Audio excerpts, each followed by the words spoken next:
5 bells.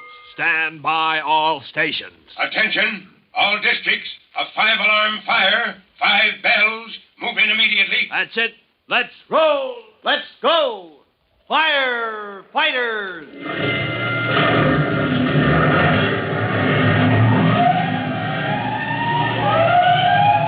Presenting Firefighters, the true-to-life story of our unsung heroes who stand ready to ride by day or night against our most murderous enemy, the demon of fire.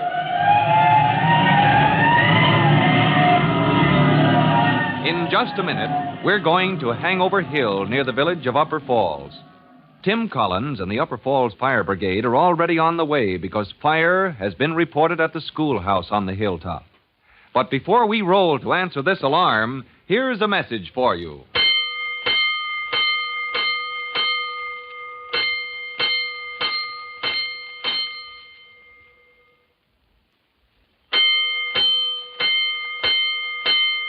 Let's go, firefighters.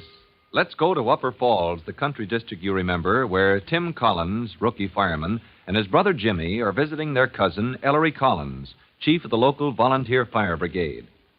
The weather has been so dry that the Upper Falls fire engine cannot fight any blaze with success because the supply of water in the ponds and wells has run low. And just a moment ago, as Tim and Cousin Ellery were examining the equipment in the firehouse, the phone bell rang.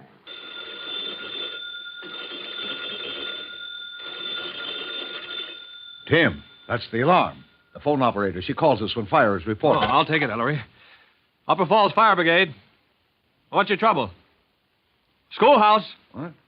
Fire in the schoolhouse on Hangover Hill. What? Right, I've got it. The schoolhouse, Tim? Why, the school's closed this week. Nobody ought to be up there. Well, the phone operator says there's smoke coming out through the roof. Start the siren, Tim. Push that big red button. Huh? There, beside the phone. Oh, this button? Yes. Oh, good grief. What's that, Ellery? That's our call for the fire brigade. Oh. That fetches the boys in from all over the district. Well, here's the first of them now. Tyler Bedlow, chances are. He's the driver and has a shop right next door. Hey, who's there? That you, Chief? Yeah, it's me, Ty. Start that engine. Tim, you climb up on that back step to the rear. Right, Chief. You going to wait for the boys, Ellery? They can catch us up on the road. This is one fire when we're going to get there on time. As the siren on the roof of the firehouse roars its warning, volunteer firemen all over the district drop whatever they're doing, wherever they are, check with the phone operator for the location of the fire, and at their best speed in every type of conveyance, close in on the schoolhouse at the crest of Hangover Hill. As the engine begins the long ascent, Tim Collins works his way forward through the body of the pumper until he can shout to his cousin. Ellery, what's the layout up at the school? Just a little one-room schoolhouse, all wood. If she gets going, we'll never save her. What's your water supply? There ain't no supply. There's a well, Tim, but she's gone dry, chances are. Won't find more than a few gallons if we find that. Well, now, you see what we're up against? Yeah. No water closer than those backpacks you're kneeling on back there, Tim. And so Tim turns his attention to the backpacks in the bed of the engine body against which his knees are braced. Each is a big container filled with water, fitted with shoulder straps and a short length of hose. As the engine rolls to a stop in the schoolyard, well, Tim has a plan already formed. Tyler, you drop that suction pipe down that well. Won't do no good, Ellery. You'll do like I say, long as I'm still chief. Okay, You Chief. drop that suction pipe. If you find water, have the boys hook up the hose the minute they begin gathering. Tim Collins. Over here, Chief, looking in the school windows. Well, what do you see? Nothing but smoke. Bring the pickaxe, Chief. Here she comes. What's that you got on your back? One of your backpacks, Chief. Well, what do you think you're going to do with that? Well, if these packs carry all the water we have, let's make the most of it. Let's get it on their fire as soon as we can. Oh, you're right, Tim. Yes, I've been so discouraged I'm getting slowed down. Let's get inside. I'll break open the door. All right. Look out, Tim. It's worse than I thought. All right, get out of that smoke, Ellery. Got to get inside. Got to find that fire. I'll go in. That's why I've got this tank of water. Now, you go around the sides of the building, Ellery. Force those windows. Get them open. Smoke's clearing some now. All right. I'll clear the rest out through the windows. But you don't take any chances, Tim. I know what I'm doing. I see the fire, Chief. It's along the far wall, among the books. I'll get the windows open. Told you so, Chief. That well is as dry as a bone. All right, Ty. We'll get along without well water then. Ain't you going to give any orders? I'll give orders as I see fit, as long as I'm still in command here. You hear that, boys? Stand there letting the schoolhouse burn down, never making a move to save the furniture. Stand where you are, boys. You going to let him stop us? We got money tied up in that school. At least we can save the desk and furnishings. You stand fast where you are, every man, Jack. There's no call to rush in there, wrecking the schoolhouse. Ellery Collins, are you crazy? No, he isn't crazy, Mr. Bedlow. Hey? Oh, it's you again, eh? Well, naturally, you'll stand up for him. But you don't cut in the ice in Upper Falls, mister. Come on, boys. Oh, wait a minute, boys. You can save yourself the trouble. That fire's out. Yes, sir. Yes, sir, she's out. Cousin Tim here, he took the pack extinguisher and put her out while Tyler Bedlow was palavering. I guess a man's got a right to ask questions. Tonight's volunteer meeting night, and you can ask your questions at the meeting. Heh. Now, as long as I'm still chief hereabouts, all hands attention. All right. Long as you're still chief. Oh, don't be as long as you think, maybe. That's enough, Bedlow. Do your duty. All right. I'm listening. All hands, turn to and overhaul. Clean up that mess where the fire was. Let's find out how it started. As the volunteer crew begin to pick over the wreckage of the bookshelves in the schoolhouse, hoping to find a clue to the origin of the fire, Tim Collins draws his cousin aside. I'm going to take a quick trip to the city, Cousin Ellery. What? You're leaving, Tim? I'll be back. I want to see Chief Cody. Oh, Jehoshaphat, I was hoping you'd be at that meeting tonight. Tyler, he's going to collect my scalp if he can. Well, he's just worked up about these fires. If you can show him and the other boys you're on the job, you've got a way to help them knock down these fires, even in a dry season like this, why... I've been racking my brains over it ever since I was elected chief. Well, don't worry about it anymore. You got some smart idea? I don't want to say until I talk with Chief Cody. Tim, if you can help me out of this hole... I'll see you at the meeting tonight. Now, you keep it going till I get there. All right, Tim, I will. I will if I have to let Tyler Bedlow make speeches for 3 hours on end. Tim slips away from the crowd at the schoolhouse, flags the bus to the city, and in less than an hour, he's at the fire department headquarters. When his turn comes to enter the office of the chief. Private Collins reporting, Chief Cody. Collins, what are you doing in town? Well, something to ask you, sir. Oh, sit down, boy, sit down. Thank you, sir. I told your brother to have you phone me, Collins. I didn't expect you to report here, not when you're on furlough. Oh, you wanted me to phone, sir? Jimmy didn't give me any message. When I called, he said something about a fire. Said you'd gone to the village, and then there was an alarm for Oh, yes, that's so, Chief. I haven't seen Jimmy since you called. I came here direct from the fire. Another one of those total loss fires, was it? No, sir. This time we knocked it down. How did it happen? From what I hear, any fire out at Upper Falls just makes a clean sweep. Well, for once the engine got there in time, Chief. But the point is, for once there was water. Oh, not much, but just as much as you can carry in a pack extinguisher. One of those backpacks, huh? Yes, what sir. about it? Well, Chief, that set me to thinking. There's nothing wrong with the Upper Falls fire engine. She's a perfectly good pumper. Only she never has any water to pump in this dry weather. So if there's no water handy at the scene of the fire, maybe she ought to bring her own. Is that it? Right, sir. Just as we did with the pack extinguisher. Well, now, Collins, let me tell you what I've been thinking. Along the same line, Chief Cody? Pretty much. Now, you take your own engine here in the city, number 209. Yes, sir. 209 carries a tank of 100 gallons built right into her body. Yeah. Enough to handle any small blaze without hooking up to the hydrants. That's right, Collins. 209 carries her own water, same as the pack extinguisher you were talking about. Oh, yes, sir. But, Chief, 209 is a big new pumper. Upper Falls can't afford any equipment like that. And besides... Besides, 100 gallons wouldn't be enough, considering the start a fire gets in the country before the brigade rolls in. Right, Chief. And that leaves us just where we were. Wondering how to get water to the scene of the fire. I wish I knew how. I think I do. Especially, I wish I knew right now, because I practically promised Cousin Ellery I'd be able to tell him tonight. You see, this time the volunteers are having a meeting, and I think... Chief Cody, what did you say? You heard me, Collins. I think I know how to get water to the scene of any fire in Upper Falls. Well, but what is it? Some new piece of equipment? No, not so new, but maybe unusual. Oh, good grief. You want to see it, Collins? Yes, sir. Well, then get set for a surprise. Down below in the headquarters garage. And you're going to see something so commonplace, you'll kick yourself for not thinking of it first. Well, now, what kind of fire apparatus could solve the problem of getting water to the fire scene in the Upper Falls district? Tim Collins had the right idea, and Chief Cody claims to have found just the right equipment to put that idea to work. and just in time, perhaps, to save Cousin Ellery from losing his post of distinction as chief of the Volunteer Fire Brigade. For Chief Cody's answer to the problem, listen to our next true-to-life episode of The Firefighters. In just a moment, Chief Bob Cody will tell you, boys and girls, how you can help the firefighters in your own town. But first, here's a message you ought to hear. And now, Chief Bob Cody with a special notice for the Firefighters Brigade. Chief Cody. Hello, boys and girls. This is your friend, Chief Cody, with a hint about what to do if you ever have to pull an alarm box in case of emergency. Now, remember, the directions for sending that alarm are printed right on the box. But there's one thing you have to remember in addition. Now, when the fire apparatus rolls up, you should be there, standing by, ready to direct the firemen. Now, they have no sure way of locating that fire promptly unless you tell them where it is.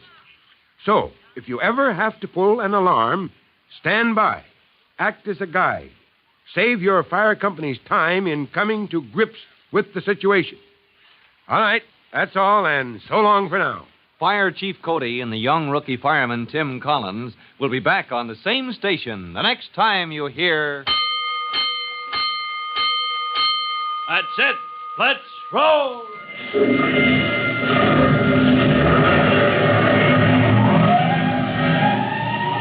Let's go. Firefighters.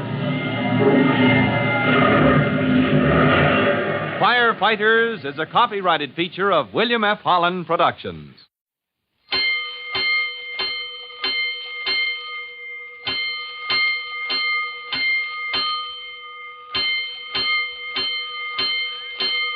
Five bells. Stand by all stations. Attention, all districts. A 5-alarm fire. 5 bells. Move in immediately. That's it. Let's roll. Let's go! Firefighters!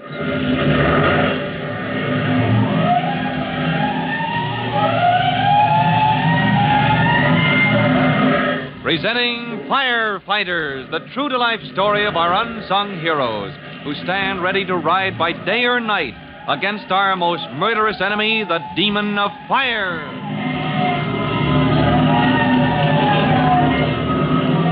In just a minute, we'll join Tim Collins, rookie fireman, in the office of Chief Cody, where Tim has gone to get the chief's advice on how to help his cousin, chief of the Upper Falls Volunteer Brigade, combat the destructive fires that are devastating the countryside. But before we join Tim, here is some information you'll want to hear.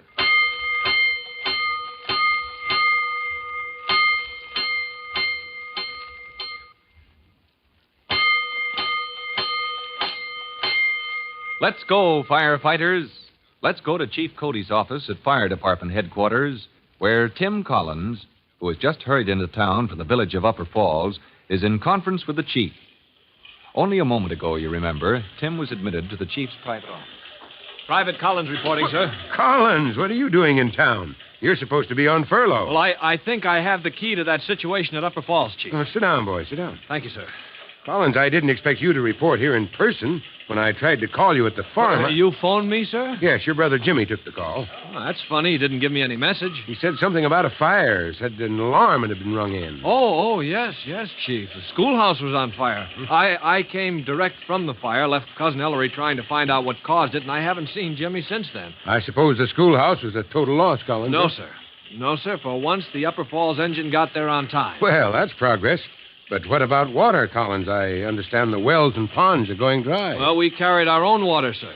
You see, the brigade has some of those backpacks. Oh, yes, those packs they use for brush fires. Yes, sir. Man carries a can of water on his back. Yes, sir, that's right. And this time, the pack extinguisher was enough to knock down the fire. So that gave me an idea. Now, go on, Collins. Well, Chief, out in the country, most times a backpack isn't enough to knock down a fire in a farmhouse. But a couple of 100 gallons of water would do it, if the men could be sure of having that water when they need it. Right, Collins. We've got to figure some way to get water to the fire scene every time the Upper Falls Brigade turns out. Yes, sir. I was hoping you'd have an idea, Chief, if I told you the situation Cousin Ellery is in.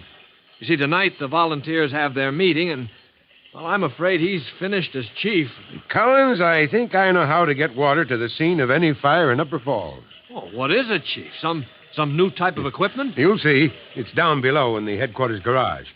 And since your cousin is in a tight spot, I'll help you deliver this new equipment to Upper Falls tonight. Hey, Mr. Chairman. Chief, I want the floor. Tyler Bedlow wants to talk, boys. Let's have a little order, shall we? Order, please. Order, please. Ellery, when in time are we going to get on with the business of this here meeting? Well, now we've heard all the reports from officers. I guess old business is just about cleared up, Tyler. Good. Then I got some new business to propose, Ellery. Such as what, Tyler? Such as it's time to inquire into whether or not us fellas in the Upper Falls Volunteer Fire Brigade ought to get us a new chief. Mm-hmm. On what grounds, Tyler? Well, take that fire in the schoolhouse today. Well, we put it out, didn't we? Saved the schoolhouse. Maybe we did, but that fire now, how'd it get started? Mighty mysterious, seems to me. Yet I don't see you investigating or inquiring. Don't see you calling on the police to round up the youngsters that must have started it. Uh-huh. And that's one of the duties of the chief, is it? Finding out how fires get started. Why, of course it is, Ellery. And you just ain't made a move. So the way you see it, I'm not filling my position as chief. Well, no. Come to think of it, looks like us boys have got a case right there. All right, then. At least now we've got a plain accusation right out in the open. Yeah, and you can't answer it, Ellery. I beg to differ. Oh, boys, Pete and Jimmy, bring in the goldfish. But goldfish? That's what I said. What in the name of... Now, there you are, boys. Now, set it right down here. Right on the table. That's it. Now, you can run along home, Pete. Tell Ma I'll be late, and you and Jimmy get to bed. Goldfish?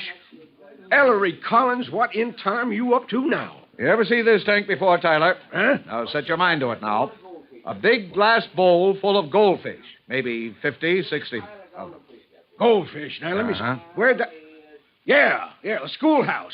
That's the glass tank from the schoolhouse. Maybe you noticed it today at the fire tie. Maybe you noticed where it was setting. Yeah, up in the southeast window. That's where it was setting. Well, what about it? If the teacher wants to keep a bunch of goldfish... Now, there's this about it, Tyler. Maybe you noticed where the fire in the schoolhouse got its start. Why, over on the back wall. Uh-huh. Over amongst the papers and stuff on the bookshelf. And you want me to get some boys arrested for starting it. That right, Tyler? Well, it stands to reason.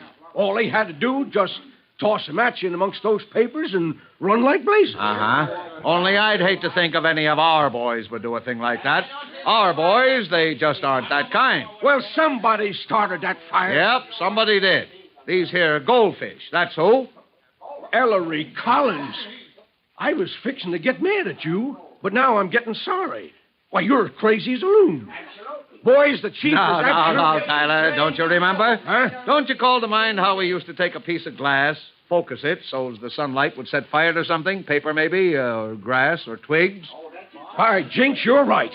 So that's how the goldfish did it. That's how they did it. Of course, they had help. Huh? Teacher set the big glass tank on the windowsill, and then along came a good, strong ray of sun, and... And the goldfish tank, she focused the light on the papers way across the room until it took fire. Well, Tyler, you want me to have the police arrest these here fish? Oh, boys. Now, fellas, listen. Don't let him get us off the main track. Hold on, boys. Hold on. Let's have some order. Order, I please. demand to be heard. Nothing ain't settled yet. Well, now let's listen to Tyler, boys. He won't be satisfied till he nails my hide to the barn door. Let's give Tyler Bedlow the floor. Meanwhile, as Tyler Bedlow resumes his attack on Chief Ellery Collins, a strange and monstrous motor vehicle rumbles through the night toward the village of Upper Falls. Riding in the cab beside the driver are Chief Cody and Tim Collins. As the heavy machine dips downward from the crest of Hangover Hill, Tim points to the village below. We're coming to Upper Falls, Chief Cody. Not many lights are showing down there. No, sir. Those you see are at the firehouse. Good. The meeting must still be in progress, then. Cousin Ellery was all set to make that meeting last. I promised I'd turn up with a good idea, but... But you've done better. You've got the answer to the problem right here where the volunteers can see it. Oh, their eyes will pop out of their heads, Chief. Now, watch the curve here, Mac. There's the firehouse, Chief. Pull up in front of it, Mac.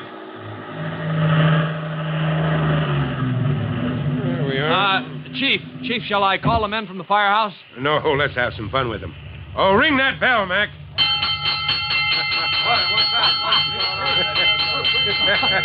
Here they come, Chief. Swarming like wasps. Let up, Mac. Mac, let up. Hey, who's making that rumpus? Hey, what's the idea? Who are you, man? Step out here where we can see you. It's only me, Cousin Ellery. Oh, Ellery, it's that cousin of yours from the city. Tim, I was hoping you'd turn up any minute, but is that Chief Cody? Yeah, evening, Chief Collins. Well. Just thought I'd help your cousin deliver this piece of apparatus. That oil truck? Ellery Collins, did you order that tank truck full of gasoline? Why, Tyler, Chief Cody, last week in the city, I said we wanted to buy a piece of apparatus. I understood you wanted equipment that would help you fight these fires in the countryside. Well, yes, but... Well, there she is, on approval. Try her out. And if she does the trick, why, go ahead and buy her. Looks like city folks are crazier than I heard tell of, putting out fires with gasoline. Ellery, this'll just about finish you as chief of the Upper Falls Brigade. Now, hold your horses, Tyler. I'm beginning to... Tim. Right here, Ellery. Tim, that gasoline truck, how much does she hold? Oh, 1,000 gallons of liquid. Yes, sir, Tyler. That tank carries 1,000 gallons of liquid. Not gasoline, but water. Yes, sir, and she's full of water right now, Ellery. Let her roll to a fire along with your engine, and you don't care if all the wells in Upper Falls dry up for good. Ellery, tan my hide if you ain't solved our problem after all. Chief Cody did, you mean? The chief and Cousin Tim. Oh, that makes no never mind. You was in on it too, Ellery. Oh, you old fox. No hard feelings, Tyler? Hard feelings? Ellery, seems we're going to be able to protect our property from now on. I'm so happy I could holler my head off. So there's an end to hard feelings in the fire brigade at Upper Falls. As Chief Cody and Tim Collins point out, that an ordinary tank truck carrying 1,000 gallons of water to the fire scene can protect property anywhere in the countryside, even when the season is so dry that streams and wells are drying up. But as Tim soon learns, the dry season brings a special danger to the woods and forests near Upper Falls. For his thrilling experience with a forest fire, listen to our next true-to-life episode of The Firefighters.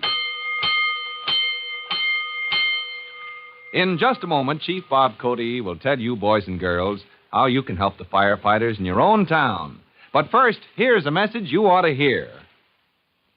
And now, Chief Bob Cody with a special notice for the Firefighters Brigade. Chief Cody. Hello, boys and girls. This is your friend, Chief Cody, with a question for you to answer.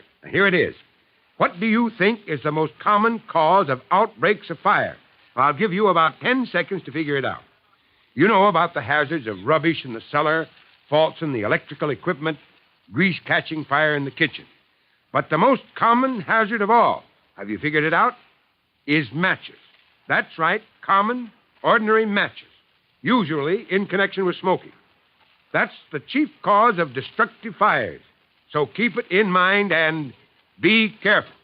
All right, so long for now. Fire Chief Cody and the young rookie fireman, Tim Collins, will be back on the same station the next time you hear... That's it. Let's roll!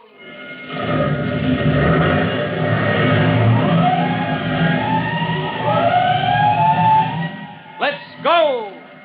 Firefighters! Firefighters is a copyrighted feature of William F. Holland Productions.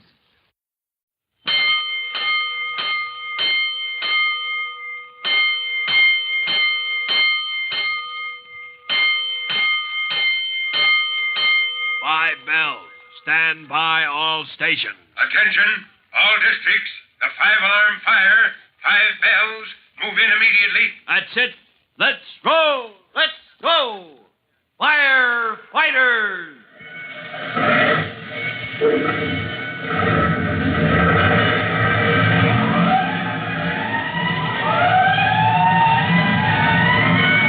Presenting Firefighters, the true-to-life story of our unsung heroes who stand ready to ride by day or night against our most murderous enemy, the demon of fire.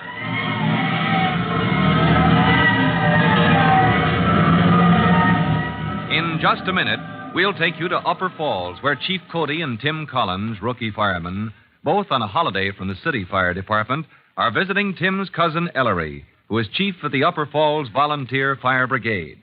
But before we join Tim Collins, here's a message for you.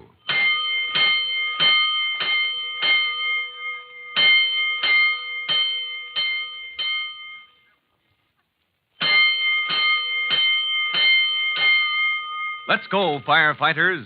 Let's go to the farm of Ellery Collins at Upper Falls.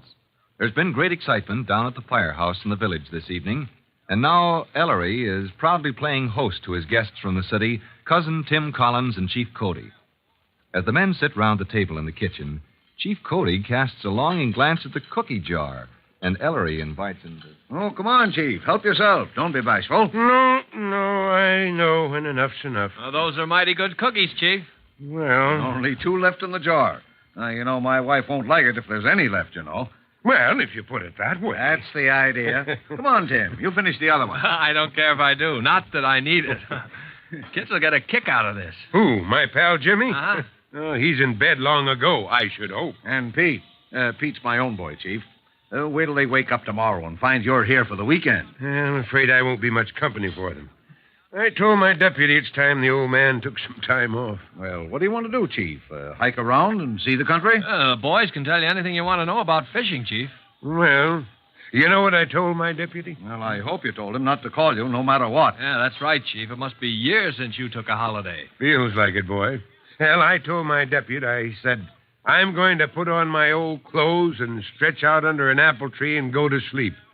And that's where I'm going to stay, I told him, until time to get back to work. Well, if that's your program, Chief Cody, we'll see that nobody spoils it for you. Won't we, Tim? Yes, sir. We'll keep the kids off your neck, Chief. You've got 2 whole days to do nothing but sleep. Well, gentlemen, I better start practicing. Ellery, where do I sleep tonight? All right, this way, Chief.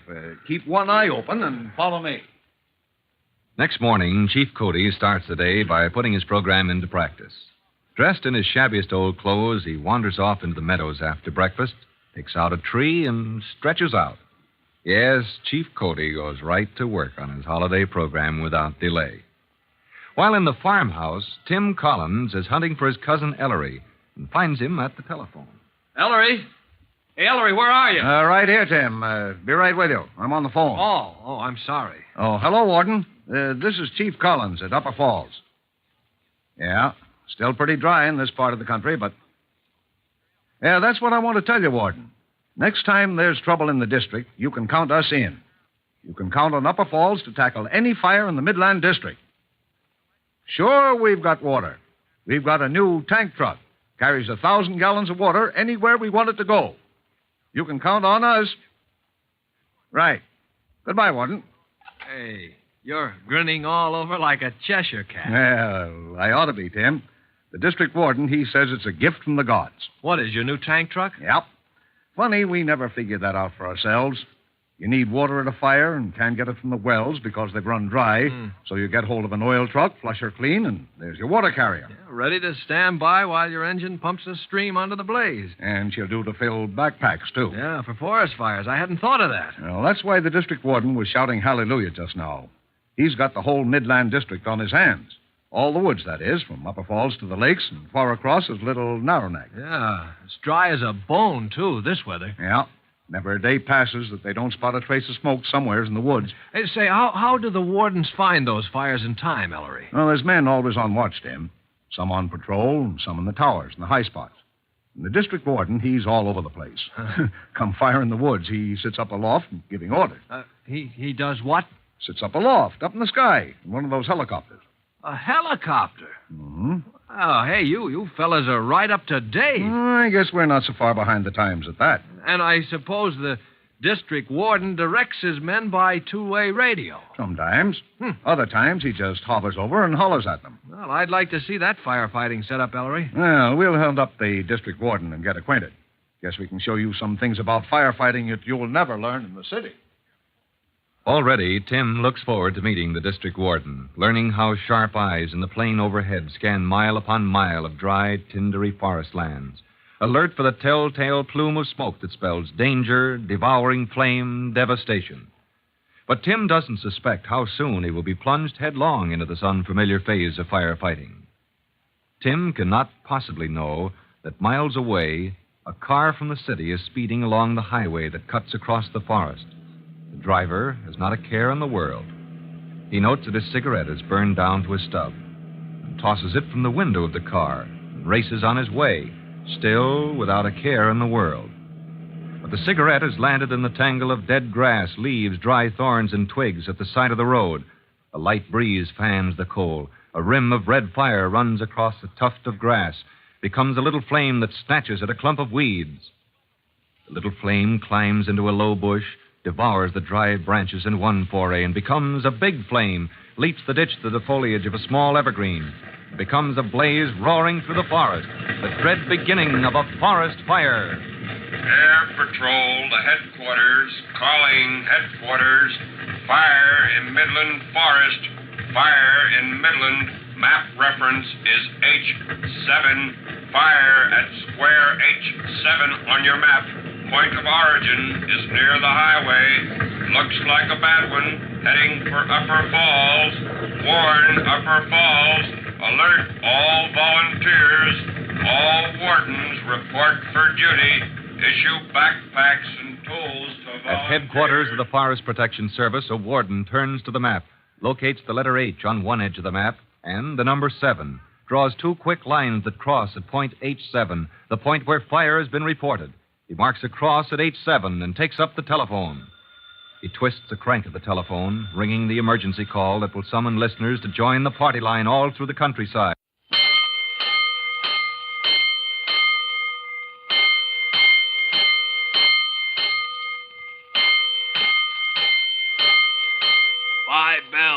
Stand by all stations. Attention, all districts. The 5-alarm fire. 5 bells. Move in immediately. That's it. Let's roll. Let's go. Firefighters!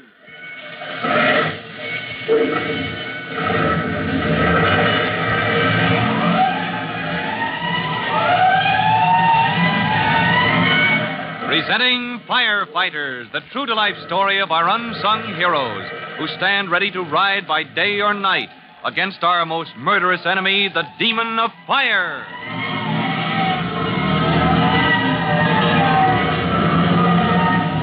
In just a minute, we'll take you to Upper Falls, where Chief Cody and Tim Collins, rookie firemen, both on a holiday from the city fire department, are visiting Tim's cousin Ellery, who is chief of the Upper Falls Volunteer Fire Brigade. But before we join Tim Collins, here's a message for you.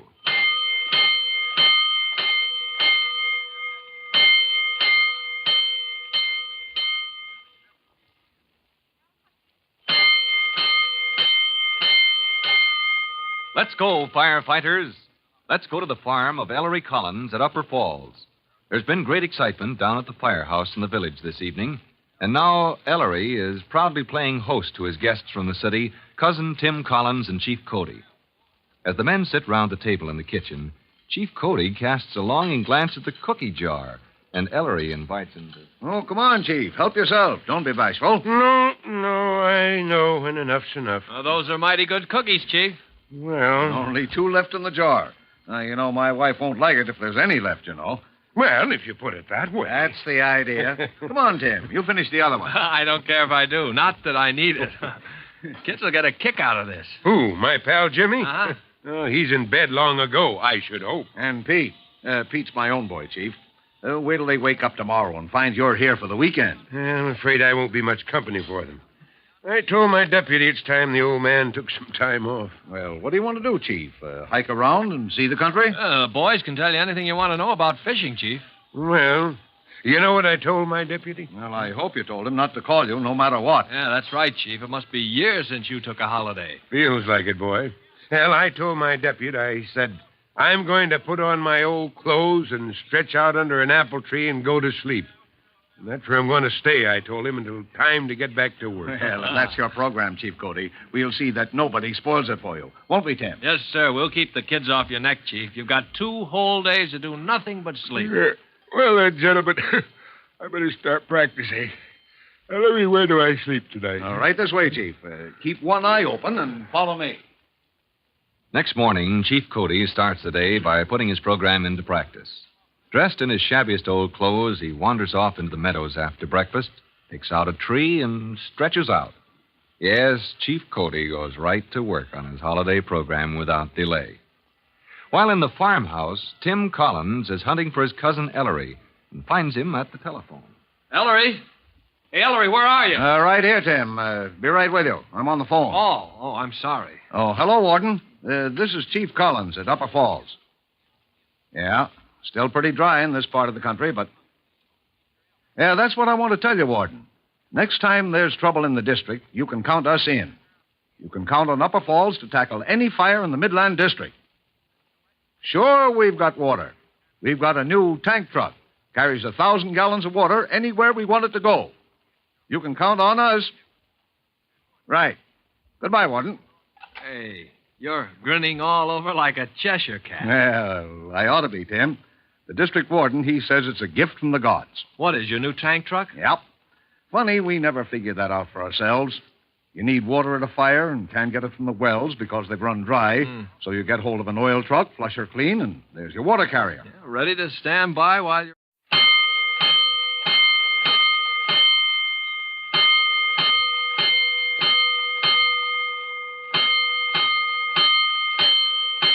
Five bells. Stand by all stations. Attention, all districts. A 5-alarm fire. 5 bells. Move in immediately. That's it. Let's roll. Let's go. Firefighters.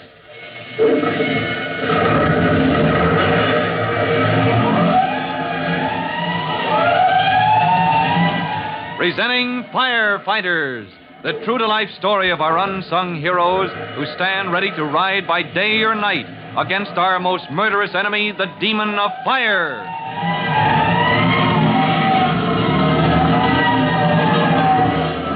In just a minute, we'll move into the Midland Forest area, where fire, started in the woods by a cigarette tossed from a passing car, is moving up Break Leg Hill toward Upper Falls, where Chief Cody and Tim Collins are visiting. But before we join Tim Collins, we have time for this message.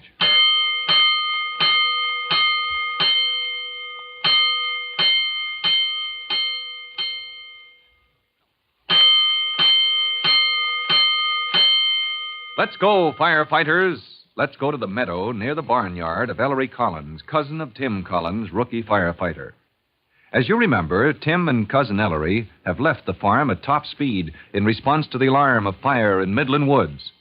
And they left behind them, asleep under a tree in the meadow, Chief Cody himself, comfortably dressed in his oldest clothing, enjoying his first holiday in years. Until, just a moment ago, Chief Cody was roused by a distant sound. Great blazing blisters. Who's making all that noise? It's a fire siren. Collins, Ellery. What's the matter? You gone deaf? There's a fire. All his plans for a peaceful holiday forgotten, the chief responds to the alarm like an old fire dog, but he finds the farm buildings deserted. Great blistering blazes. The car's gone. They've left me. Well, how do you like that? And as he stands in the open meadow, he hears a strange disturbance overhead. An odd-looking airplane with short, stubby wings and 4 blades whirling idly above its body drops toward Chief Cody in low, slow flight. The forest patrol plane. What do you know? It's a helicopter. Hey, it's coming down here. As the helicopter drops down to hover a dozen feet above Chief Cody's head, a window in the fuselage slides open, and a man calls out. Where's Ellery Collins? Can you call him out here? He's gone. Everybody's cleared out but me. This boy, too? Young Pete? He's been gone for hours. You sure of that, old-timer? Well, of course I'm sure. Pete and young Jimmy Collins, too. They went off somewhere after breakfast. That's bad. Look here, old-timer. What's bad? There's a fire in the woods heading up Break Leg Hill with the wind behind it. And that's where Ellery must have gone. Yes, and every able-bodied man in the district. But the boys were seen in that area before the fire began. You mean they may be caught? Well, get me over there, will you? This is a patrol plane, no passengers. This is an emergency. Somebody's got to find Ellery. Tell him to scout for those boys. Can you climb a rope ladder? Just drop it down here, will you? Get me over to that fire. From a hatch in the patrol plane, a weighted rope ladder drops down. Chief Cody, shabby and disheveled in his battered garments, briskly climbs the half-dozen rungs, enters the cabin of the patrol craft, and hauls the ladder up after him. Pretty spry for an old-timer. All secure. I'll bolt the hatch. Let's get out of here. I'm the district warden, Fire Protection Service. Haven't seen you before, have I? Or have I? Maybe we've met, Warden. Something familiar about you, old-timer, but Cody's my name, Bob Cody. Well, it'll come to me, Bob. I never forget a name or a face. Oh, stand by a minute, will you? Got to check with headquarters. Patrol plane to HQ. District warden in patrol plane. Headquarters. This is headquarters. Come in, Warden. Patrol plane is proceeding to fire. I'm moving toward the fire. Mobile unit is waiting on highway. You're in touch with radio receiver at Break Leg Hill. All right, HQ. Patrol plane will give orders direct to men at fire. I hear you, Warden. Anything more? Boys have not been found. Any report at HQ? No, sir. Last word was that boys were seen in woods near Break Leg Hill. Peter Collins and companion have not yet been found. Get in touch with the mobile unit, HQ. Notify Ellery Collins that his boy and companion are missing. That is all. Look here, Warden. You're not trying to tie those boys up with the start of this fire. No. We know how it started, all right, old-timer. Cody, Bob Cody. Bob, then. Some fool of a driver tossed a cigarette or burning match or something like that into the brush. Ought to have his neck wrung. Sure, but there's no chance of catching him now. What's more important is those boys. Look, watch below. I'll give you the layout. We've been over woods for the last few minutes. And that column of smoke. Pretty broad at the base, isn't it? No, that doesn't bother me. You see those two lines? Slicing right through the woods? I see something moving.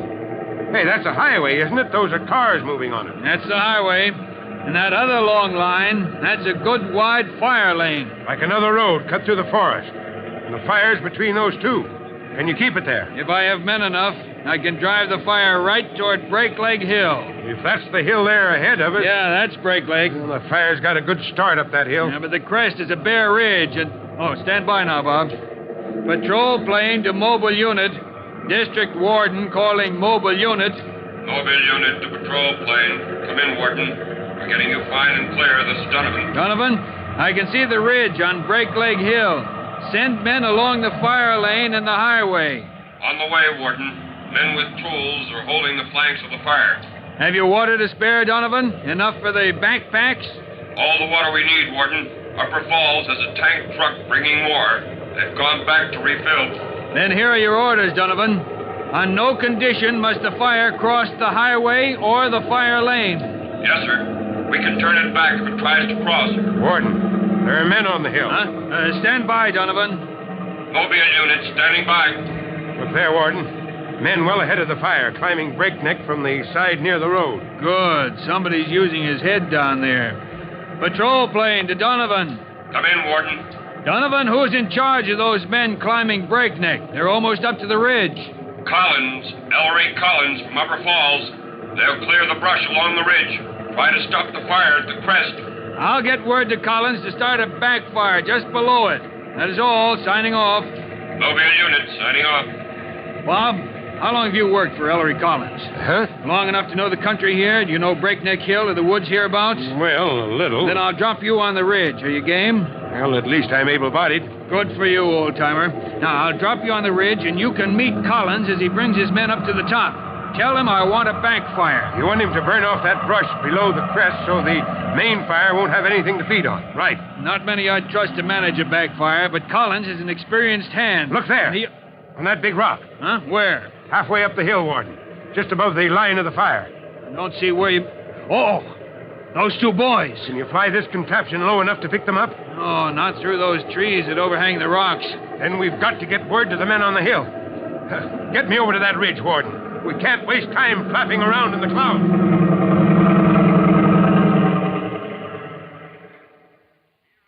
The district warden, not yet recognizing his dilapidated passenger as Chief Cody, famous commander of the city fire department, deposits him on the ridge of Break Leg Hill as a long file of men climb through the brush into the open. First to emerge from the tangled growth with a knapsack extinguisher full of water on his back and an axe in his hand is Tim Collins. Oh, good grief. What a hike. Wonder where that plane was going. Hello! Somebody up here already? Hello! Hello! Out of the bushes at last. I didn't think anybody was ahead of me, but... Oh, good grief. Collins! Chief Cody, how'd you get here? Never mind that now, Collins. You must have flown. I did.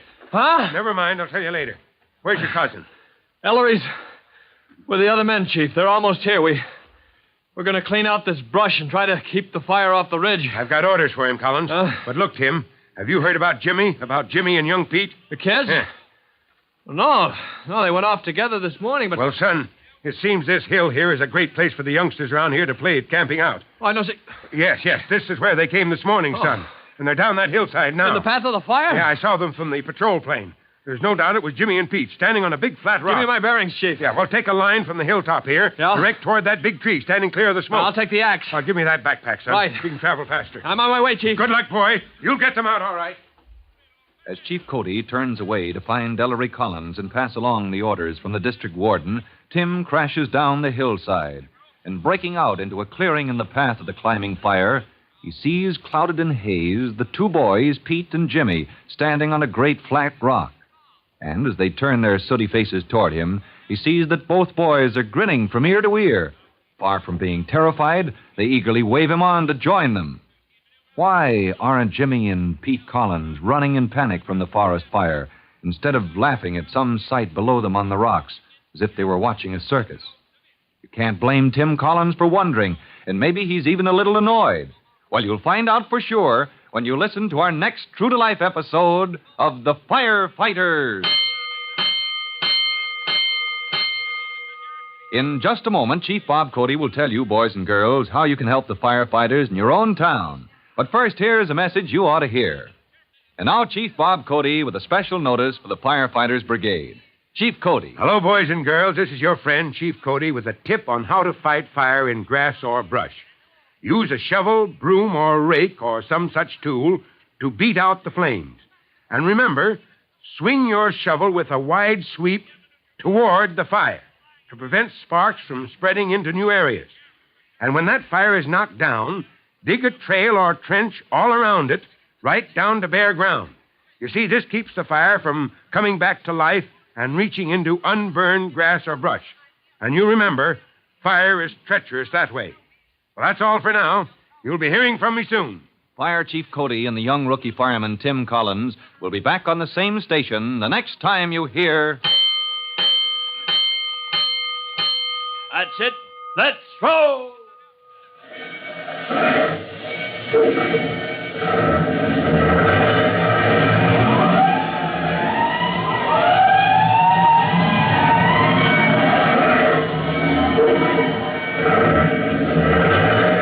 Let's go!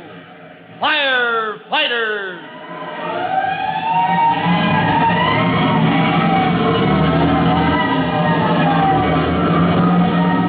Firefighters is a copyrighted feature of William F. Holland Productions.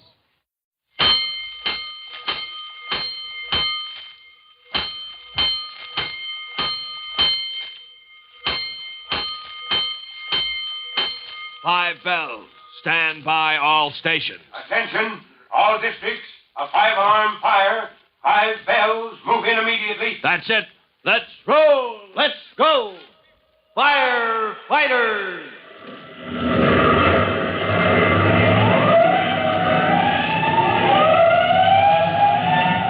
Presenting Firefighters, the true-to-life story of our unsung heroes who stand ready to ride by day or night against our most murderous enemy, the demon of fire.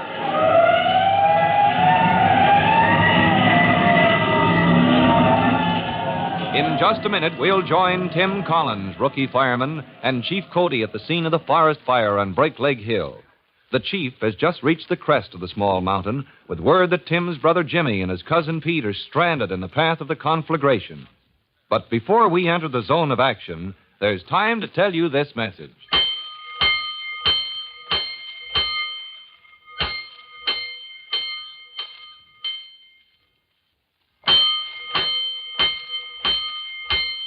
Let's go, firefighters. Let's go to the crest of Breakleg Hill, where Chief Cody, dressed in his oldest clothes, has been sent by the district warden with orders for Ellery Collins. Far below, a raging, thundering wave of flame has begun to climb the slope, and up the trail on the other side of Breakleg Hill winds a long file of men determined to make a stand against the fire here on the hilltop. As the volunteer firefighters come into view, Chief Cody hails the first. Collins, I hope you're in time. That fire is coming on fast. Chief Cody, what are you doing here? I thought you were still back at Ellery's farm. Never mind that now, Collins. Where is your cousin Ellery? On his way up the trail. We'll have 100 men on this hilltop in a few minutes, Chief. Are they bringing water, Collins? Backpack extinguishers, Chief, and fire rakes, grub hose, brush hooks, and shovels. Every kind of tool the Forest Service and the farms around here could supply. Good. Then we have a chance. But Collins. Yes, sir. Collins, have you heard about Jimmy? My kid brother? Yeah. Well, he and Pete went off exploring after breakfast, Chief. I don't know where they are. Jimmy and young Pete are down there, Collins. Down the hillside among the rocks. What? Well, that's impossible, Chief. It's true, Collins. These woods are a favorite hangout for youngsters from Upper Falls. Place to camp out. This is where they came exploring. Hey, spread out, boys. Make a long line. Oh, but Now, Chief... hold it, Collins. All right, men, spread out. Start clearing away that brush. Collins, I tell you, the boys are down there. Huh? We spotted them from the patrol plane. The district warden and I, we saw them from the air. Right in the path of the fire. Well, does Ellery know? Well, I've got to tell him, unless you... Well, you tell him, Chief. I'm going down there. Well, I'm going with you. No, Chief. You and Ellery, well, you've got to stop that fire when it reaches this ridge, or it'll sweep right into Upper Falls. I'll bring those kids out. All right, then listen. Yes, sir? Straight down the hillside, you'll come to a clearing full of big boulders. I saw the boys. They were on a great flat rock in the midst of that clearing. All right, I've got it, Chief. And if I don't come back, well... We'll know you did your best, son. Nobody can do more. Thank you, sir. Well, here goes. Good luck, Collins. Far down the hillside, Tim's brother Jimmy and his cousin Pete are kneeling on a broad, flat rock in a nest of boulders. Smoke swirls about the two boys, but they hardly notice it. Their attention is on a strange sight below them among the rocks. Gee, Pete, I wouldn't believe it. It's like watching a parade. Hey, look, Jimmy. There comes another squirrel. Hey, not so loud, you'll scare 'em away. Oh, no, they don't care. Not when there's a forest fire. What inside the rocks, Pete? When they get inside the cave, won't they fight? I mean, rabbits and squirrels and... Gee, how many did we see? I lost count. Well, I don't think they'll fight, Jimmy. At least everybody says when there's a fire, the animals kind of forget everything till it's over. Gee, I never saw anything like this. Hey, look. Some more mice. How did he know enough to go into the cave, Pete? How did he know it'll be safe in there from the fire? Oh, everybody, even animals know about the cave, I guess. The only reason folks say animals are dumb is they're not telling everybody all they know all the time. Pete, if that cave is as deep as you said, you sure we can find our way out? We don't have to go far inside. Everybody says it goes for miles and miles, but I don't know. Hey, look, what's that? Where, Pete? Hey, it's a fox. Oh, I know. Look, it's foxes. It's a big one and two little ones. Jimmy! Pete! Hey, oh, boy, this smoke is getting thick. Hey, Jimmy, somebody's coming. Hello? Here we are. Hey, it's Tim. Hey, Tim, come on over. Come and look here. Oh, good grief. Haven't you kids got any sense? What are you grinning about? Hey, look, Tim. Look down there. Well, this is no time to admire the scenery, fellas. We've got to... What do you know? Foxes. Going into the cave, Tim. Watch, there they go. Wait a minute, what cave? Yeah, they're in the rocks. That's where the cave starts. There's already 1,000,000 rabbits and 1,000,000,000 squirrels, and I couldn't count all the mice that's inside. And 3 foxes, too. Pete. Pete, how deep is that cave? What do you know about it? Pete says everybody says it goes for miles and miles, way deep into the hill. And there must be other ways in, too, because it's always full of fresh air. All right, then listen, fellas. That's a tough climb back up the hill the way I just came. Yeah, it sure is. I've climbed it before. All right, well, then listen, and don't get excited. Huh? You don't seem to realize the spot we're in.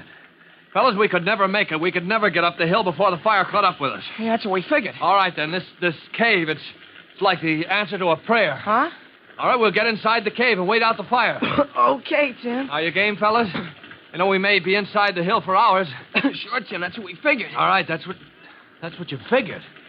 Oh, wait a minute, what do you mean that's what you figured? Well, that's what we're going to do anyway, Tim. Golly, if it wasn't for knowing the cave was there, we'd be scared green this minute. Oh, you would? And me playing the big hero, dashing into the face of the fire to save your lives. Hey, it's getting too smoky to see much. Well, maybe we better go inside. Well, now that you mention it, maybe we should. All right, after you, Peter. After you, James. Okay. Shall we run just for the exercise so we won't get burned to a crisp? Okay. Here's the cave. Go on, Jimmy. Have to get down on your hands and knees. Golly, it's dark in there. Well, here it goes. All right, you, Pete. Fire's coming like a racehorse now. It gets wider inside. Look, I can stand up. Only it's so dark you can't see anything. Don't step on any rabbits, Jimmy. Don't step on me either. This is me coming. All right, I'm right on your heels, Pete. Don't kick backwards.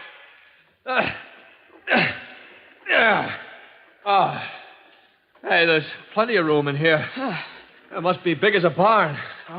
Hey, listen, you can hear them. Hear what, the flames? Well, they were right on their heels, but you can hardly hear them in here. No, listen. It's all those animals that ran out of the woods. Ah. Oh, they'll go way back inside the hill, I guess. Oh, it won't bother us, Jimmy. Bother us? Oh, who's afraid of rabbits and stuff? I am, and you'd better be. Are you kidding? Kidding. Didn't you ever see a jackrabbit knock the daylights out of a tomcat? Well, you do what I say. Don't go stepping on any rabbits. An old buck rabbit. He's a plenty tough customer. Oh, good grief. What's the matter, Tim? What a fireman I turned out to be. Huh? Well, the first chance I have to tackle a forest fire, I go hide in the middle of a hill. And then I have to stand still as a statue for fear some old buck rabbit may give me a punch in the nose. Well, I guess we have to stand up all the time. Yeah, we better sit down. We'll be here a long time. Oh, sure. Only don't sit on any rabbits, eh, Pete? They might toss us right back into the fire. And while Tim Collins and the boys make themselves as comfortable as they can, Chief Cody, up on the hilltop, calls a halt. All right, men, ease up. Take a break. That's all we can do here. Collins! Ellery Collins! Hello! I'm ready to start the backfire. Let her go! I'm on my way. Carrying an unlighted torch of dry twigs bound to a rough pole, Chief Cody plunges down the hillside, straight through the underbrush for 100 yards. Well, this ought to be far enough. I'll start the fire in a band right across the hill. Better burn up this brush so the main fire won't have anything to feed on when it gets here. First, hello? Collins? Jimmy? Pete?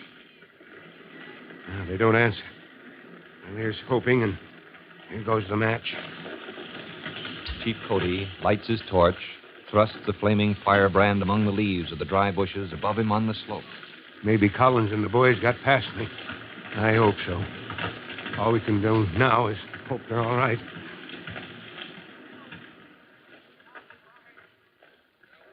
Golly, Tim. I hope Chief Cody's all right. Oh, don't worry about the chief, Jimmy. He can take care of himself in forest fires or any other kind. Golly, I wouldn't have believed it. Yeah, sit closer to me, you two. We gotta keep warm as we can. I would never believe it. I could sit in the middle of a forest fire and practically freeze. This good old cave ought to have a stove in it. Well, even if we're freezing, kids, it's better than sizzling. Just hang on. Now, there's an unusual predicament. Tim Collins, his brother Jimmy, and their cousin Pete are safe in the very heart of the forest fire, while Chief Cody and a line of tired, grimy volunteer firefighters prepare to meet the onrush of flame at the crest of Breakleg Hill.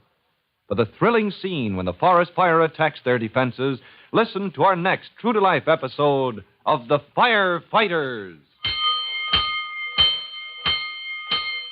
In just a moment, Chief Bob Cody will tell you, boys and girls, how you can help the firefighters in your own town. But first, here's a message you ought to hear. And now, Chief Bob Cody with a special notice for the Firefighters Brigade. Chief Cody. Hello, boys and girls. This is your friend, Chief Cody, and I'd like to tell you how a backfire works. One of the ways to stop a fire, you know, is to take away the stuff it feeds on. And when you make a backfire, you get ahead of the main body of flame. You burn off a strip of grass or brush, and then when the main body of fire reaches that point, there's no fuel to keep it going, and it begins to die. But setting a fire, backfire, is a dangerous job. for experts only. But I thought you'd like to know how it worked. Well, goodbye for now. You'll be hearing from me soon. Fire Chief Cody and the young rookie fireman Tim Collins will be back on the same station the next time you hear. That's it. Let's roll!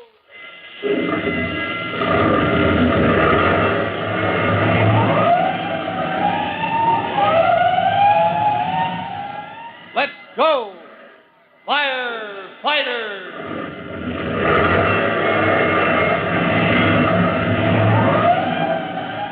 Firefighters is a copyrighted feature of William F. Holland Productions.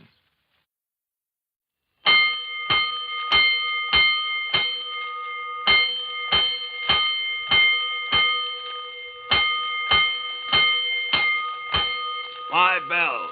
Stand by all stations. Attention, all districts. A 5-alarm fire. 5 bells. Move in immediately. That's it. Let's go! Let's go! Firefighters!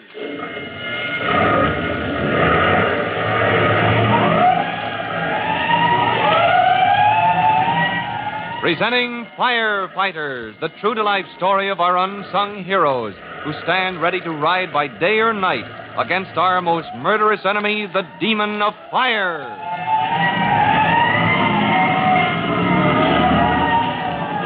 In just a minute, we'll move to the ridge of Breakleg Hill, rising like a rock above a sea of smoke from the forest fire.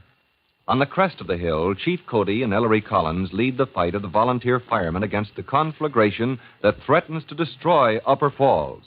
Before we join them, here's a message.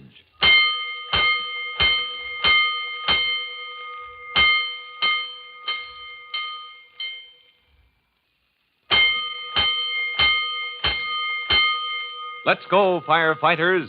Let's go to the crest of Breakleg Hill, where a line of weary men, armed with axes and brush hooks, fire rakes, and shovels, is toiling at desperate speed. Urging the volunteers on are Chief Cody and Tim Collins' cousin Ellery, chief of the Upper Falls Fire Brigade. As Chief Cody spies a dim figure coming toward him through the smoke. Who's that? Ellery Collins? Yes, it's me, Chief. I suppose there's no sign of them yet.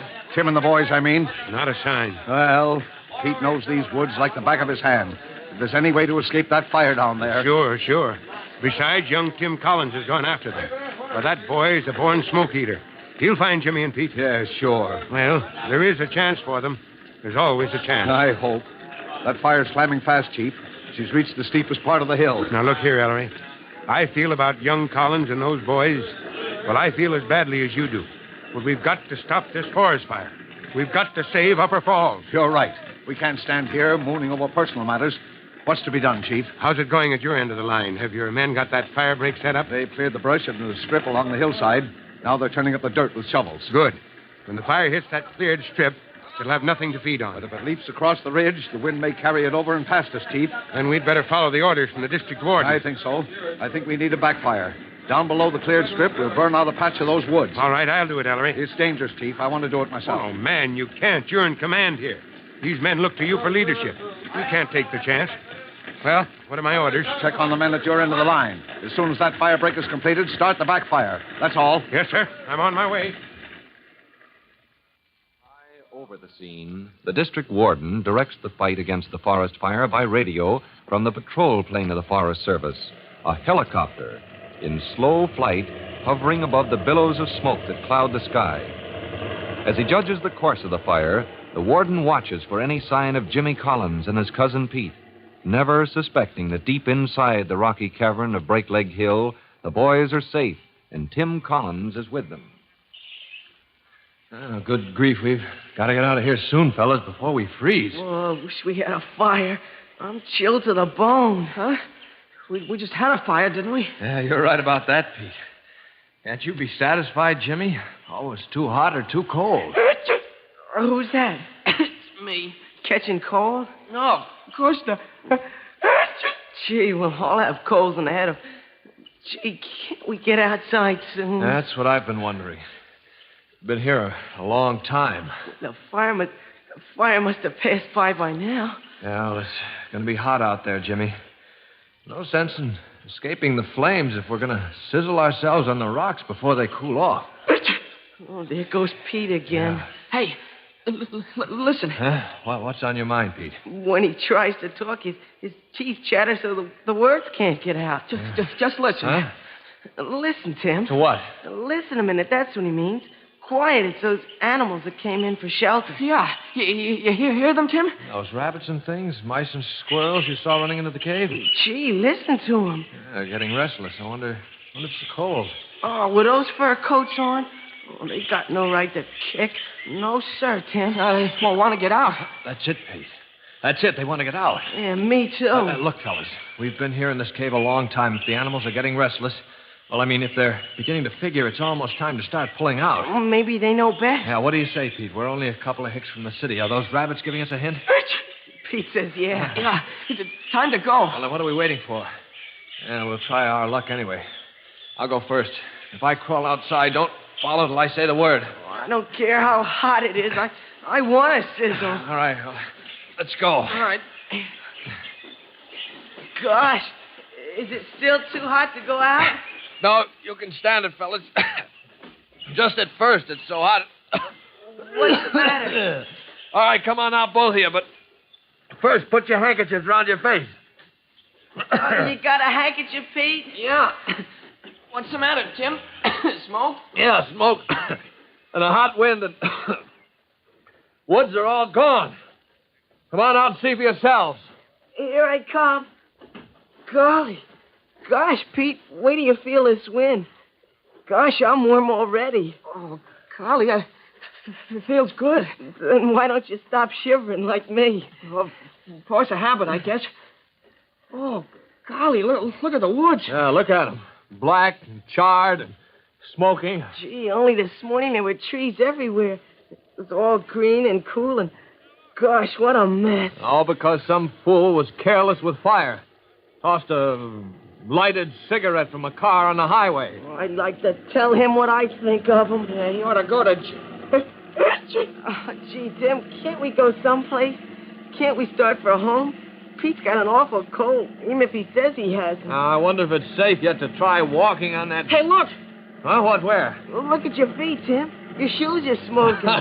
Well, look at your own shoes, and Pete's, too. We can't walk out here, fellas. This ground is still burning hot. Ouch! Now we'll have to go back to the cave and cool off. Oh, no, Hey, look! Listen! Huh? Well, that's the noise the wind makes that the fire stirs up, isn't it? Hey, no, it isn't. No, it's up there. It's a plane. Up there in all that smoke. Yeah, this smoke, it makes it like twilight. But the draft is pulling it uphill. Gee, if it could clear away so we could see. Hey, there's a break in the clouds. Maybe they'll see us. No plane could spot us through that gap, Jimmy. It'd have to fly past. Hey, look, it is a plane. Yeah, but planes can't stand still in the air, can they? Yeah. Whoever heard of a plane that could... Hey, golly, that one can. Yeah. Hey, it's a helicopter. Fellas, they're looking for it.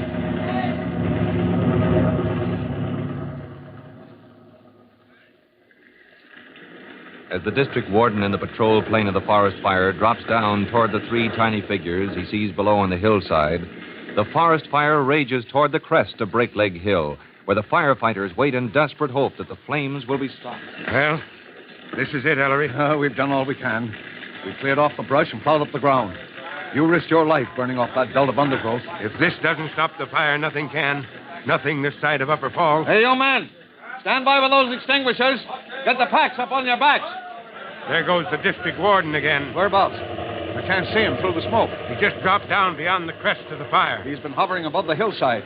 Those back drafts from the fire, I thought he was getting pretty close. Well, that wind could smash him against the rocks like a... Well, here comes the test, Ellery.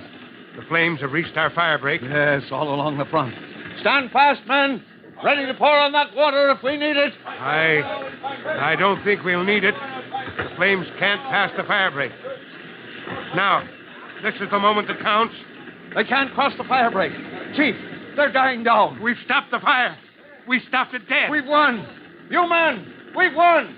Close in. Beat out those sparks. As the men close in to beat down the scattering sparks thrown off by the dying forest fire, Chief Cody and Ellery Collins turn wearily away. On the very peak of the ridge, they dropped down to rest among the rocks. Oh, it feels good to sit down. Yes. Only now that the job's done, I guess there's not much reason left to hope. I know how you feel. Uh-oh. Job's not quite done, Ellery. Before we start searching for those young ones, we've got to report to the district warden. He's flying as if... Chief, that plane is having a hard time. Something's wrong. He's trying to make the hilltop... Great blazing blisters. Is he trying to land on the ridge? No, he'll drop a message to us. No, he's hovering. Let's get over there, Ellery. He's dropping that rope ladder of his. He's got passengers, Chief. Somebody coming down the ladder. Hey, Chief, wait till you hear. It's Jimmy Collins. Ellery, it's the boys. The warden picked up the boys. Oh, Collins, boy, we thought you were done for. Oh, we're too tough to burn, Chief. Oh, gee, did we ever get the hot foot? Wait till you hear. Pete, son. Pete, you're safe. No, Pie. I caught a terrible cold. Oh, Cousin Ellery, Chief Cody, listen. Let me tell you, right in the middle of the forest fire, gee, it was so hot even the rocks cracked and split. But Pete, he didn't care. He just went ahead and caught cold. And that's the best trick of any week, catching a cold like Pete's in the midst of a forest fire. But the fire has been stopped. And if Chief Cody and Ellery Collins can now hold it in check, Upper Falls will be saved. Their next move is for the district warden to decide. And you'll hear his orders in our next true-to-life episode of The Firefighters. In just a moment, Chief Bob Cody will tell you, boys and girls, how you can help the firefighters in your own town. But first, here's a message you ought to hear. And now, Chief Bob Cody with a special notice for the Firefighters Brigade. Chief Cody. Hello, boys and girls. This is your friend, Chief Cody, with a reminder that we all share the cost, even though very few people may be guilty of carelessness in starting a forest fire. Did you ever think of that? Now, even if your home is miles away from the scene of a forest fire, you lose, because fire destroys valuable timber and beautiful woodland. You lose because somebody miles away has been guilty of carelessness. Somehow it doesn't seem fair, does it? All right, think it over. That's all for now. You'll be hearing from me soon. Fire Chief Cody and the young rookie fireman Tim Collins will be back on the same station the next time you hear... That's it. Let's roll! Let's go! Firefighters! Firefighters is a copyrighted feature of William F. Holland Productions.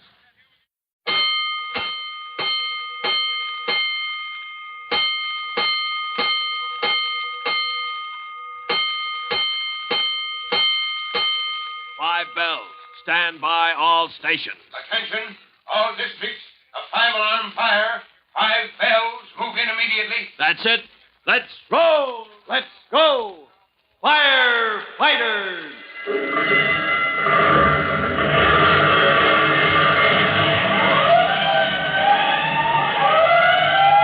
Presenting Firefighters, the true-to-life story of our unsung heroes who stand ready to ride by day or night against our most murderous enemy, the demon of fire.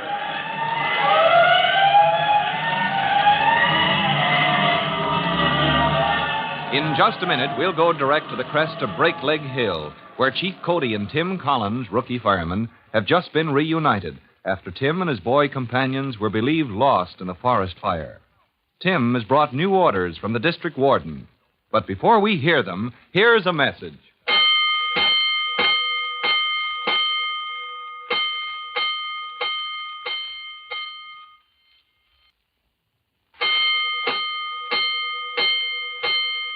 Let's go, firefighters.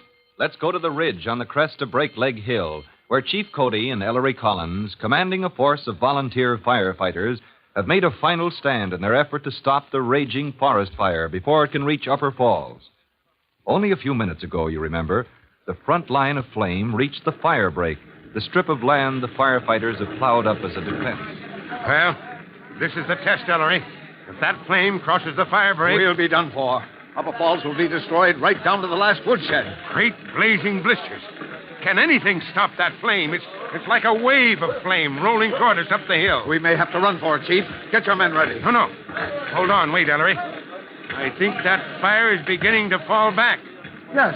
Yes, it is. It's dying down. We've stopped the fire. We've stopped it dead. We've won. You men, we've won. We've done it. We stopped the fire. And as the battle swings in favor of the exhausted, smoke-grimed volunteers on Break Leg Hill, the district warden of the Forest Service is fighting a battle of his own. Far down the hillside, hidden by smoke and battered by the hot winds that follow the course of the fire, the warden's patrol plane, a helicopter, hovers a few feet above the ground as he calls through the hatchway. Come on, you boys! Come on up that rope ladder! All right, quick, Jimmy! I'll hold the ladder steady. Well, give me a boost, Tim. All right, up you come, boy! Now the other ones! Come on, Pete, I'll give you a hand. Make it fast, Pete! Haul them into the plane, Jimmy. All right, now, Collins. I can't hold her any longer against this wind. Coming aboard, sir. Good. All right, haul in that ladder and secure the hatch. All secure, Warden. All right, now settle down, you boys. Don't move if you can help it. Try not to shift your weight, Jimmy. Pete, lean back. There's plenty of room. Gee, Pete, you ever been up in a plane before? No, but I don't know if I want to be. This craft can carry 4 of us. We've got to get some altitude. These air currents could smash us against those rocks like a box of matches. Gee, what a pilot. Gosh, Pete, flying this little plane right down those rocks to pick us up. Yeah, just in time, too, before our shoes began to burn. Jimmy, will you ever forget it? The warden flying down to pick us up? I ought to lose my license for that. No more sense in the risk of crash that way. Steady now. We're gaining altitude, Warden. Steady. We're going to make it. We're climbing. Hey, look, Jimmy. We can see the top of... the top of the hill. Gee, Pete, you caught a coal in that cave. How about you, Jimmy? You got chilled, too, crouching in that coal cave to escape the forest fire. Me? Catch cold? Oh, certainly not. Well, maybe. Yeah, I thought so. The sooner you two get home and into bed... Look, I'm going to drop you all at the crest of the hill, Collins. Oh, good. We'll see Pa. And Chief Cody. We're too much to carry, Warden? This fire has roused up such a gale of wind, it's too risky to carry such a load any distance. Oh. Now, you have plenty of altitude to get you over to the ridge. Almost there, fellas. We'll have to hike down the trail to the highway, but after that, we're almost home. Oh, Collins. Yes, sir. Orders for your cousin, Ellery. Yes, sir. Leave a squad of men with knapsack extinguishers to keep watch in case the fire breaks out again. The other men can start down the trail to the highway. Right, sir. Anything else? I'll be down to the highway to meet you. I want to see Ellery and tell him face to face what a fine job he's done. Oh, and that reminds me. If you can find old Bob, I want to see him, too. Old Bob, sir? I don't know him. Of course, I'm just visiting at Upper Falls. I don't know all the men from the farm. Your cousin will know. Old Bob Cooper or Corbett, something like that. No timer. Shabbiest man in Ellery's whole crew. Hey, look, Jimmy. Look, there's my Pa down there. All right, heads up, all of you. We'll try to drift her into the hilltop. All right, now, you fellas, don't even wiggle. You ready with that rope ladder, Collins? Yes, sir. I give the word. I'll be ready, sir. Never saw the wind current so bad. Steady, all. We're coming in. All right, back in your seats, kids. Give us room. Ready the ladder. Ready here. Open the hatch. Hatch is open. Drop that ladder and get down it before we drift away. All right, boys, down you go. All right. Hurry it up before the wind blows us clean off the ridge. Well done. Good work. I'll meet you in an hour. And an hour later, as the weary firefighters from the hilltop reach the highway at last, Chief Cody and Ellery Collins order them into the waiting truck. Well, great work, you men. Yes, go on home and rest. You've earned a night's sleep. Well, that's that. There go the men. Oh, what about us? Gosh, am I sleepy? Yeah, me too. I'm almost not even hungry. I'm so tired. We'll go home in the tank truck. The cab will hold us. Come on, fellas. We're on the last lap. The truck is just around the bend. Well, come on, Pete. I can feed you. Oh, that's what you think. Oh, yeah.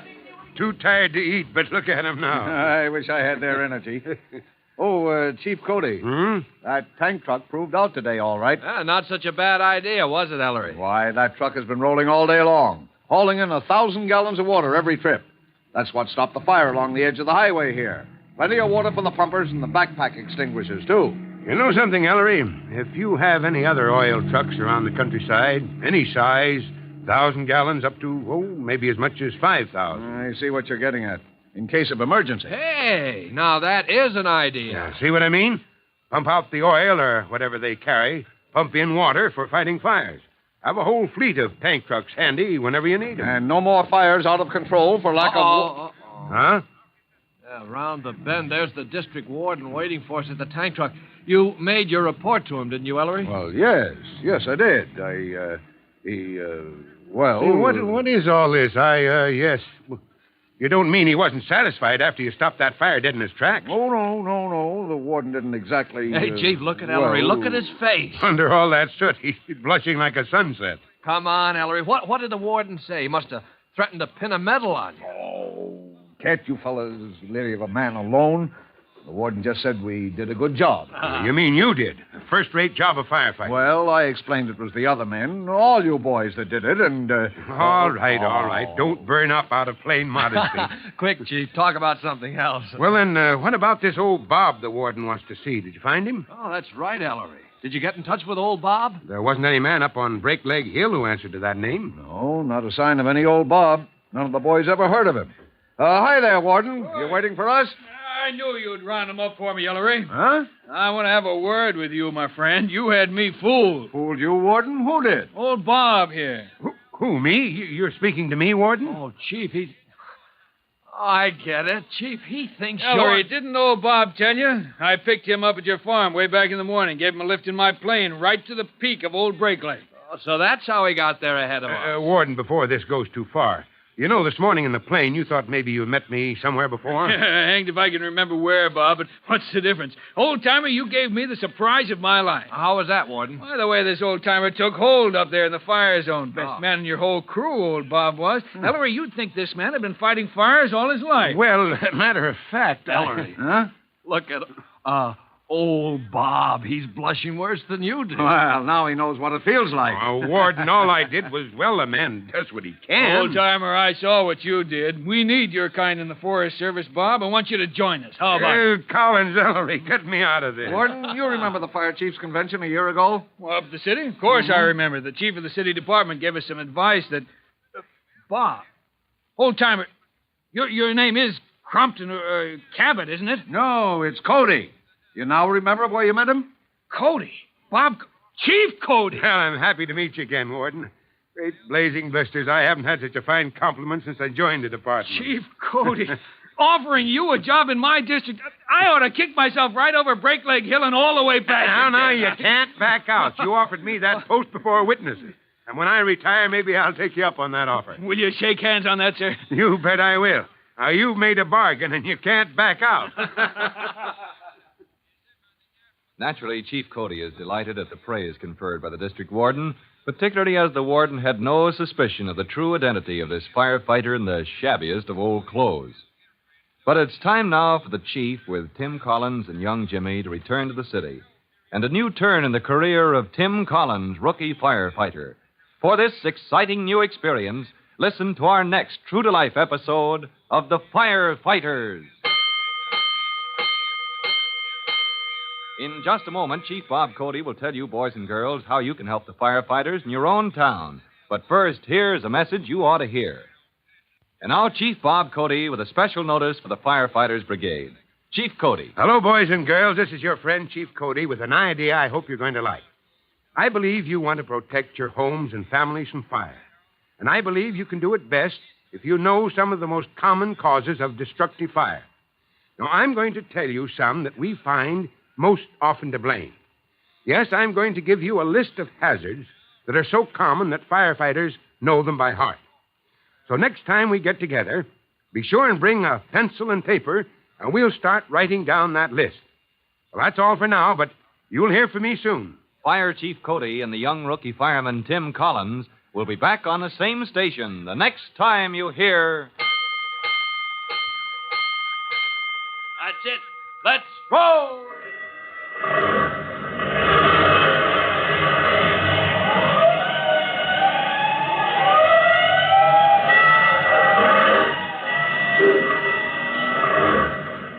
Let's go!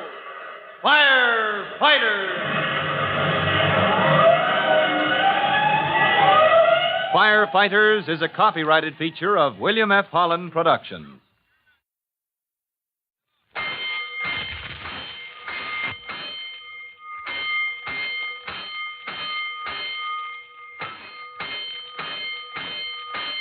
5 bells. Stand by all stations. Attention, all districts. A 5-alarm fire. 5 bells. Move in immediately. That's it. Let's roll. Let's go. Firefighters.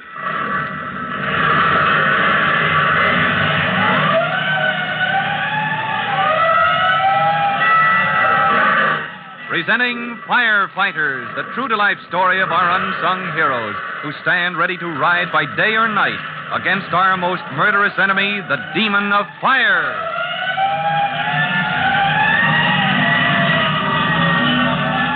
In just a minute, we'll drop in at Chief Cody's office at Fire Department headquarters, where the chief is interviewing candidates for promotion.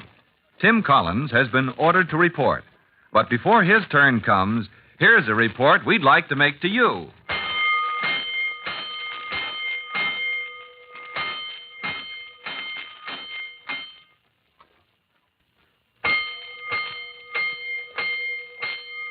Let's go, firefighters. Let's go to the office of Chief Cody at Fire Department headquarters, where Tim Collins, rookie fireman, has been sitting on a bench in the outer office for most of the morning. While Tim waited his turn, Chief Cody has been interviewing candidates for promotional school. And as an interested listener, Chief Cody has an unusual guest, Miss Jenny Garland. I think I have enough notes for my magazine article, Chief Cody. Well, now, Miss Garland, we want to be sure you don't miss anything. You've been so kind, Chief. And all these men you've interviewed, they've been so helpful. There's just one more on the list, but if you're in a hurry... Oh, no. I just thought, well, isn't it almost time for lunch? I was hoping you'd let me take you to lunch. Oh, I'd love that, if you're not too busy. Yeah, never too busy to eat, Miss Garland. Oh, that's one thing you should write in your magazine about every firefighter. We'll see this last man, and I'll tell you all about him at lunch. Private Collins reporting, Chief Cody. At ease, Collins. Yes, sir. Miss Garland, this is one of our engine men, Hooksy Collins. Here's the young lady who's going to write a magazine story about us, Collins. Oh, you could write a whole story about the chief himself, Miss Garland. There's so much to write about all of you, Mr. Collins, I hardly know where to begin. Now, for instance, your name. Oh, Collins? Well, there's always been a Collins in the fire department, miss. But I meant your other name. What did you call him, Chief? Hooksy. That's what the boys call him, Miss Garland. That was his father's nickname years ago. This boy picked it up when he was a ladderman. On old 3-1s, my dad's ladder company. The one he started with when he first joined the department. I see. And your father, he was chief, wasn't he, years ago? He was until he lost his life in line of duty. Oh, I see. And you, Mr. Collins, you're in an engine company now? Yes, he's in company 209. Any more questions, Miss Garland? Oh, no, none that can't wait. Don't let me interrupt the interview, Chief. Collins, you know why you're here. It's about the promotional school. You've been recommended. Am I qualified, sir? On every count. You understand the system? Yes, sir. 3 weeks at the training school, taking a refresher course. That's right. A review of everything you learned as a probationer. And on top of that, special courses in what an officer needs to know, and then your examination. And if I pass with credit, I'm in line for promotion. You'll be in line as soon as the lieutenancy opens up. Want to try for it? I'd like to, Chief. When my chance comes, I'd like to apply for the school. Right.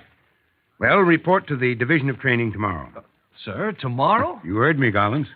Well, then that's all, Chief Cody? I mean, I'm in? That's all, son. Oh, good grief, it happens fast when it happens. You have some reason for not entering promotional school at this time? Oh, no, sir. I'll be there tomorrow as ordered. Right, Collins. Dismissed. Yes, sir. And yes, ma'am. I mean, goodbye, Miss Garland. Good luck, Private Collins. Thank you, ma'am. Thank you, Chief. Now, about that lunch. Just lead the way, Chief. I'm hungry as a fireman. Oh, Miss Garland, since you're going to be in town for a few days, we'll let the promotional school course get started, and then I think it can be arranged for you to drop in and see the boys at work.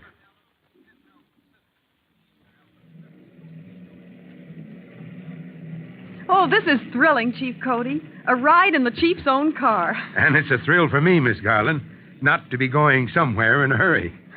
Take it easy, Vito. Yes, sir. We're only rolling to the drill yard, not to a fire. We're almost there, aren't we? Just around the corner. Get out your notebook. Oh, my poor notebook is practically full. But I do want to see the men in training. Oh, what's that big tower there ahead of us? Now, that's where we're going. All right, Vito, pull up here. Yes, Chief. We'll watch from outside at first. Why, that tower is as high as a big building. What are those big square openings, Chief? Now, those are meant to be windows. You see, the tower is our drill tower. That's where the men learn to... Well, wait, you'll see in a minute. Yes, they're starting ladder drill. What are they going to do? Oh, there's that Private Collins, isn't it? Yes, he's acting as officer in command of a ladder company. Uh-huh. Yeah, I'm going to pull a rescue, I guess. A rescue, Chief? Yeah. Somebody's in danger? No, it's just part of the drill. You see that man up in the tower? Uh-huh. Well, he's the victim, pretending to be trapped in a fire. Way up in that high window. Oh, dear, that'd be dreadful. Yes, it is when it really happens. Now, just watch the men. All right, let's throw that 45-foot ladder. Hey, up in the drill tower. Hey, victim. All set up here, Hooksy. Come on and save me. Keep cool. I'm coming after you. What do you mean, keep cool? I'm supposed to be binding up. Oh, brother, you're too tough to burn. Okay, who's my ladder crew? 5 men for the 45-foot ladder. Come on. Rocky, you take the foot. Monahan and Kaplan, you're on the beams. That leaves the poles for Digger and Swede. All right? Okay, boys, get set. Let's go. Throw that ladder. Hup. All right, steady it, boys. Steady it. That's better. Now, give me all 45. Come on, run up that extension. Come on. That's right. Hit that windowsill. That's it. Square on the nose. There we are. Please, somebody save me. These terrible flames, they make me so uncomfortable. Oh, bite down, Louie. Here I come. I think I shall faint. I'm breaking out in big blisters. That victim, that's Louis Fronheiser. He's the silliest thing. Yes, the department clown. There's one in every department. Oh, but now he's pulling back. What's he doing now? Pretending to be afraid of the ladder. Isn't that too dangerous to be funny? He might knock Collins off balance Well, and then... it isn't funny, Miss Garland, not this part. Now, Collins will walk him down. You'll see. There. The victim is placed on the ladder. You see how Collins gets right behind him, standing on the same rung. Puts his arms under the victim's, holds him against the ladder with his own body. Like climbing down double. That's just what it is, climbing down double. But why do they do that? Well, you ever look down from a high place, Miss Garland, maybe from a window in a tall building? Oh, I hate it. It scares me to death. I get so dizzy. Well, that's just it. Now, suppose you were trapped in a fire, had to climb down a ladder. I wouldn't do it. I'd rather... No, you wouldn't rather burn. You'd be glad to have a fireman walk you down. What's that? Oh, it's your driver, Chief Cody. Yes, must have a message over the radio in the car. All right, Vito, I'm coming. Shall I come? No, you wait here. I'll see what he wants. You watch the men. All right, men. All right, break down that ladder. Come on, let's go. Get some snap into it. All right, stow it away. Okay, that's that.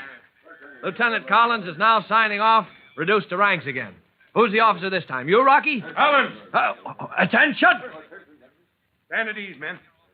Collins, you're going to have a chance to work out with that ladder. Fire, sir? Trouble around the corner. Emergency 99. 99? Oh. Promotional company. Emergency 99. Can you handle it, Collins? Or shall I tap in an alarm? Chief Cody, when it comes to emergency 99, we're the best company in the department. All right, men. We're so good we don't even need a ladder truck.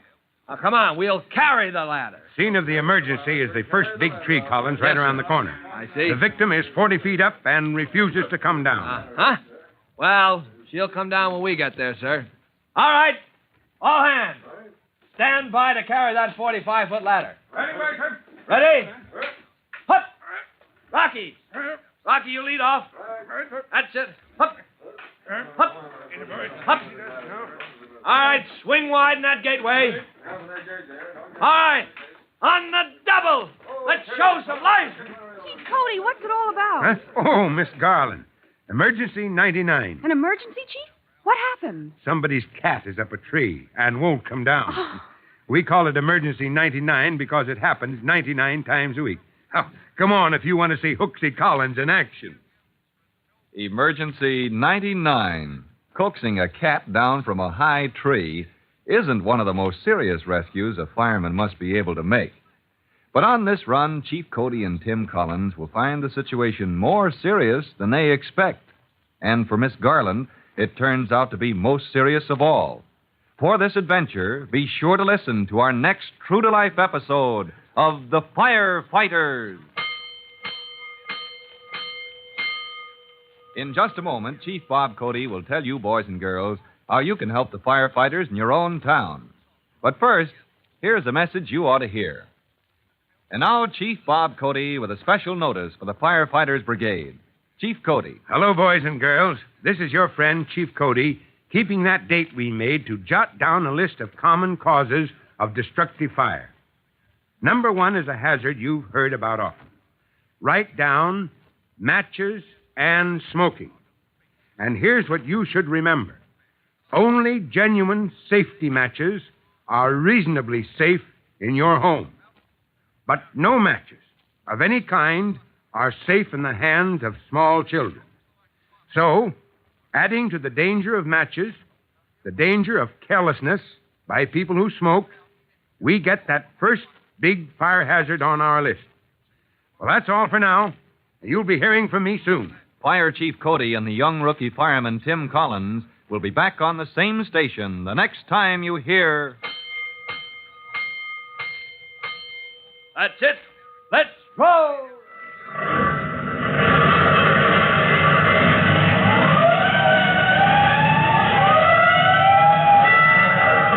Let's go! Firefighters!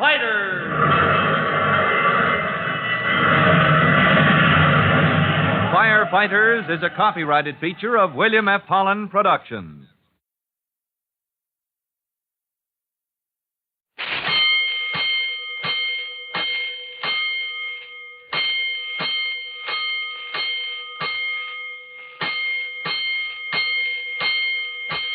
Five bells. Stand by all stations. Attention, all districts. A 5-alarm fire. 5 bells. Move in immediately. That's it. Let's Roll! Let's go! Firefighters!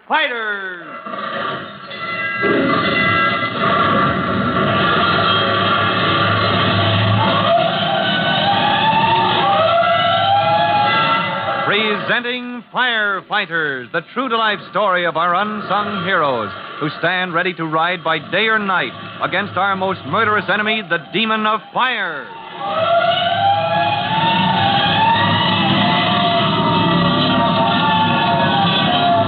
In just a minute, we'll join Tim Collins and Chief Cody at the scene of a sudden emergency, the one known to the fire department as Emergency 99.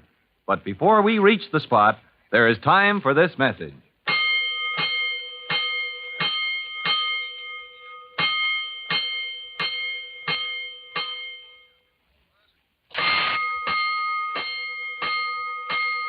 Let's go, firefighters.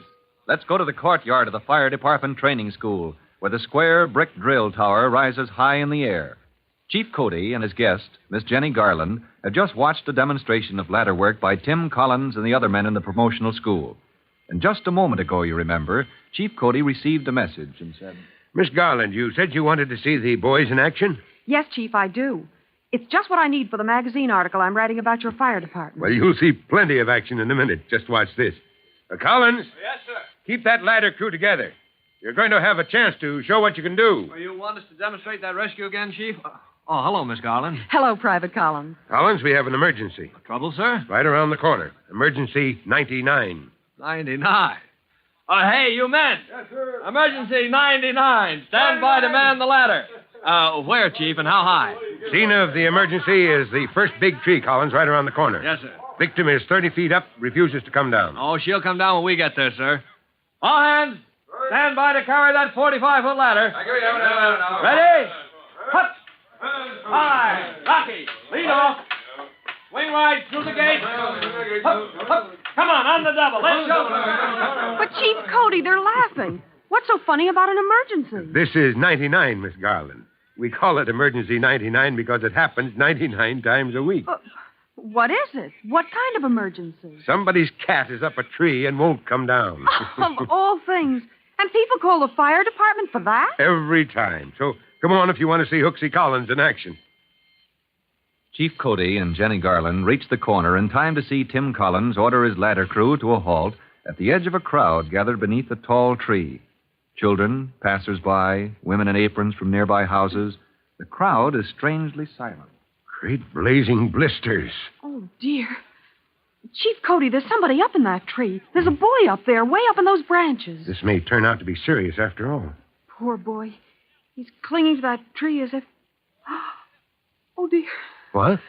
Oh, no, it can't be. I left him at the hotel. Who? What are you talking about? It is. It's Davy. It's my brother. Oh, no. Oh, hold on there. Don't call his name. But my brother, he'll fall. He'll be hurt. Miss Garland, keep your head. If you startle him, he will fall. Oh. His only chance is to hang on, just as he's doing. But I've got to. I must. Oh, what can I do if anything happens to Davy? Just leave it to Collins, Miss Garland. And don't make a sound. Now, look. Collins is keeping the crowd quiet. All right, there goes the ladder. Yeah, with hardly a sound. All right, steady that ladder, boys. All right, now run up the extension. That's it. Now ease the ladder into place. Don't jar that branch. You might lose its grip. All right. Now steady, all. I'm going up. All right, hang on tight, boy. Yeah, you're a smart kid. You're going to be all right. Smart to keep your eyes closed. No, you don't have to talk. You don't have to move. This is the fire department, son. We'll take care of you. I can't look. I'll have to jump before I fall. You're not going to fall. Now, just hang on to that tree. Now, I'm going to put my arm around you, but you hang on just the same. There. Now I'm holding you. That's right.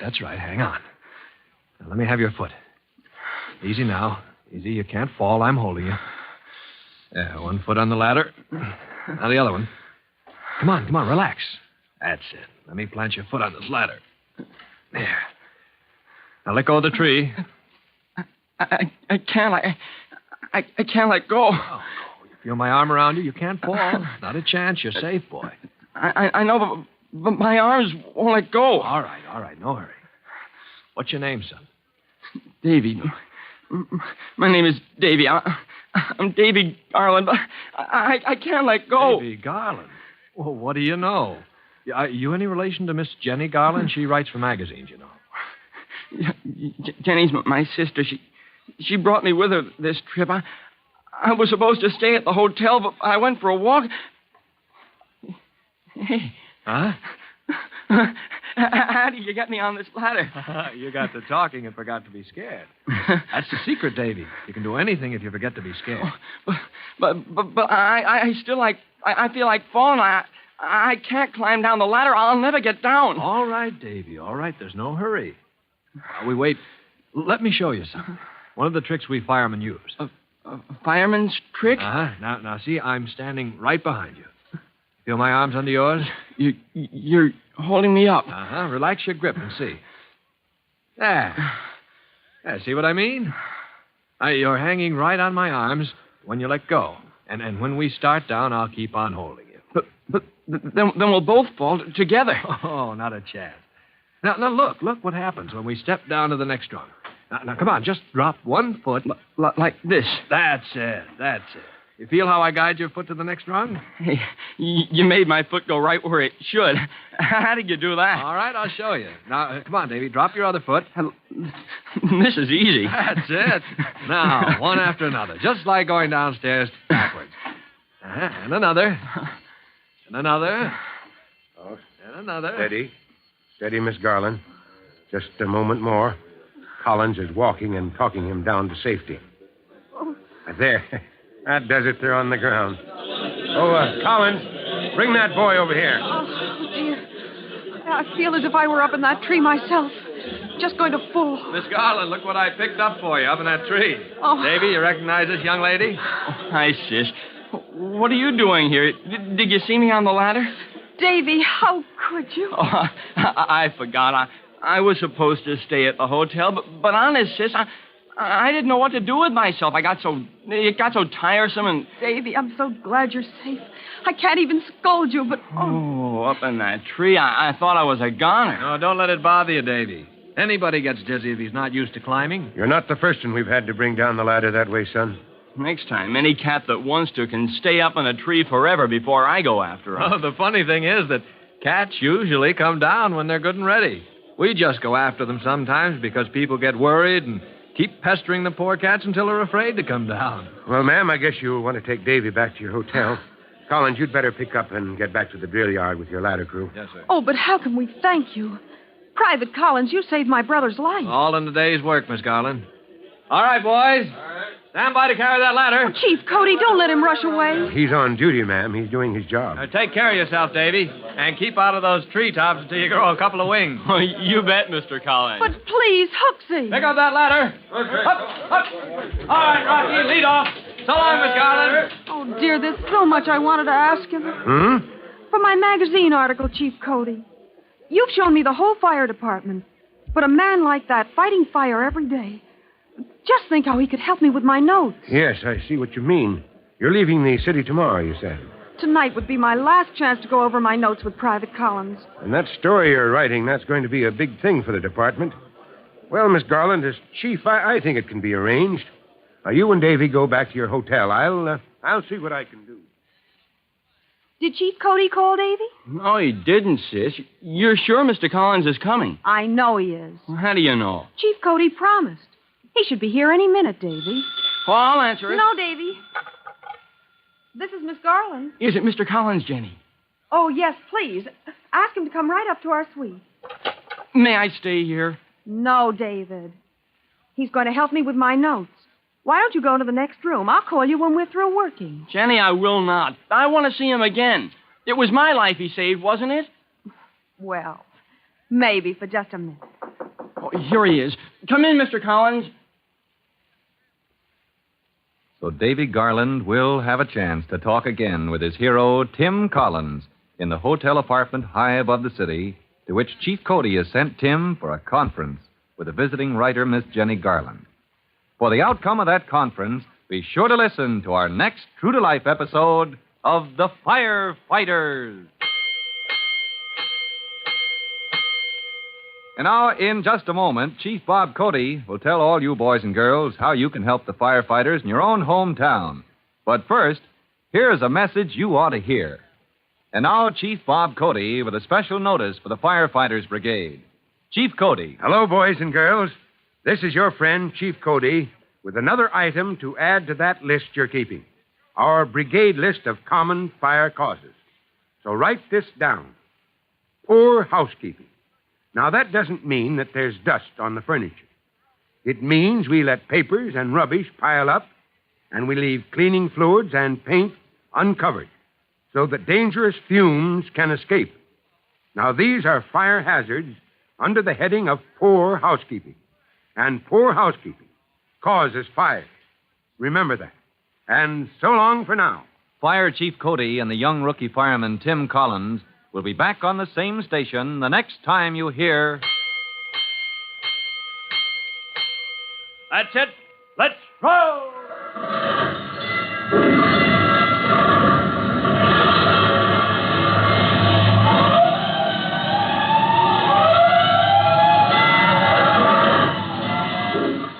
Let's go!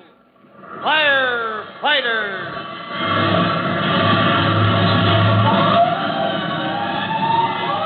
Firefighters is a copyrighted feature of William F. Holland Productions.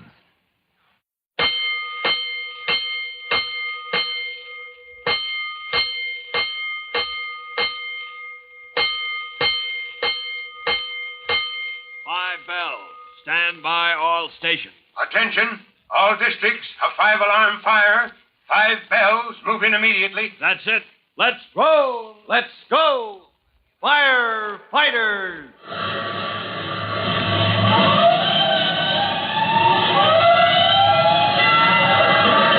Presenting Firefighters, the true-to-life story of our unsung heroes who stand ready to ride by day or night against our most murderous enemy, the demon of fire.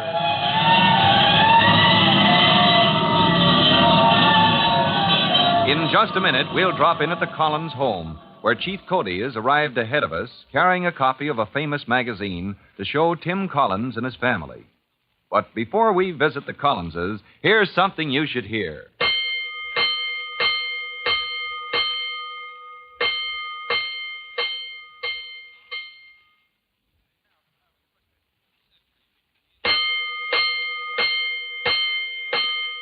Let's go, firefighters.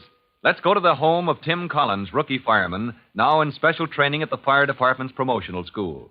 During his first week at the school for officer candidates, you remember Chief Cody assigned Tim to an evening of special duty. Collins, Miss Garland has made an unusual request. Miss Garland, Chief? Yeah. That girl who's writing a magazine story about the department? Right. She's almost through, but she says she wants to round out her information. Well, I'll do anything I can, Chief, if it helps the department. Good. What are your plans for this evening? Why, I haven't made any, sir. All right, then here's what you can do for the fire department. Report to Miss Garland at 8 o'clock. She and her brother have an apartment at the hotel, and you'll place yourself at her disposal. As you say, Chief. All she wants is to have you go over her notes with her. Yes, sir. And she wants you to report with an appetite, all ready for dinner. You suppose you can hold off until 8 o'clock? Oh, of course I can, Chief. Matter of fact, that's a good arrangement. Hmm? Well, it gives me time for a snack at home before I report to Miss Garland at the hotel. That evening, as you remember, was a couple of weeks ago. And now, on his way home from duty late one afternoon, Chief Cody rings the doorbell of the Collins' house. Wait till the Collinses see this magazine story. Glory be, it's Bob Cody. We haven't seen you for so long, Chief, I thought you'd forgotten us. Now, is that likely, Mrs. Collins? You know better than that. Well, you know you've been neglecting us. Come right here. Well, just for a minute, ma'am. My driver can wait. I'll be right out, Vito. I'm on my way home, Mrs. Collins. Home? You mean you're on your way to eat in some restaurant? Tim, Jimmy, it's Chief Cody. Huh? Oh, Chief Cody, what's up, sir? Now, don't rush me. Well, hello there, Jimmy. Where's Trudy? Oh, Trudy's upstairs in bed, dodging her chores. She's a little under the weather, sir. Mom put her to bed, and if she wants a tray, Jimmy or somebody can take it up. Oh, me? Listen, I got enough to do. Oh, Jimmy, you've been so cross all week, and now... What's the matter with you, Jimmy? You can carry a tray upstairs to your sister, can't you? Oh, always something. Now I'm running errands for a girl. Jimmy, talking like that before Chief Cody, too. Excuse me, Bob. I'll see if Trudy needs anything. I'll be on my way in a minute, Collins. I just wanted to show you and your family this magazine article, the one Miss Garland wrote. It's in print already? Look for yourself. Oh, good grief, all these pages. And at the end it says continued. She's going to write more, too? Next time about the Firefighters Brigade. How do you like that, Jimmy? Oh, the brigade. That bunch Jimmy! of... The Firefighters Brigade is a great bunch of kids, Jimmy. Your brother told Miss Garland about them. Jimmy, come upstairs a minute, dear. Mom's calling you, Jimmy. I'm not deaf. I'm coming. Guess I can hear all right. Huh. Say, what's the matter with that boy, Collins? Something on his mind? Doesn't act like himself at all. Hanged if I know, Chief. He's had a chip on his shoulder the past few days. Off his feet, I guess.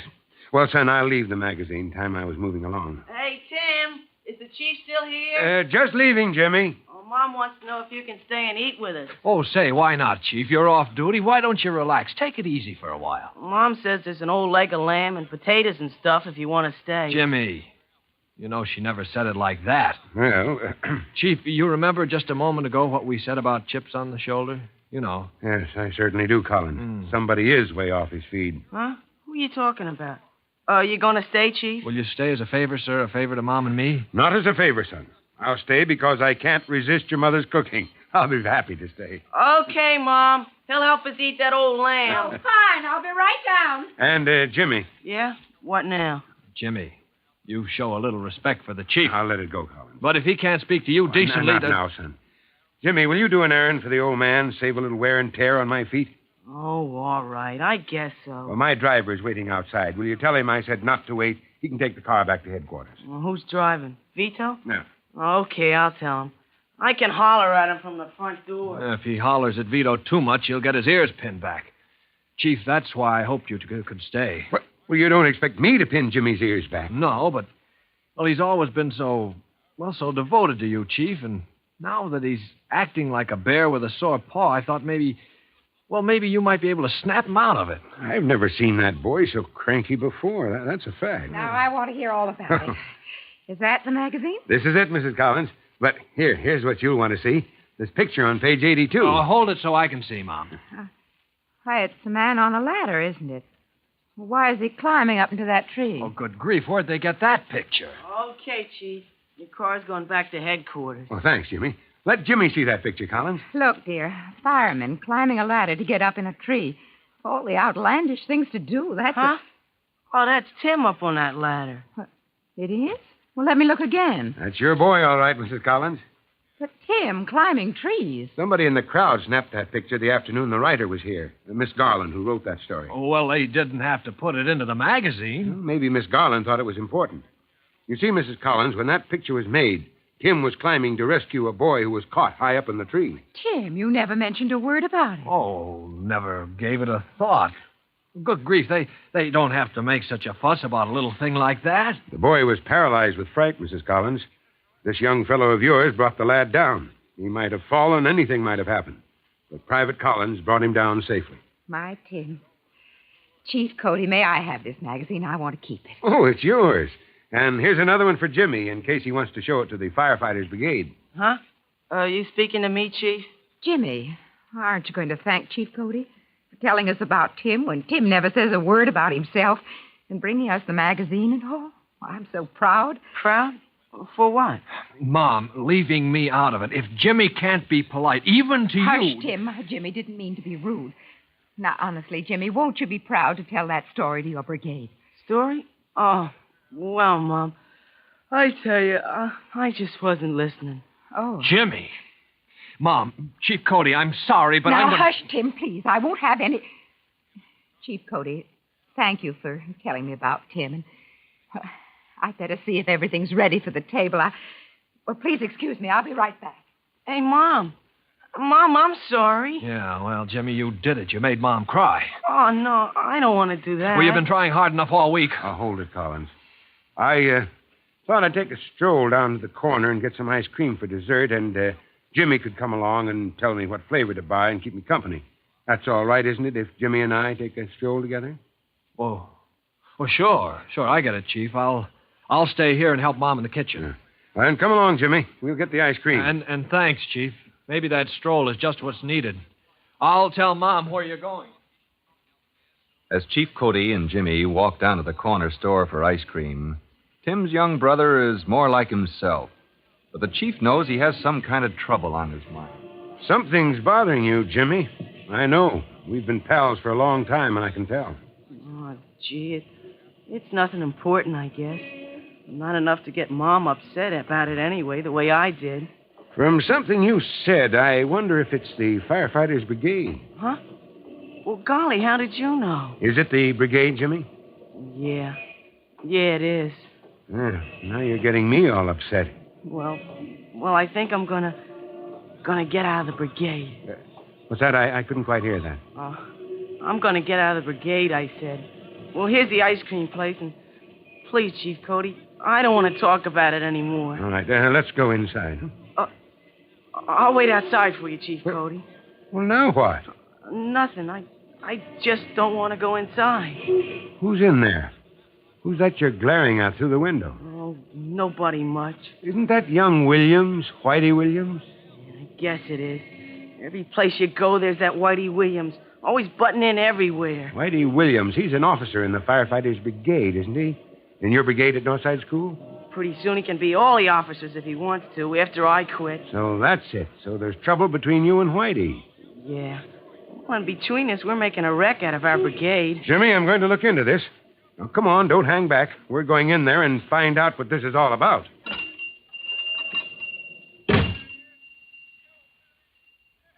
So Chief Cody is about to find out why Jimmy Collins has been so hard to get along with all week.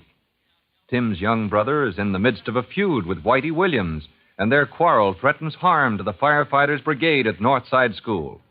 That's a situation Chief Cody cannot tolerate, and for his effort to bring Jimmy and his rival together, listen to our next true-to-life episode of The Firefighters. In just a moment, Chief Bob Cody will tell you, boys and girls, how you can help the firefighters in your own town. But first, here's a message you ought to hear. And now, Chief Bob Cody with a special notice for the Firefighters Brigade. Chief Cody. Hello, boys and girls. This is your friend, Chief Cody.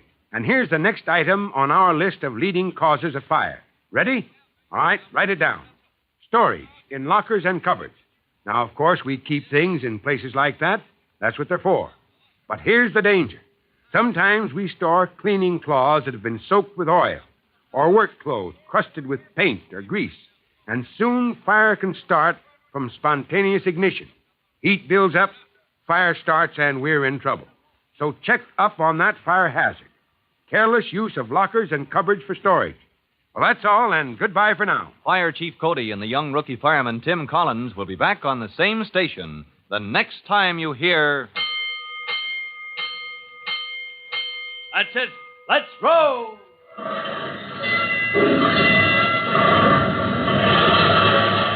Let's go, Firefighters! Firefighters is a copyrighted feature of William F. Holland Productions.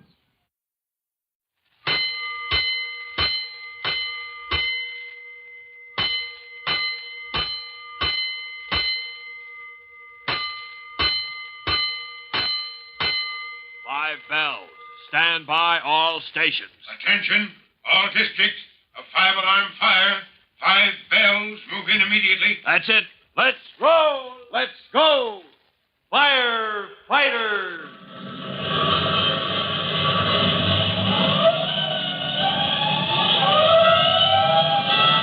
Presenting Firefighters, the true-to-life story of our unsung heroes who stand ready to ride by day or night against our most murderous enemy, the demon of fire.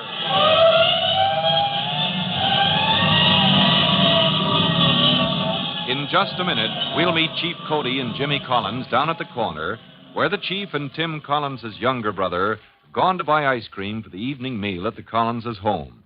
Inside the store is Jimmy's rival, Whitey Williams.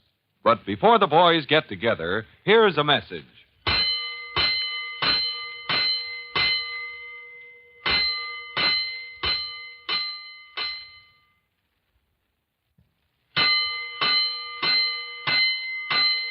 Let's go, firefighters. Let's go to the corner store near the home of Tim Collins, rookie fireman.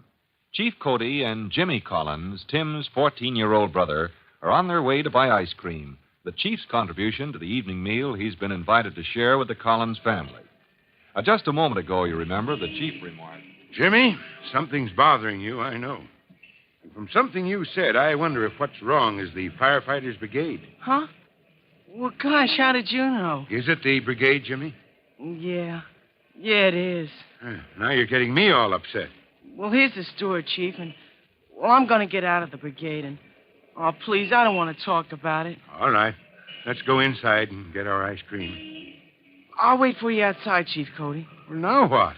Well, nothing. I just don't want to go inside. Who's in there? Who's that you're glaring at through the window? Nobody much. Isn't that young Williams, Whitey Williams? Yeah, it is. Every place you go, there's that Whitey Williams. Always butting in everywhere. Whitey Williams. He's an officer in the Firefighters Brigade, isn't he? In your brigade at Northside School? Pretty soon he can be all the officers if he wants to, after I quit. So that's it. There's trouble between you and Whitey, huh? Yeah.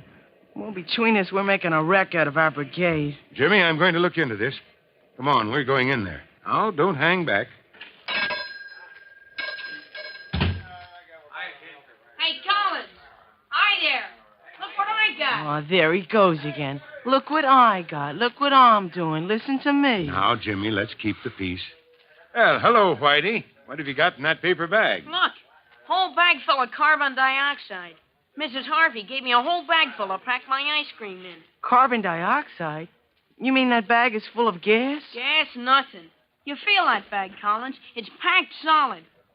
Gee, did I say hello, Chief Cody? Hello, son. Sometimes I forget. I get so busy talking about something. What do you mean, carbon dioxide? That bag is full of dry ice. That's all Mrs. Harvey gave you. Gee, Collins, don't you know anything? Well, sure I do. What do you mean, don't I know anything? Well, gee, any dope knows dry ice is carbon dioxide. Look, Next time the Firefighters Brigade has a meeting, I'm going to bring some dry ice. Look, when we have our brigade assembly at Northside School, we can show them how total flooding works. Listen, we got our plans all made for that assembly. We're going to put on a play. Oh, what's an old play? All that stuff about fire prevention. Well, who cares about floods? We're the Firefighters Brigade. Floods? I said total flooding. Gee, I bet you don't even know what that means. You don't even know what you're saying. I do, too, know what I'm saying. It's you that don't know what you're talking about. Look, I always know what I'm talking about. Listen, you do not. You said Mrs. Harvey gave you that whole bag of dry ice to pack your ice cream in. Sure I did. Sure she did. How does that prove I don't know what I'm saying? Well, listen, then. Where's your ice cream? Huh? All that dry ice, and you forgot to pack the ice cream in it. Oh, gee. Same as always. You were going to get all the way home before you remember what you came to the store for in the first place. Oh, gee. Mrs. Harvey, look, I'm supposed to get a pint of vanilla and a pint of strawberry, and I forgot. What a dope. We'd better let him finish his business before we go back to the counter and add to the confusion. I always know what I'm talking about, he says. Huh. Well, maybe he does, Jimmy, in a way. Huh. Instead of our fire prevention play, he wants to get up in assembly and talk about floods and dry ice. Not floods, Jimmy. He said total flooding. Well, what's a big flood got to do with dry ice? Total flooding, Jimmy, that's a system for putting out fires with carbon dioxide. You mean he does know what he's talking about? Oh, gee. Hey, maybe I should find out about that. I have a hunch you're going to, son. Didn't he say he's going to explain it to the Firefighters Brigade? Yeah, and ruin another meeting. Oh, golly, Chief, you ought to see what that Whitey Williams does to our meetings. That's why I've just got to get out of the brigade. Chief Cody tries to pass it off, but he realizes that Jimmy Collins is really determined to drop out of the Firefighters Brigade at Northside School. And later that evening, he talks it over with Jimmy's brother, Tim Collins, of the fire department. Collins, I don't like this. I don't like it at all. Well, neither do I. But Mom and I are grateful for one thing, Chief. Yeah? What's that? Well, you've put your finger on Jimmy's trouble. Why, he hasn't been fit to live with, not for a whole week. Well, now that his trouble is out in the open, he won't be so rough, tough, and disagreeable around the house. No, he won't, but he won't be happy. Chief, here's a situation we ought to size up before we make a fatal mistake. And what's your suggestion? Well, treat this case like a fire. Drop in at the next meeting of the brigade, size up the situation, and then work out some way to clear it up before Jimmy and Whitey Williams have a chance to wreck the brigade between them. And so a few days later, at the next meeting of the Firefighters Brigade at Northside School, two distinguished visitors are seated in the back of the room. Quiet! Quiet! Any questions you can ask Whitey later. Collins. Yes, Chief. This Williams kid, he knows his stuff. He certainly puts it across like a college professor. Sure does. All right, Whitey. Is that quiet enough for you? Okay. Now, as Jimmy said, any questions, come on up and I'll tell you afterwards. Now, just to finish what I just explained to you, this total flooding system, it goes off when there's a fire. It floods the whole place with carbon dioxide gas, and the fire can't breathe, so it goes out. The fire can't breathe. Hey, that's pretty good. Well, Whitey knows his stuff, all right.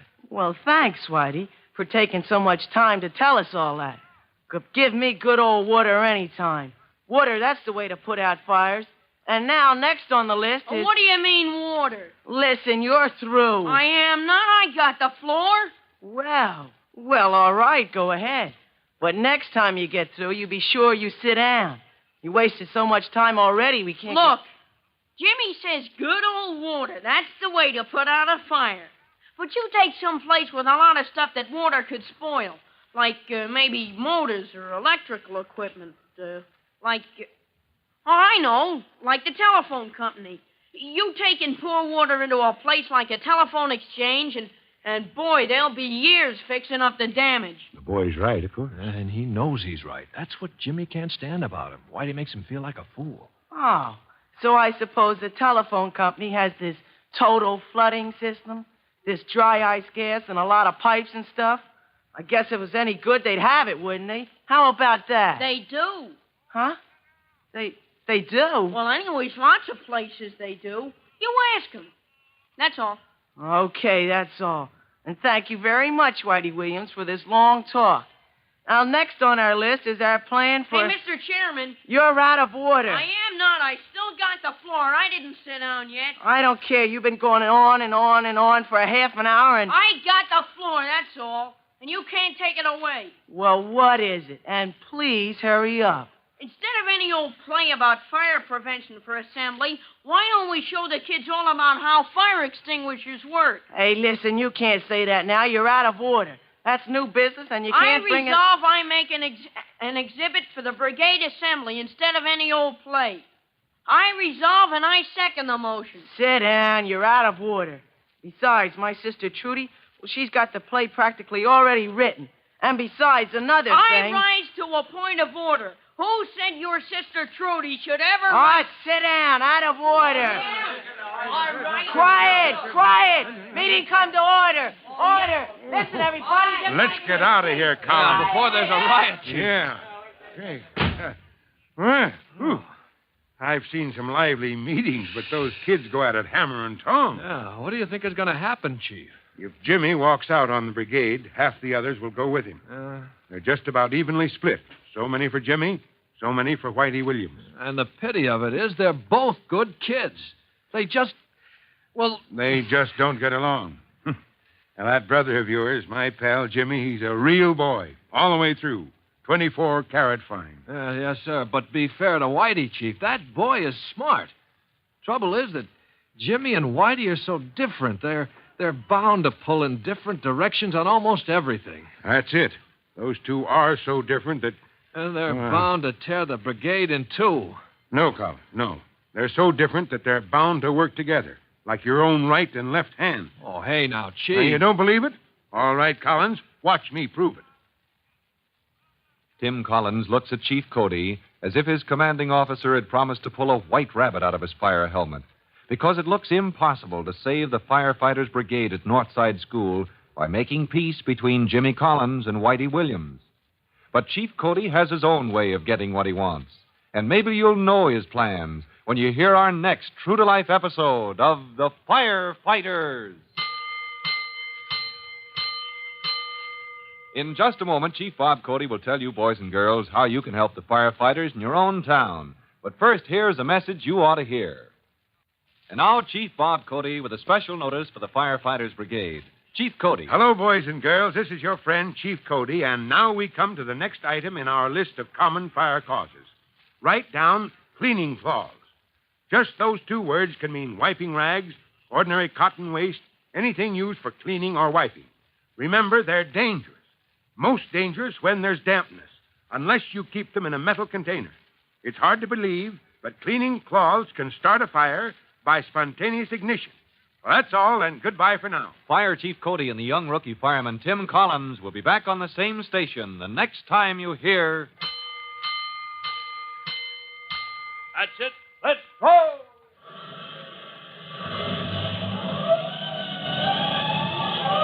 Let's go! Firefighters! Firefighters is a copyrighted feature of William F. Holland Productions.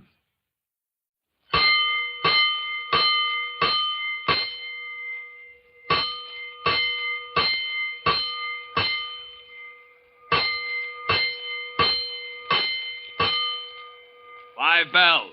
Stand by all stations. Attention, all districts. A five-alarm fire. 5 bells. Move in immediately. That's it. Let's roll. Let's go. Firefighters.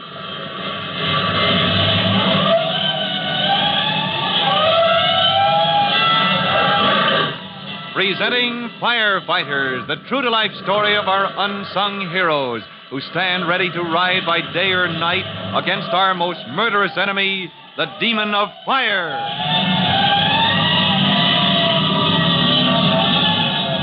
In just a minute, we're going to meet Chief Cody and Tim Collins, rookie firemen, at Northside School, in the corridor outside the hall, where a riotous meeting of the Firefighters Brigade is in progress. But before we listen in, here is something else you ought to hear.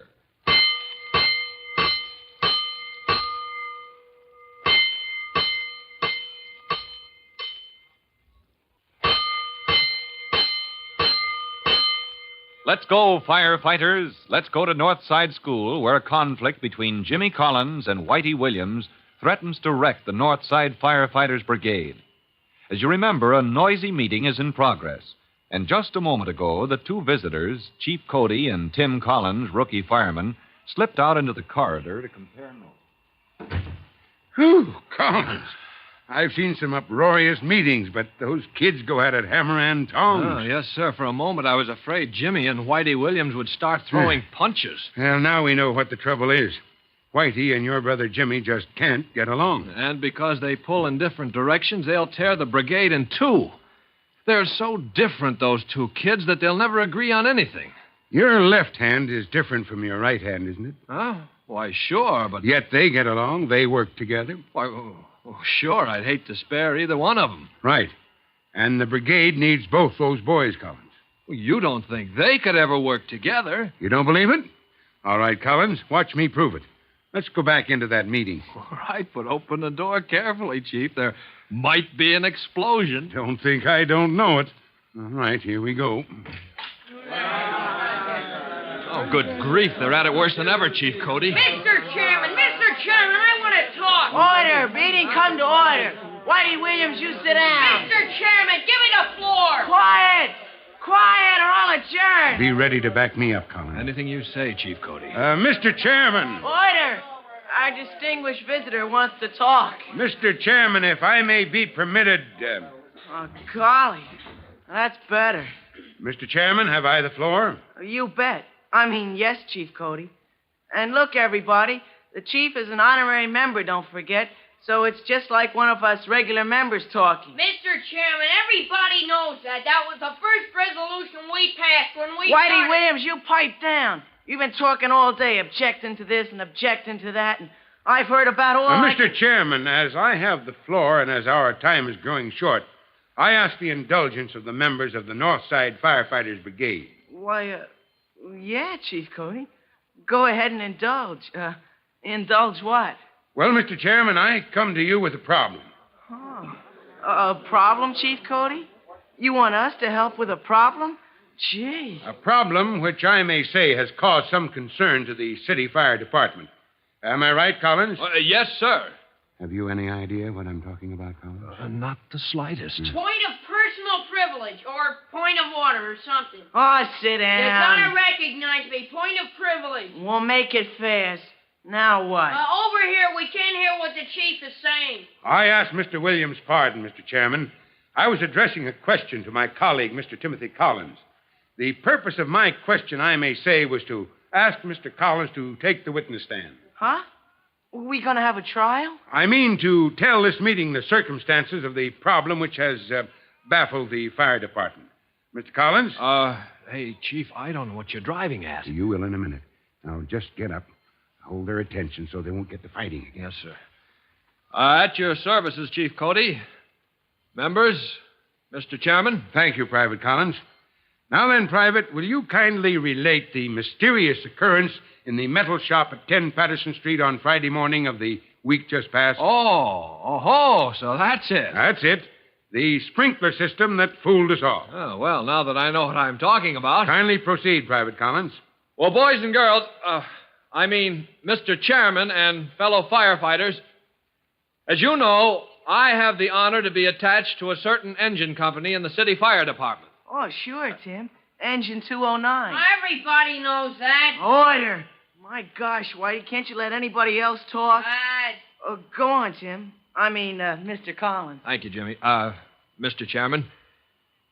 Now, last Friday morning at exactly 10:43 in the morning, as we were finishing committee work, an alarm was tapped in from a private box at 10 Patterson.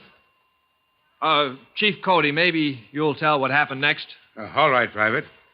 Well, the call was from the Lee building in the manufacturing district, a building with a number of machine shops and other small industries on every floor. I rolled myself when that alarm came in. And when I got there, I met Collins coming out of the door of the building. It's a dry run, Chief. No fire? No, sir, not a sign. Lieutenant Greenspan has ordered all companies back to quarters, all but the salvage crew. What happened, Collins? False alarm? No, sir. One of the sprinkler heads let go. Let go? Yes, sir. Well, what do you mean? Well, Chief, up there on the second floor, up in the Mammoth Metal Works, there's a line of sprinklers hung from the ceiling in case of fire at one of the machines. Yeah. And suddenly, without warning, one of the sprinkler heads began to spray water. Even though there was no fire, not any more heat than usual from the machines, no reason at all. Well, that sprinkler head must have something wrong with it. Well, I've just put in a new one, Chief. Here's the old one. Let me have it. I'll turn it over to the department laboratory for examination. Yes, sir. Here it is, sir. We've shut off the water to the sprinkler system. Well, then turn it on again. And tell Lieutenant Greenspan that 209 can return to quarters. Yes, sir. I'll tell my driver. No, you tell him that I'm up on the second floor at the Mammoth Metalworks. Yes, sir. I'll stand by until the salvage crew cleans up. Chief Cody, I got a question. Order. Whitey, you can't ask any questions till the chief gets through. With the permission of the chair, Yes, sir? before I finish, maybe we ought to clear up any questions. So if Whitey wants anything cleared up. Well, yes, sir. Okay, Whitey, only don't take all day. Chief Cody, the way these sprinklers work, there's a pipe that runs along the ceiling and it's full of water. And the sprinkler heads, they stick out of the pipe, right? Right. And when there's a fire, the heat melts a little thing that keeps the water from running out of the sprinkler head, right? Right. And when that little thing melts, the sprinkler head sprays water on the fire. Only this time there wasn't any fire. So there was something wrong with the sprinkler head. Oh, what could be wrong if you know so much? Well, listen, it's a metal shop, isn't it? And they use acids on metal sometimes, don't they? All right, what of it? Well, the acid, that makes fumes in the air. And the fumes get at the sprinkler head and they make it all looky. I mean, they can corrode it, can't they? So in this Mammoth Metal Works, the sprinkler head maybe was corroded. It must have been. Oh, look, if you know so much about A good point, Mr. Chairman. Huh? You don't mean Whitey is right. Well, now, let me finish. Whitey might have been right, except for what happened next. What happened next was you said Tim Collins put in a brand new sprinkler head. He did, and he turned on the water. And I went up to look over the situation. And 10 minutes later, Private Collins, let's hear your side of it. Yes, sir. Well, Chief, Engine 209 rolled back to quarters. Lieutenant Greenspan reported us back in service, and before we had our turnout coats and boots stowed away, a second call came in from the same box. Oh, golly. Only this time I bet you found the fire. No, sir. No fire. It was that sprinkler head again. But it was a brand new sprinkler head. It couldn't get all corroded in just that short time. That's it, Whitey. Twice, inside half an hour, that sprinkler system went off without reason, drowning the machines in the Mammoth Metal Works. And the second time, you were right there yourself. I was there, and so was the salvage crew, mopping up the water, helping to put the machines back in order. But didn't you see anything? I did not. How about you, Collins? Well, all I saw when we rolled to answer that second alarm was Chief Cody madder than a wet hen and wetter than a wet hen, too. Yes, well, we don't have to go into that. Yes, sir. But, boys and girls, there's my problem. There's what puzzled the whole fire department. What went wrong at 10 Patterson Street? Well, gee, can't the engine men figure it out? They all know about water and pressure and stuff. No, the laboratory. Listen, the laboratory, that's where they know all about the sprinklers, isn't it? Well, now the answer must be found. And, Whitey, you have the scientific slant. And, Jimmy, you know a lot about regular firefighting. Oh, yeah. So I wonder, could you two give us some time, maybe sit in on the investigation, help us figure it out, huh? Oh, well, gosh, help the department? Well, if we... Oh, if you... boy, Whitey, what do you say? Oh, gosh, Jimmy, say yes, quick. Say yes for the both of us, huh? Well, then, that's that. All right, now, meet me tomorrow at headquarters, and when we get a solution, you can report it here at your next meeting of the Firefighters Brigade, huh? Oh, boy, meeting's adjourned. So Chief Cody, in his effort to save the Firefighters Brigade at Northside School from breaking up over the rivalry between Whitey Williams and Jimmy, Tim Collins' younger brother, has introduced a note of mystery. Is it possible for Jimmy and Whitey to find a solution? Well, you'll find out when you hear our next true-to-life episode of The Firefighters. In just a moment, Chief Bob Cody will tell you, boys and girls, how you can help the firefighters in your own town. But first, here's a message you ought to hear. And now, Chief Bob Cody with a special notice for the Firefighters Brigade. Chief Cody. Hello, boys and girls. This is your friend, Chief Cody, with another common cause of fire to add to your list. A right piece, 2 words. Oily material. That means anything that can hold grease or oil waiting for a spark to set it aflame or just waiting to catch fire by its own action. So remember that fire cause. Oily material. And if there's any in your house, keep it in a metal container. Well, that's all for now. You'll be hearing from me soon. Fire Chief Cody and the young rookie fireman, Tim Collins, will be back on the same station the next time you hear... That's it. Let's roll.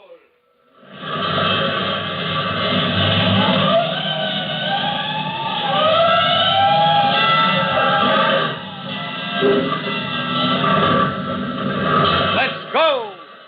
Firefighters.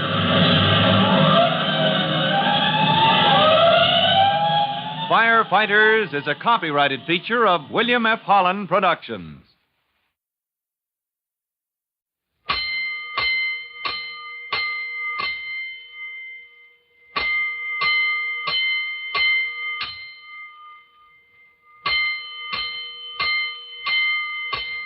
Five bells. Stand by all stations. Attention, all districts. A 5-alarm fire. 5 bells. Move in immediately. That's it. Let's roll. Let's go. Firefighters.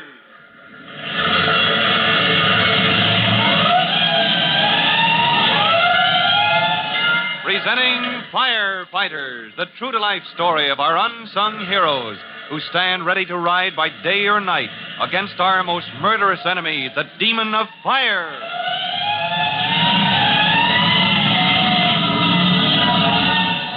In just a minute, we'll move to Fire Department headquarters, where Chief Cody and Tim Collins are waiting for Jimmy, Tim's young brother, and Whitey Williams, his rival for leadership of the Firefighters Brigade at Northside School. But before Jimmy and Whitey get there, we have time for this message.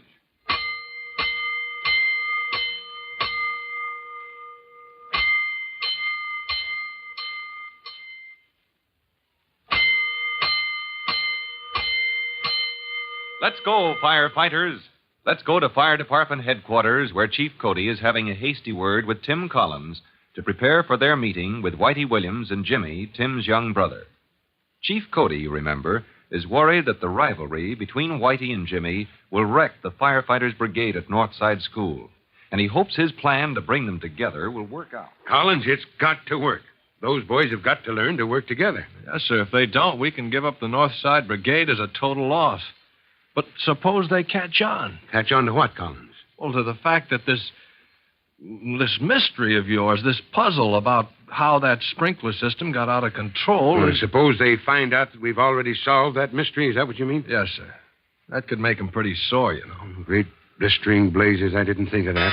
Well, here they are. It's too late now, Collins. I'm going to dump the mystery into their laps just as if we didn't know the answer already. Just as you say, Chief.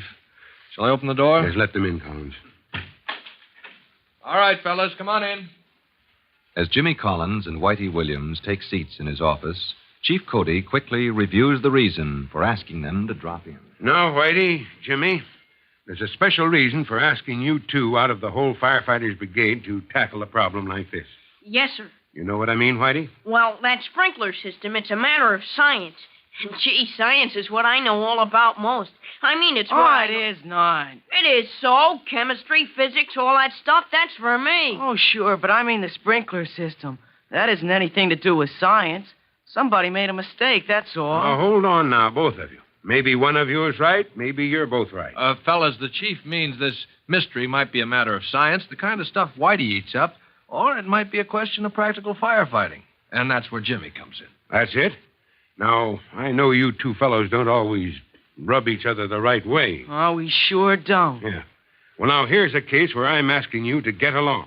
Just for as long as it takes to do a job for the fire department. Well... Like a kind of a truce?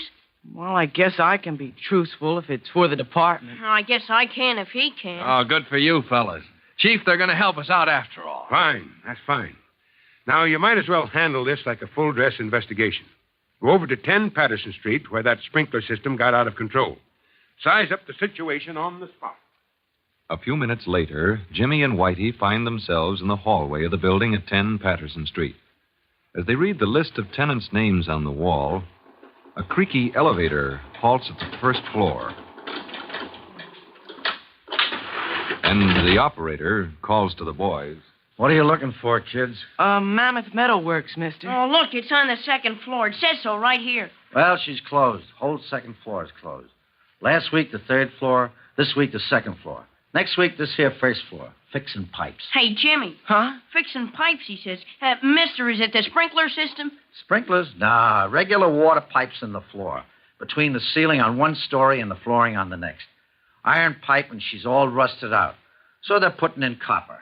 Cutting out the old pipe fellas are with blow torches and arcs. But, mister, didn't they have trouble with the sprinkler system up at Mammoth Metalworks? One day last week, mister? Trouble? I should say they did, kids. You ever see them sprinklers go off? No, sir, but we know what they're like. A pipe runs along the ceiling with little sprinkler heads on it. And when a fire makes the temperature go up, the sprinkler heads go off and spray water that puts the fire out. Wasn't no fire last week, kids. Up to Mammoth, the sprinklers let go, and twice the fire department come a-running. But there wasn't no fire. Well, that's what we knew when we started out, Whitey. Then let's go back to headquarters. The chief said we could look in the laboratory. You know, I got a feeling, Whitey. Huh? I got a feeling the answer is right here, if we could only see it. Ain't nothing to see here, kids. Not up to Mammoth, anyways. Nothing but fellas with blow torches and arcs cutting them old pipes out of the space below the floors. Well, thanks anyway, mister. You're welcome, kids. You're welcome. Come again.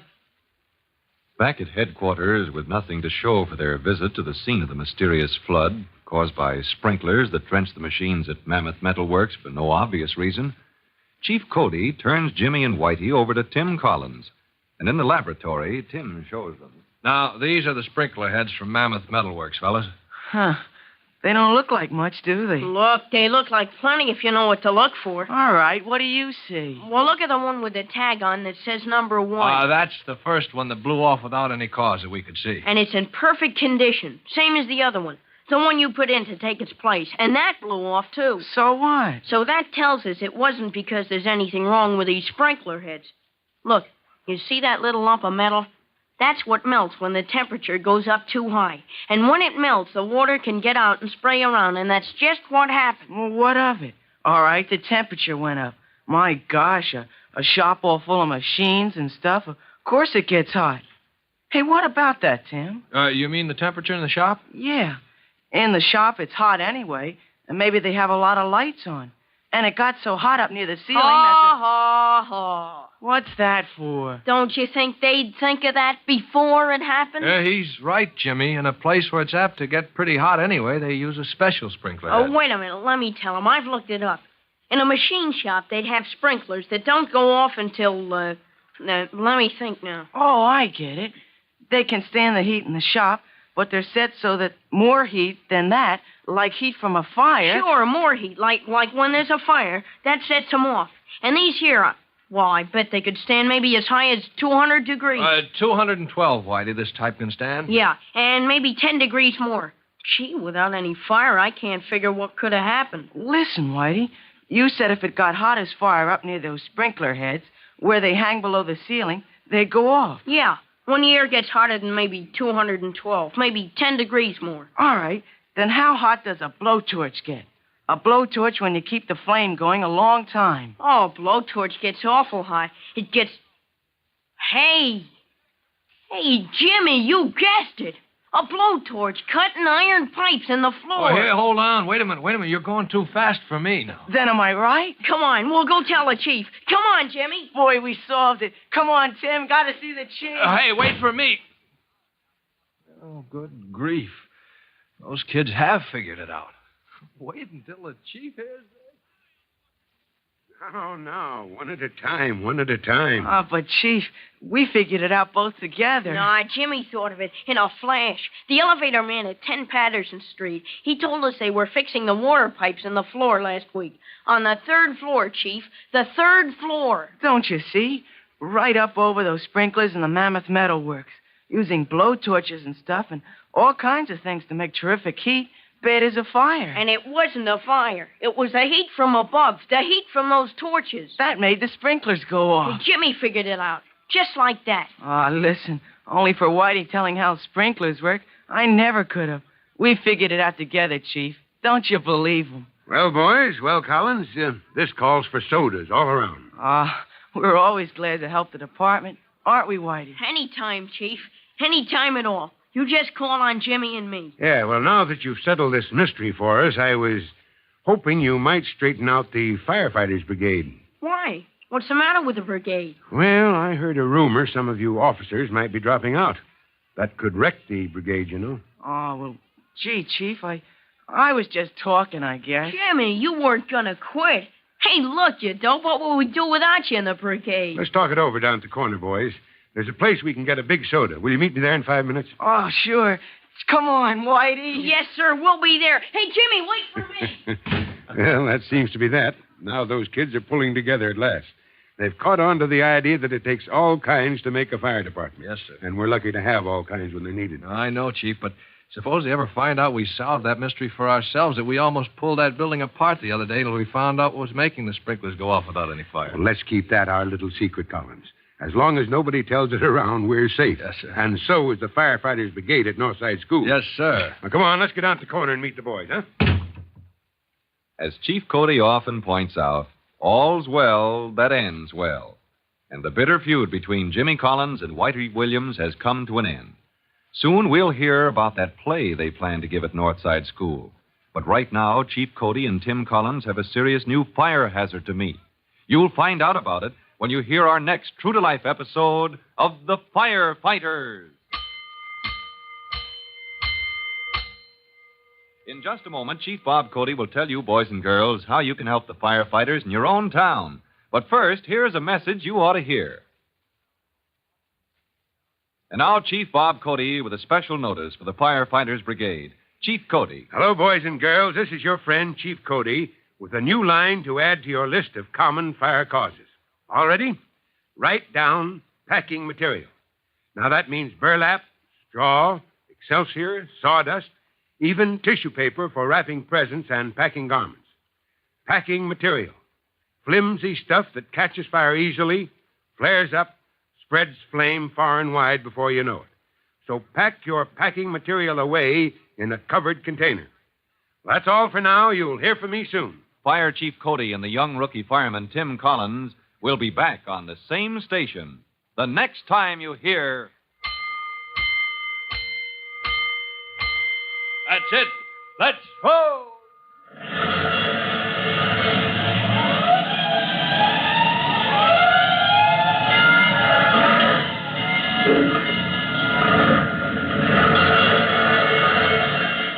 Let's go. Firefighters.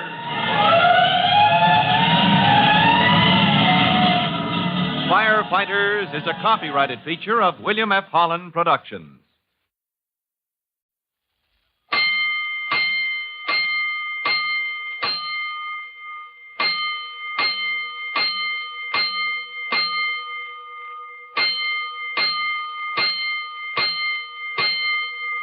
Bells. Stand by all stations. Attention, all districts, a 5-alarm fire. 5 bells, move in immediately. That's it. Let's roll. Let's go. Firefighters.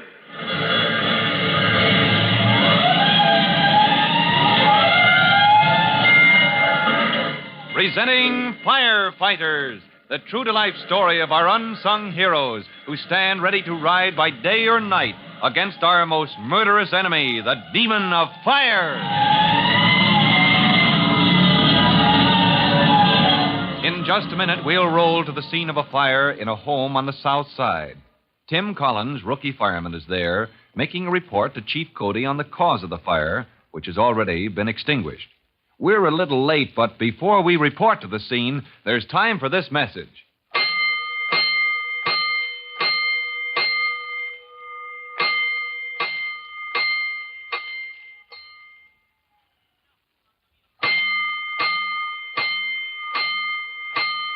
Let's go, firefighters.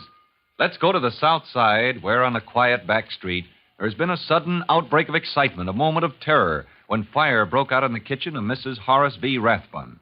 Now, that was 20 minutes ago, and the fire now has been extinguished. As the firemen pick up to roll back to quarters, Chief Cody hails Tim Collins. Collins, what's that you have in your hand? The cause of this fire, Chief Cody. Thought you'd want to see it. Great blistering blazes. Again. Again? Another one of those cheap electrical cords. Yes, sir. Here, let's see it. Now, look at that connection, Chief, or what you can see that's left of it. Yeah. This cheap cord never passed any laboratory test, Collins. Well, Mrs. Rathbun says it was brand new. Yet you can see where that connection caused a short circuit, burned off all that flimsy insulation, threw sparks all over the kitchen, and, well, this morning more than the toast was burned for breakfast. Great billows of smoke. Collins, it's the same story all over town. What's that, sir? Fires in homes caused by this same kind of electrical cord. It's a defective cord some fellow was selling to housewives. One of those door-to-door salesmen? Yeah. Well, they're usually as reliable as any other merchant, aren't they? Well, this fellow isn't. Been in town about a week. We can tell because this flood of small fires began about a week ago. Oh. Have you got a good description of them, Chief? Well, that reminds me. Where's Mrs. Rathbun? Her husband took her to a neighbor's house. Upset, was she? Yes, sir.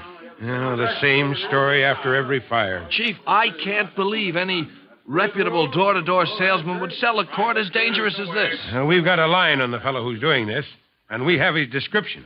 We'll get him, Collins, and we'll put him out of business for good. Now, as Chief Cody declares his intention to stop the sale of these dangerous electrical cords, he doesn't know that the sharp-dealing salesman is at work in the vicinity of Tim Collins's own home. In fact, at that moment, Miss Andy Layton is hurrying down the front steps of her boarding house, calling across the street to a passing neighbor. Good morning, Mrs. Collins. How are the children? Oh, and that big, handsome fireman of yours. Tim is just gorgeous in that uniform. But don't tell him I said so. Bye now. I'll be late for work if I don't... Well, excuse me, miss. Oh, did I bump your suitcase? I'm so sorry. Oh, it's a sample case, isn't it? Yes, ma'am. Samples of the finest little bargain any smart lady like you that keeps house ever laid eyes on. Something no home should be without. Oh, well, Oh, excuse me. I must run. I'll miss my bus. Don't let me detain you, miss. Wouldn't keep you more than a minute. Call it 50 seconds by the stopwatch. Wouldn't say a word, except that Mrs. Collins thought you'd be just the lady to show an interest in such a bargain. And what a bargain. A bargain? Mrs. Collins, she sent you to me? Now, don't let me keep you, miss. But just so Mrs. Collins won't be disappointed, here, just glance into a bag and see for yourself. There you are, miss. What are they? Why, the finest little bargain in electrical cords for any and all kinds of electrical household equipment you ever laid eyes on, miss. And Mrs. Collins told you to show them to me? Well, of course, if you don't believe me. Hey, Miss Collins, would you kindly step over to this side of the street? Oh, now, isn't that just my luck? She's gone. Oh, but if you say she sent you to me, I don't mean to say what you say isn't. And besides, how on earth could you even know I know Mrs. Collins and Mrs. Collins knows me if she didn't? I didn't mean to say I'll that. tell you what, lady. You call her up. You call up Mrs. Collins and ask her, Mrs. Collins, did you or did you not buy 3 little Jim Dandy, no kink, no stretch, featherweight electrical cords from Johnny Bliven? Oh, well, there's some mistake. I don't... Here's a nickel, lady. Go on. Call her up. Ask her if this little featherweight Jim Dandy don't sell 3 for the price of 1. 3? For how much? Here, take it. Hold it in your hand. Feel that smooth, slick, insulating surface. And figure to yourself. Lady, think of it. 3 of them there featherweight cords. 3 for the price of what you pay in any store in the city for only 1. Now, will 3 be enough? You sure now? Oh, but you see, I don't have my own home. I live here. This is a rooming house. So, well, just for my flat iron, I press my own things, of course. Confidentially, lady, so do I. Moving around from one place to another, it's the only way. Why, of course, it's the only way to save. This is the way to save. With this here featherweight electrical cord that uses only half the electricity, lady, and I'll tell you what. What? Take 2. Not supposed to sell only 3 at a time, see? But... Oh. Since you and Mrs. Collins, a fine lady she is, too. Oh, she is. I've known her for years, ever since her boy Tim was just so hard. Oh, that Jim, what a fine-looking boy, huh? Tim. It's Tim Collins. Huh? Oh, sure. That's what I said. Now, this much I can do, lady. Don't tell it around, but these here 2 extra featherweight cords I just happen to have. I'll give them to you at a trade discount. Yes, lady, 60% off what you pay in any store. Oh, my, it does sound like a bargain, and I do need a new cord for my flat iron. A bargain? Just tell me where else you'll get a bargain like that, except from Johnny Bliven. I'm sure I don't know, Mr. Bliven, but I just never could resist a bargain. How much did you say? I have the money right here in my purse. And as Miss Andy Layton hurries off to work, later even than she expected, clutching her bargain electric cords in a paper bag under her arm, Chief Cody is tracing the trail of Johnny Bliven and calls the police department for cooperation, phoning direct to the police chief in person. Well, seems to be a stranger in town, Chief. Putting together all the description I get, a man in his 40s, slick salesman, wears a shiny blue suit, stained soft gray hat, fast talker. Well, not more than 5 feet and a half, thin and wiry. Small hairline mustache. What? Any other special feature? Yes, a gold tooth. Well, you know how it is. Some people say the right side of his mouth, others say the left. But there's a gold tooth, all right. And after the police department, Chief Cody calls the public relations officer of his own fire department. People must be warned not to buy those cords. Hank, I want a description of that cheap, low-quality electrical cord in every newspaper in town. Yes, and broadcast over every radio station with a warning. Don't buy. Don't buy, you might burn your house down. Huh? No, there's no charge we can bring against the man, at least not yet. But I've asked the police to find him. And meanwhile, we've got to warn people. Don't buy. Chief Cody's warning message is relayed to all firehouses in the city. But not until late in the afternoon does it bring results. As Tim Collins, hurrying homeward after his tour of duty, turns the corner, a neighbor calls him. Oh, Tim! Tim Collins! Huh? Oh, hello, Mrs. Layton. Just getting home? Yes, I am. Isn't it funny I'm so often late to work in the morning when I'm hardly ever late getting home at night? I just can't understand it. Well, it must be some kind of instinct, Miss Layton. Nice to see you. Goodbye now. Oh, Tim, wait. Yes, Miss Layton? Tim, please do thank your mother for me. It was so thoughtful of her. Now, don't forget. Oh, yes, ma'am, but thank her for what? For sending that man to see me with such a marvelous bargain this morning. Oh, some salesman. I'll tell her, Miss Layton. He said your mother took 3. At least I think he said. She took 3. Is that a lot? Well, not the way he explained it. Not at such a low price, and they're every bit as good as ones you buy in the store. See, I carried mine to work and back. I can't wait to get up to my room. Oh, hey, Miss Layton. Yes, Tim? Those things, electrical cords. What did he look like? Now, Timothy, don't always be in such a hurry. When you were the littlest boy, I used to have to tell you to think, I used to say, before you... Yes, ma'am, but those cords, please. What did the salesman look like? Now, please, tell me. It's important. Why, like anybody else, Tim, I suppose. Oh, clean-shaven, was he? Oh, no, of course not. He had a little mustache. Uh-huh. I remember it wiggled when he talked, and his gold tooth... Gold tooth? That's the man. Now, Tim, you do jump around I'm sorry, Miss Layton, but look, those cords you bought, you see, there's no tag on them to say they've been approved for use. Oh, my, I hadn't noticed. Well, I suppose that's why there's such a bargain. No tags, you know. A bargain?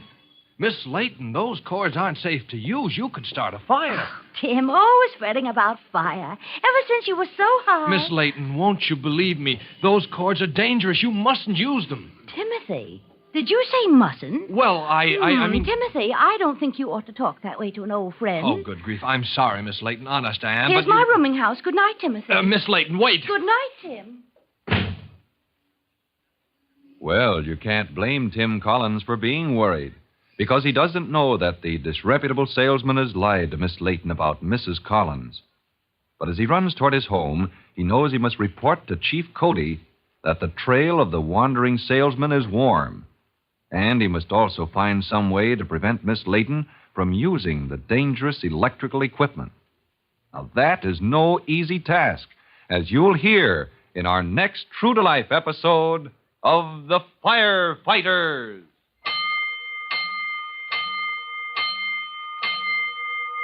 In just a moment, Chief Bob Cody will tell all of you boys and girls how you can help the firefighters in your own hometown.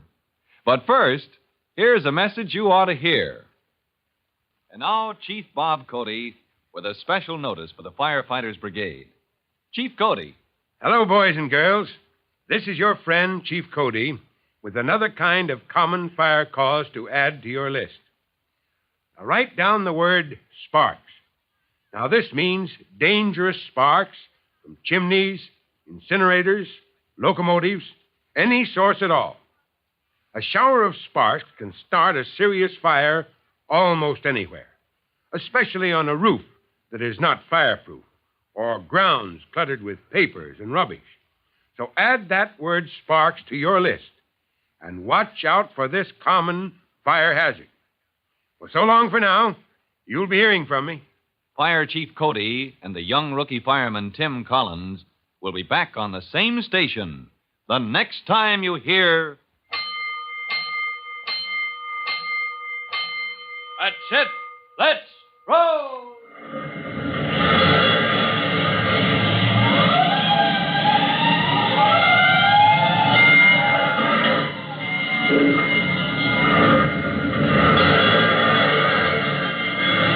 Let's go, Firefighters!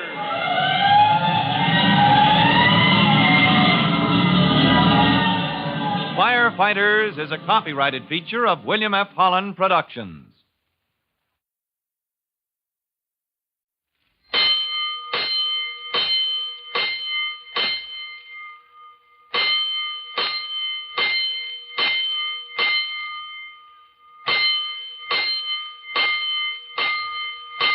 Five bells. Stand by all stations. Attention, all districts.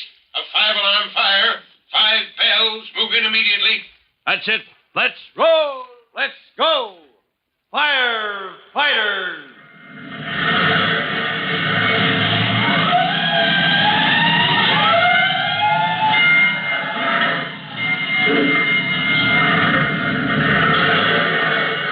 Presenting Firefighters, the true-to-life story of our unsung heroes who stand ready to ride by day or night against our most murderous enemy, the demon of fire.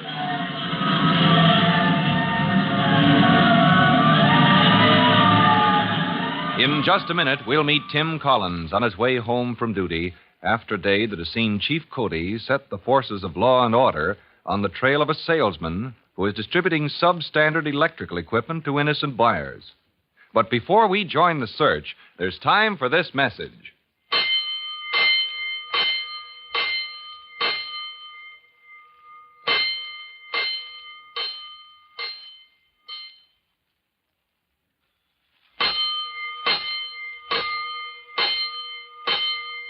Let's go, firefighters. Let's go to the quiet neighborhood where Tim Collins lives. As you remember, Tim has finished his tour of duty with Engine Company 209, and just a moment ago, as he turned the corner of his own street, a woman's voice hailed him. The voice of Miss Andy Layton, old friend of his mother's, who said, Tim! Tim! Oh, please do thank your mother for me. It was so thoughtful of her, sending that salesman to me. The salesman, Miss Layton? What for? To show me this wonderful bargain. See, these electrical cords for my flat iron. Oh, good grief. Your mother took 3, he said, and it was such a bargain she asked him to come and see me, and I bought 2 for myself. Miss Layton, you haven't tried to use these cords, have you? Oh, not yet. I was on my way to work when he stopped me this morning, and I've had them at the office all day, but... What did he look like? The salesman, I mean. Why, like anybody else, I suppose. What difference does it... Miss Layton, please try to remember. Was he tall, short? Why, I suppose he was about as tall as you are, Tim. He was? Well, as tall as your shoulders, anyway. You've shot up so, Tim, since you were just... Yes, sir. And his face, was he clean-shaven? Why, yes, he was, except for a little mustache. But, Tim, I don't know why you were asking me all these... Please, Miss Layton, any other marks? I mean, things you noticed about the fellow that sold you these cords? No, nothing at all, except the gold, too. That's the man. Miss Layton, you mustn't use these electrical cords. Why, Timothy, you're not telling me what I mustn't do. I don't mean it that way, Miss Layton. I mean, well, those cords are dangerous. Nonsense. They're every bit as good as the cords you buy in the stores. And they're a wonderful bargain. But look at them. Flimsy, poorly made. And where's the tag? See, there's no tag, no sign that they've been approved for use. Oh, fiddle-dee-dee. Here's my rooming house. But, Miss Layton, those cords aren't safe to use. You could start a fire. Timothy, you mustn't talk such nonsense to a person old enough to be your mother. Now, you run along home. Good night. Miss Layton, wait. Good night, Tim. Miss Layton. Oh, good grief. I wonder if Mom can talk her out of using those cheap cords. Yes. Mom brought... Yeah, she bought 3 of them, she says. Now my own house is in danger. Tim, suddenly realizing that his own mother may at this moment be using one of the defective electrical cords that have started a series of small fires wherever they have been used, breaks into a run toward his home. His mother, contentedly preparing the evening meal in her own kitchen, is startled as the back door crashes open. Mom, has anything happened yet? Glory be, you made me drop my spoon into the kettle. Gee, Mom, I'm sorry. Here, let me fish it out. Tim, don't you dare put your fingers into my stew. Sorry. I just thought I could pick it out before it sinks. Oh. Ah, serves you right. Mm. Now go put something on your fingers before they blister. Don't you ever come crashing into my kitchen like that again. Hand me that other spoon from the drawer. Yes. Here you are, Mom. I guess I got excited. You certainly did. Don't suppose you could tell me just what's the trouble with you tonight, young man. Well, it's those electrical cords, Mom. They're dangerous. You mustn't use them. All right, I promise.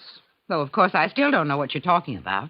Why, those cords for the toaster and flat iron and things. The ones you bought from that salesman this morning. What cords? What salesman? Let me feel your forehead, Tim. Mom, I don't have any fever. I'm just saying...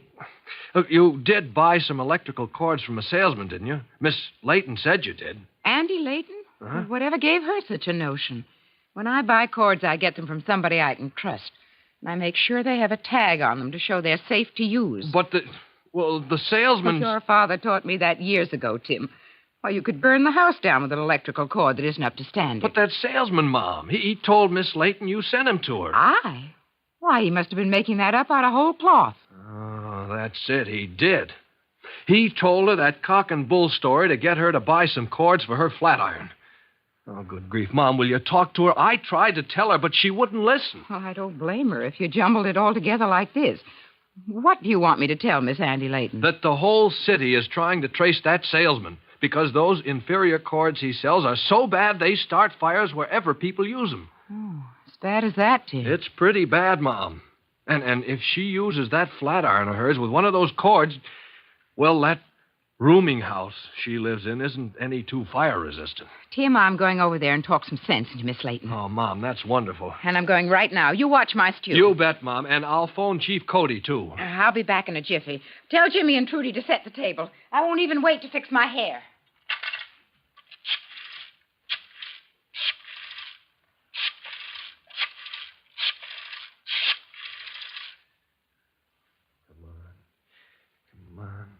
Hello?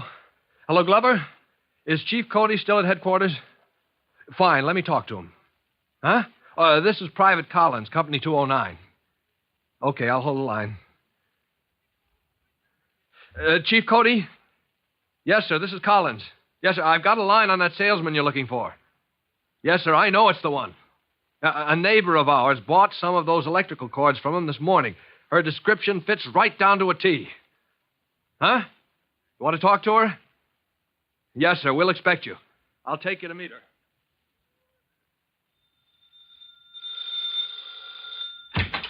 Oh, come in, Chief. I was waiting for you. Right, Collins. Well, let's not waste any time. That woman must be warned not to use that stuff she bought. Oh, it's all right, sir. Mom went over there to do just that only a moment before I phoned you to report. Good. Now, then, if you'll take me over there, I'd like to question her. Make sure she can identify that rascal who's selling these things. Yes, sir. There's just one thing. Well, if you could wait a few minutes, long as Mom has warned her anyway. What? Wait a few minutes, Collins? Well, what for? Well, sir, Mom told me to... Well, you see, sir, when I came in, she was in the kitchen and... Oh, so you're doing relief duty as cook, is that it? Yes, sir. Yes, sir. Mom's orders were to watch the stew. Well, then, all you can do is obey your commanding officer, my boy, until relief. Yes, sir. Won't you wait inside until my relief comes? Don't mind if I do, Collins. Unless... here's your relief coming now. Mom? Yes, coming full speed up the street. Good evening, Mrs. Collins. Oh, Bob Cody, I'm so glad you're here. Did you warn Miss Layton, Mom? Well, I couldn't catch her, Tim. She wasn't there. What? Oh, I don't like that. Oh, you mean she'd gone out by the time you got there? Gone out for the evening. Nobody knows where. I asked the landlady to be sure to tell Andy not to take any chances. Yeah, but who knows if she'll get the message in time or pay any attention to it if she does.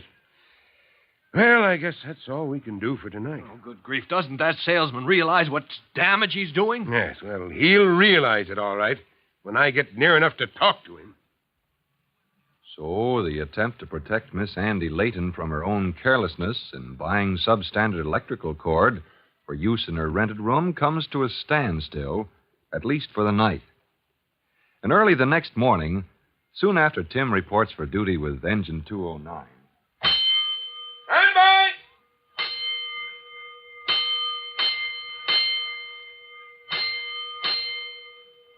42. Temple and Cedar. First due. Oh, good grief. Temple and Cedar. That's my own street corner. All clear back there? All clear. Come on, step on it, Gonigal. Give me a lift home. Let's go.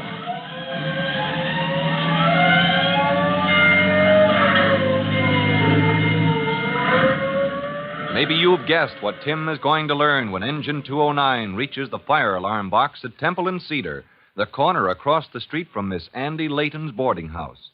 Chief Cody has guessed it already and is on his way to the fire scene. You'll join him there when you listen to our next true-to-life episode of The Firefighters. In just a moment, Chief Bob Cody will tell you, boys and girls, how you can help the firefighters in your own town. But first, here's a message you ought to hear. And now, Chief Bob Cody with a special notice for the Firefighters Brigade. Chief Cody. Hello, boys and girls. This is your friend, Chief Cody. And today I'd like to review our brigade list of common fire causes. I'll get that notebook of yours out, and let's check against my master copy right here. First, we listed matches and smoking. Second, poor housekeeping, which means don't let those papers and rubbish pile up. Then came storage, and every rookie firefighter knows that work clothes or rags should be stored in closed containers. Fourth on our list is cleaning cloths, which we tag dangerous, unless they, too, are stored away in tight containers. Fifth, we listed oily material, things like lint, sawdust, and cotton waste, which Safety First tells us to get rid of because they catch fire mighty easily. Sixth on our brigade list is packing material. So next to that, let's write, store all packing materials in airtight containers. Now for number 7, sparks. And for sparks, our slogan is, be alert. Be watchful of dangerous sparks. And now, here's a new one for your brigade list. Machinery. Yes, sir. Overheated or worn-out machinery is a fire hazard, too. So let's remember to keep a watchful eye on machines of all kinds. Well, that brings our list up to date. So don't forget to study it, and I'll be talking to you again soon. Goodbye for now. Fire Chief Cody and the young rookie fireman Tim Collins will be back on the same station the next time you hear... That's it. Let's roll.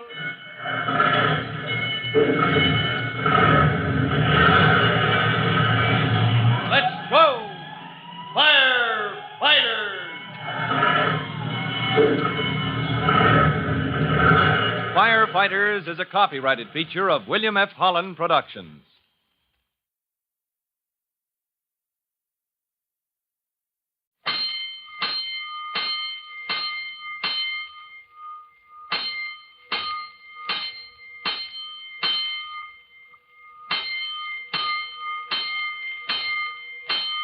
Five bells.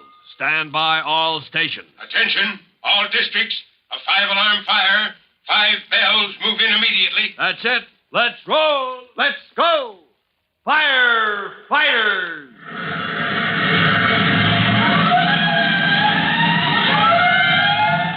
Presenting Firefighters, the true-to-life story of our unsung heroes who stand ready to ride by day or night against our most murderous enemy, the demon of fire. In just a minute, we'll join Tim Collins and Chief Cody to learn what's happening in the search for the salesman who is selling electrical equipment of such bad quality that it is a fire hazard. But before we join the hunt, here's a message.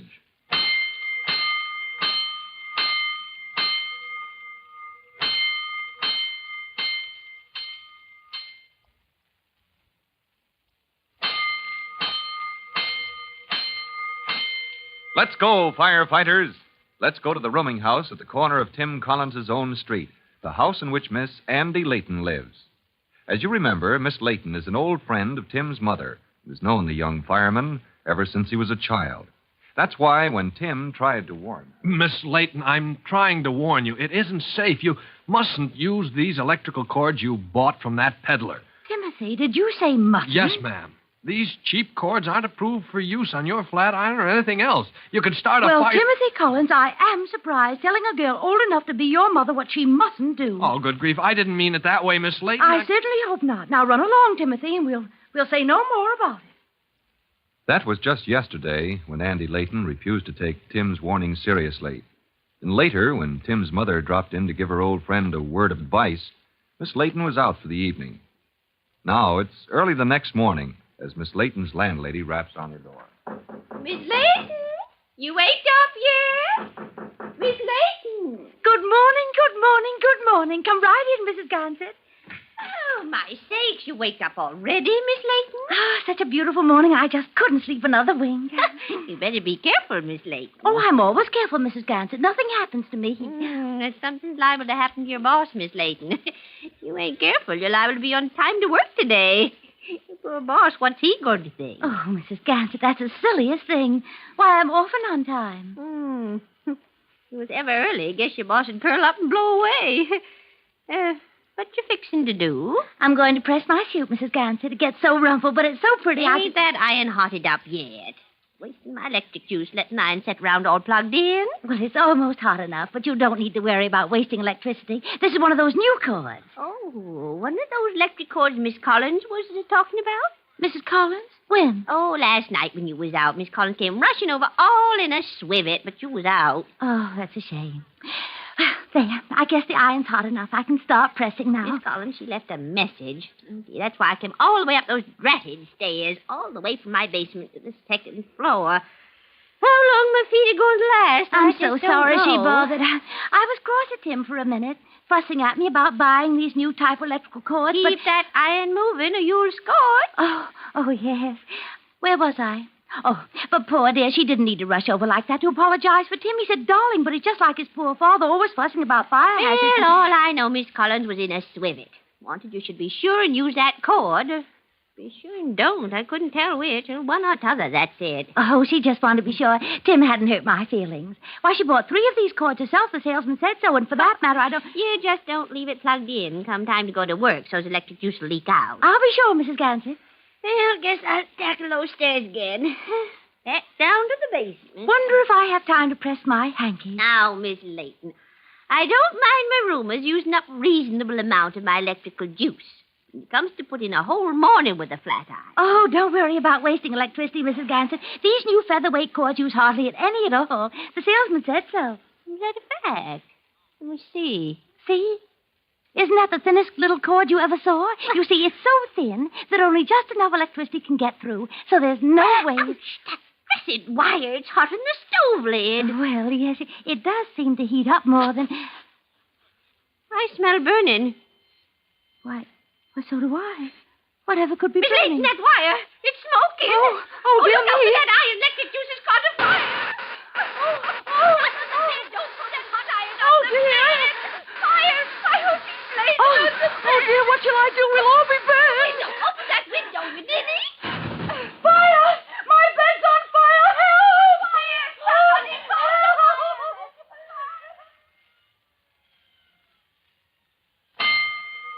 Headman!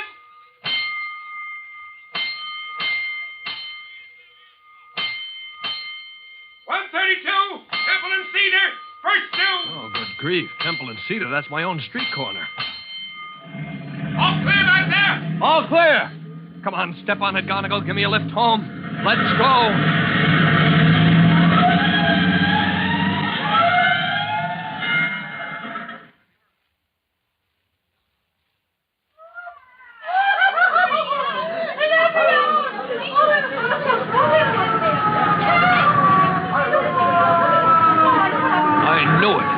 Miss Andy Layton, and she did use that cheap flat iron cord. Throw a ladder up to that window. Get those women out. Lieutenant, I know the layout of this building. Let me go in with the extinguisher. Go ahead, Collins. Come on, Mac. Come on.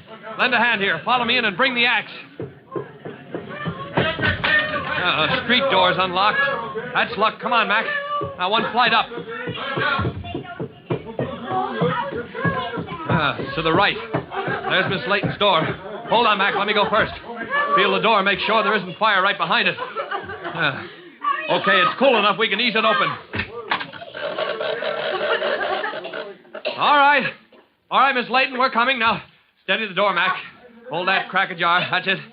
Oh, good grief. That bed is flaming like a... Well, here goes with the extinguisher.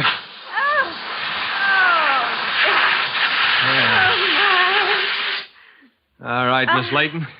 You're safe now. She's out. Ruined.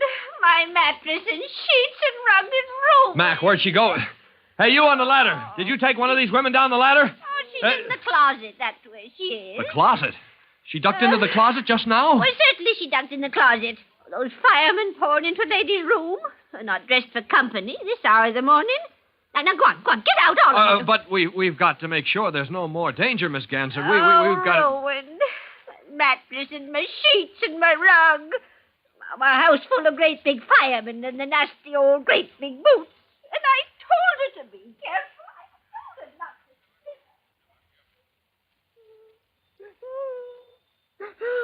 Oh, please, Miss Layton, we don't mean to scold you.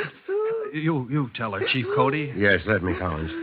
Now, Miss Layton, listen, please. Oh, dear, I won't listen. All you want to say is I told you so. Told you what? Chief, I warned her last night. As soon as I heard she bought those hazardous cheap cords for the flat iron, Oh, dear, and such a bargain, too. That Mr. Johnny Bliven, he seemed so nice. Bliven? Is that the name he gave? So she told me. And, Chief, he's the man we want. The one who's been selling this rotten equipment all over the city. Yeah, the description fits. Well, Miss Layton? Miss Layton, won't you go along with us now? Chief Cody will drive you down the block to my house. Look, please come and let Mom take care of you. Oh, dear, I look such a fright to go visiting. But if you promise, Tim... I'll promise anything, Miss Layton, if you'll let us take care of you. No, promise you won't scold me anymore about my bargain. Oh, dear, I never could resist a bargain. Well, madam, you've learned your lesson. We'll say no more. But there's one scallywag in this town who's going to hear from us about those fake bargains. I hope we get him before he does any more damage, Chief Cody. We'll get him, Collins. Now take this lady to your mother's house while I talk to the... what's her name, Mrs. Gansert? Maybe she can help us pick up the... Anyways, I don't have no truck with peddlers I don't know, so how should I know where this Blivens is? Nobody knows where he is, Mrs. Gansert. Not the police, nor my boys in the fire department, nor anybody else. But he'll turn up somewhere. And all we need is to have somebody tip us off when he does show up. Little shorty kind of man, you said, with a shiny blue suit? And a gold tooth, Mrs. Gansert, and a small mustache. Now, if you could mention to your neighbors that we'd like to pick him up... What makes you think I got time to go pestering my neighbors? Well, at a guess, after this excitement, you'll have a few neighbors dropping in. Well, now, I shouldn't be surprised. After all, a quiet neighborhood, you don't have fires every day in this district. Well, folks will want to see the ruins, so to speak. Makes me kind of famous, don't it? Losing property by fire like that. Well, yes. The folks will be dropping in, so... So I'll tell him to keep their eyes peeled, Chief Cody. I'll tell folks we got to help catch that feller. But after all, it was him caused the ruination of my mattress and my bed sheets and my rug. Now, when last heard from, the unknown man who was peddling those dangerous electrical cords was right in Tim Collins's own neighborhood. And Chief Cody hopes that if all the people of the district can be warned by word of mouth, as well as by radio and newspaper, to be on the watch, maybe the slippery stranger can be caught. But the chase takes a strange turn, as you'll hear in our next true-to-life episode of The Firefighters. In just a moment, Chief Bob Cody will tell you, boys and girls, how you can help the firefighters in your own town. But first, here's a message you ought to hear. And now, Chief Bob Cody with a special notice for the Firefighters Brigade. Chief Cody. Hello, boys and girls. You all know me, your friend Chief Cody, and, I've got another item for your list of common fire causes. Now, write this down. Sun. S-U-N. That's right, the old, reliable sun itself. You see, sun rays that shine through glass like a fishbowl or a bubble in a window pane can focus on cloth or paper, raise the temperature higher and higher until fire breaks out. So we add to our list the word sun. One more common fire cause. Well, goodbye for now. You'll be hearing from me soon. Fire Chief Cody and the young rookie fireman Tim Collins will be back on the same station the next time you hear... That's it. Let's roll.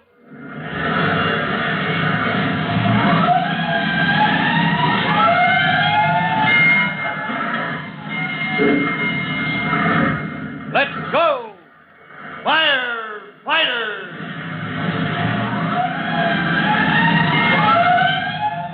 Firefighters is a copyrighted feature of William F. Holland Productions.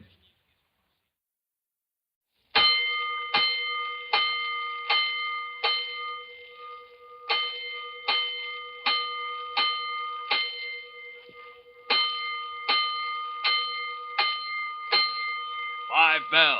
Stand by all stations. Attention, all districts. A 5-alarm fire.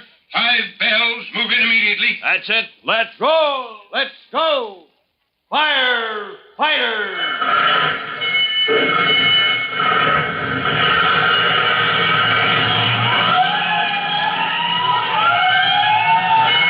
Presenting Firefighters, the true-to-life story of our unsung heroes who stand ready to ride by day or night against our most murderous enemy, the demon of fire.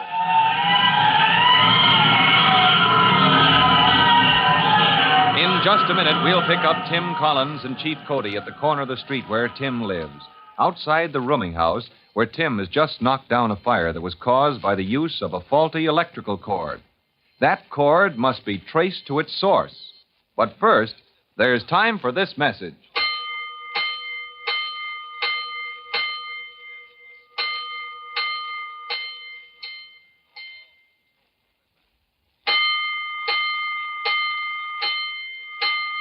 Let's go, firefighters. Let's go to the corner of the street where Tim Collins lives. Tim, still in his boots, helmet, and turnout coat, is waiting for Chief Cody, who is requesting the landlady of the rooming house to ask other people to watch for the wandering electrical supply salesman. It is his poorly made electrical cords that are causing an outbreak of small fires.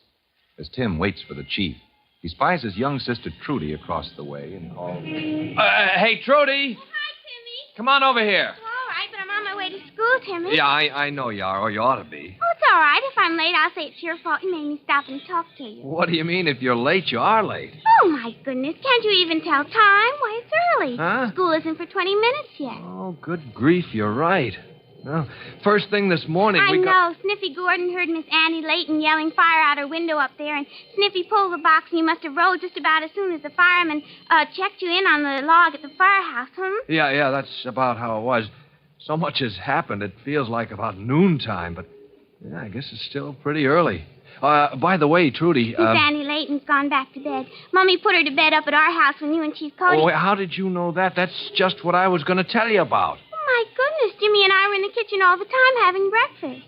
And you know what happened? About how she used one of those awful cheap cords on her flat iron, and it exploded or something. Caused a short circuit. Mm-hmm. And set her room on fire, and she had hysterics, and you and Chief Cody brought her home for Mom to take care of, and Mom put her to bed. What did you want to tell me, Tim?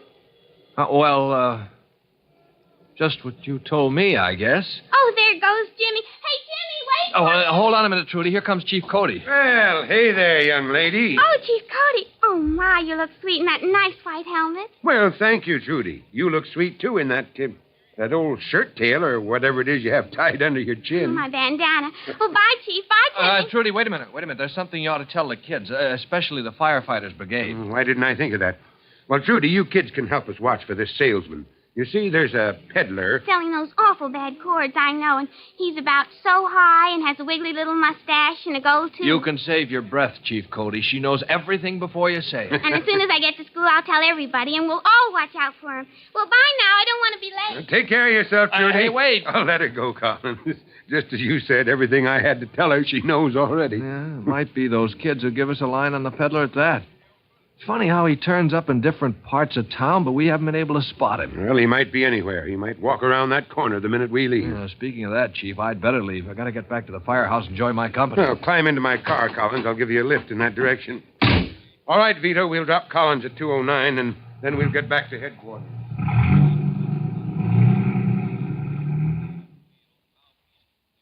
Tim returns to the firehouse and goes back on duty.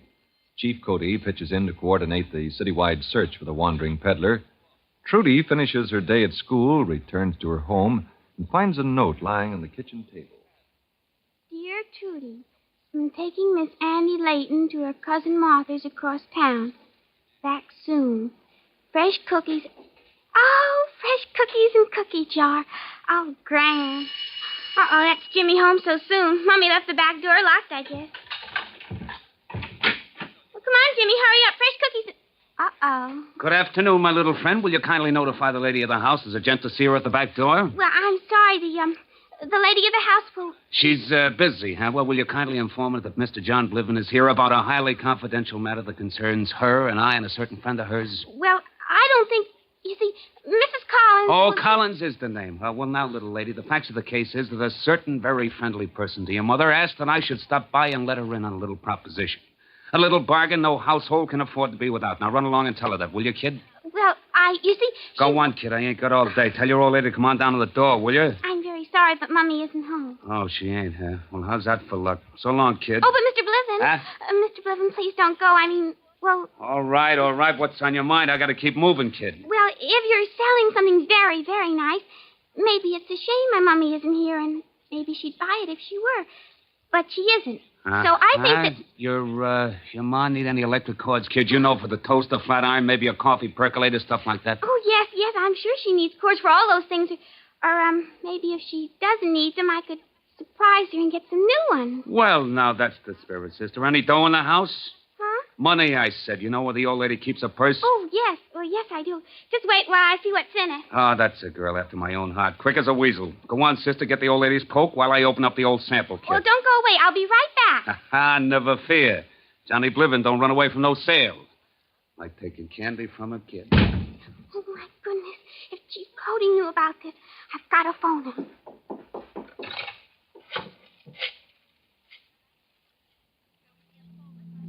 There's the Collins house, Vito. The back door, Trudy said. I'll go into the yard, Vito, and catch that fellow in the act. If I call, come running. Well, now, sister, like I've been telling you, a bargain like this you can't beat nowheres. I don't care where you go, so you don't want to make no mistakes. So you don't want to disappoint your old lady. You want to get enough of these little wonder gem, featherweight, new type economy bargain electrical cords whilst they're on hand. Oh, yes, Mr. Bliven, but for a small family like ours, it does seem as if a dozen ought to last just about forever. Okay, suit yourself, sister. Don't never argue with a customer. That's Johnny Bliven. Here's your 12 electrical cords. Now let's see your dough. Oh, how much did you say they cost? How much you got there in your old lady's handbag? Oh, but I asked first, Mr. Bliven. Now listen, kid, don't give me that stuff. You bought the cords. All right, let's have the dough. I got to keep moving. But you don't see, it isn't fair not to tell me how much because... Now, look, never mind that line of yakety-yak. Here, give me that purse. No, don't grab. Give me it. Oh, you hurt my wrist. Well, don't start blubbering and don't let out a holler out. Hey, this old bag ain't got no dough in it. Of course not. Do you think I'm as silly as I try to make you think I am? What's that you mean? You've been ribbing me all this time? Yes, I have. That's Mummy's old bag she hasn't used for years. Why, you come here, you Oh, little... Chief Cody's coming after me. All right, Trudy. I'm right behind him. Hey, what's the idea? Who do you think you are? You find out. Get your hands off. Look out, you. Got you, Mr. Bliven. If you squirm, you'll break your arm. Oh, let me let up, mister. He's up. All right, then. But no tricks. You're going right down to police headquarters with me. And now listen, I ain't done nothing. Oh, no? 100 people in this town have bought those cheap electrical cords of yours.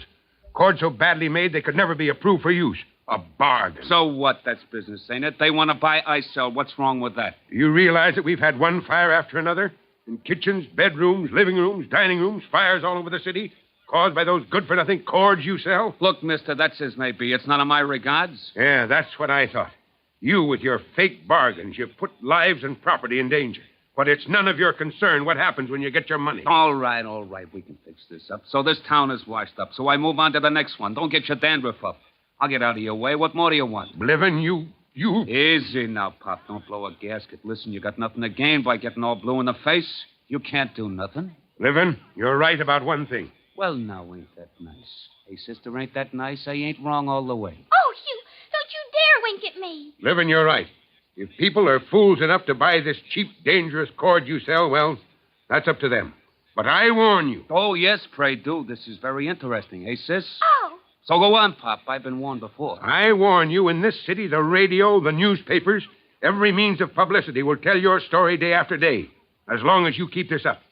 The Commerce Club will hound you, watching for one little slip that puts you outside the law. Okay, so turn loose. I mean, I'll pull out today.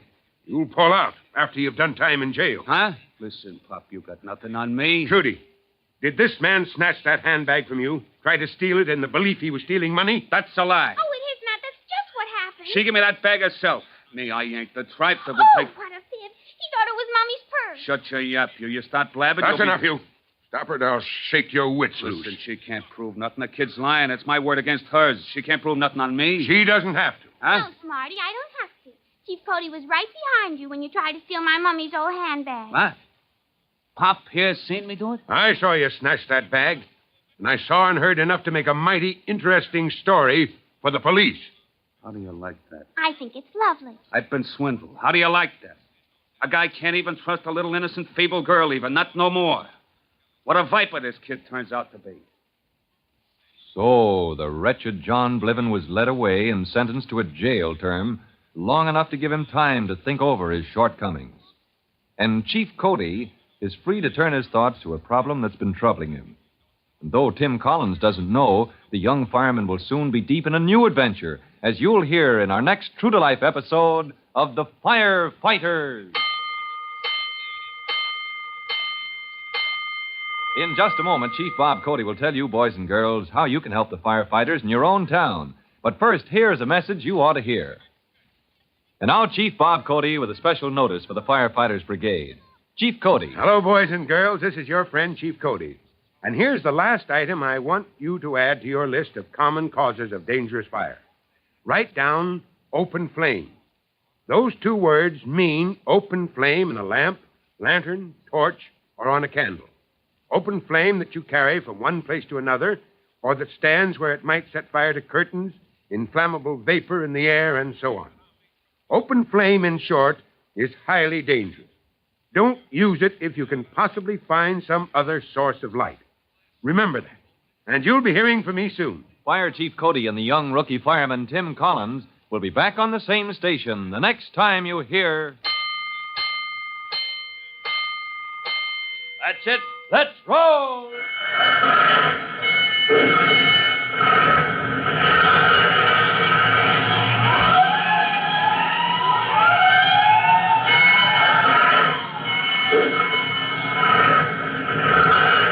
Let's go! Firefighters!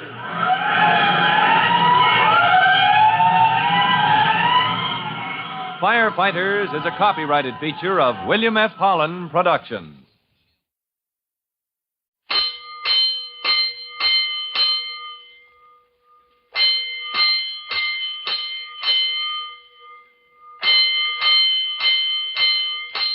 Five bells. Stand by all stations. Attention, all districts. A 5-alarm fire. 5 bells. Move in immediately. That's it. Let's roll. Let's go. Firefighters.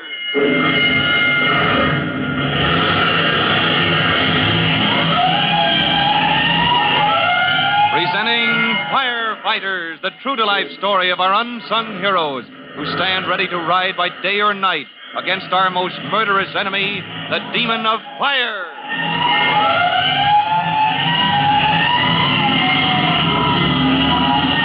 In just a minute, we'll join Chief Cody on his way to a fire and roll with Tim Collins into a new and unexpected adventure. But first, before we go behind the scenes of the city fire department, here's a message you ought to hear.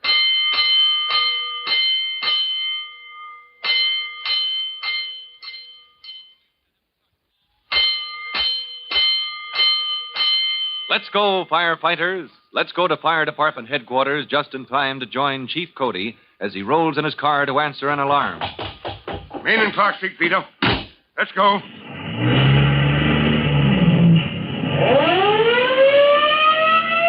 Chief Cody struggles into his turnout coat and helmet as his driver sets his course toward the fire scene.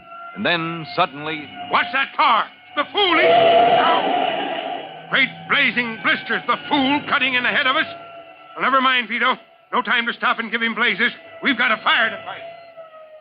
A near tragedy because a foolish driver cuts across the path of Chief Cody, and only the skill of the chief chauffeur prevents a serious accident. But later that day, ladder truck 102 is less fortunate. As truck 102 rolls to a fire, a light delivery car races ahead of the truck. Watch that fool! He's going! He's cutting across!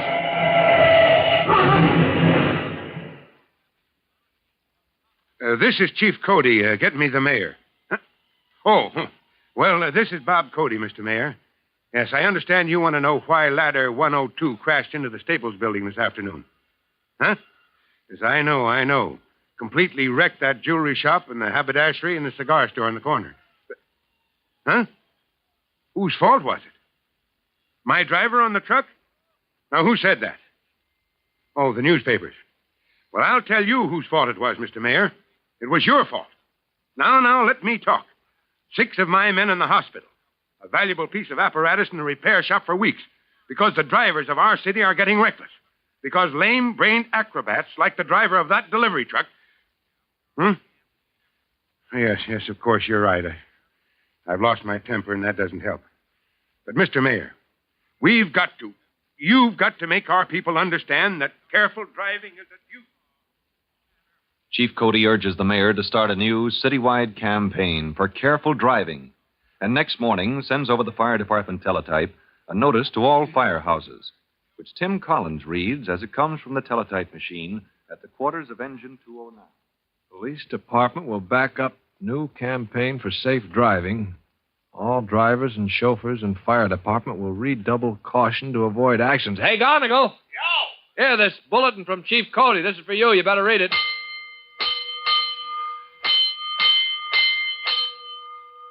Okay. 241. I got it, boys. 241 at Brook and Adler. Let's go. All clear back there? All aboard. Yeah, all clear. Let's go. And as Engine 209 rolls toward Brook and Adler with Gonigal, best of all the fire department's keen, specially trained drivers at the wheel, 2 men sitting in a lightly built roadster hear the siren blocks away. Hey, Scrubby, wake up. Huh? What's the matter, Polecat? Somebody coming? That's a fire. Hear them sirens? How the heck with it? Let me sleep. Ah, the heck with going to sleep. We're going to fire. Oh, have a heart. Hey, look it. Down past the end of the street, the hook and ladder just went by. Yeah? Hey, can this crate go as fast as Can that? this crate beat them big buses? Listen, the way I got this crate hopped up, she'll fly right over them. Polecat, look out for the crossing. Another engine's coming this way. Hold your hat, boy. Are you nuts? What are you trying to do? Beat them to the crossing. Shoot right across in front of their nose. Atta boy, show them what a real car can do. Get a load of their face when we shoot across in front of. Here's the corner. Hey, you Who can't. says I can't? Get right on top of us. Hey, they clipped us. Polecat, they hit your car. Let's stop. Hey, they can't get away with that. Hey, you. Come back here. How do you like that for crust? They clip a guy's car and don't even stop to see if they killed somebody. You could sue them for that. You bet your hat I'll sue. Come on, get out, Scrubby. See what they done to us. You bet. That car. Huh, what'd you say, Scrubby? I didn't say nothing. Hey, it's a fireman. Anybody hurt there? Where'd you come from, Jack? The engine dropped me to check up on this accident. Yeah, why didn't they stop? Anybody else is in an accident, they gotta stop. Yeah, somebody could have got killed and they don't even stop. Somebody gets killed, the fat lot they care. Now, just a minute. Yeah. You don't want to get tough, do you? Yeah, you want to make something out of it? You take his other side, Scrubby. Right here, Polecat. Okay, fireman. Okay, Jack. Now let's see you get tough. One on each side of me, hey? You boys don't give me much chance. Ain't that too bad? Maybe you ain't gonna be so tough after all, Scrubby. This guy tough. Don't make me laugh. Well, now Well, you see, we firemen are trained to be courteous to the public under any and all circumstances, so... Yeah? So who's going to pay for my fender? My fender you guys ripped off my car and don't even stop to see what's happened. Hey, watch who you're shoving, will you? No, I just put my hand on your arm, and Hey. yours too, Polecat, or Hey. whatever your name is. Hey, ow! Hey, Polecat, don't let him. He's busting my arm. Hey, let loose of me, Jack. The name is Collins, Hey. Private Collins, so don't call me Jack. Okay, you don't have to bust a guy's arm. Why don't Oh. you two sit Hey. down right here on the curb? Well, quit squeezing. You're making me lame. I'll be lame in the arm. Sit down, I said. That's right. Now, let's have your names. Let's see your papers. Forget it, can't you? Long as nobody got hurt or nothing. Sure, what the heck? Nothing got busted, only a fender. I'm willing to forget it. Sure. What do you say, Scrubby? Let's call it quits, huh? Boys, the fire department wants to do things right. That's why they dropped me off the truck. Listen, you ain't a cop. You can't make it. Go make it- on, Polecat. Something you're going to say or do? I ain't going to do nothing. You don't have to get so tough. All right, then listen carefully, boys. You two hoodlums are the kind we've got to educate. You want to say something, Scrubby? No? Well, all right. You've got to learn this. Maybe your lives are worthless to you, but when you take a chance getting that hot rod of yours in the way of a fire engine... Say, listen, we was minding our own business. We didn't even know you was coming. Sure, we didn't mean no harm. Yeah? Well, that harmless little trick of yours could have killed you, the men on the engine, and a few innocent bystanders, as well as knock out of action a piece of apparatus needed to protect the whole district from fire. You boys ought to be locked up to think it over, and at the least you'll be hauled into court to explain yourselves. Now, anything to say? Oh. All right. Now, once more, I want your right names, and I'm only going to ask you once.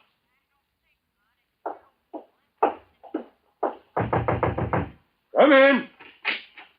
Private Collins reporting, Chief Cody. At ease, Collins. Yes, sir.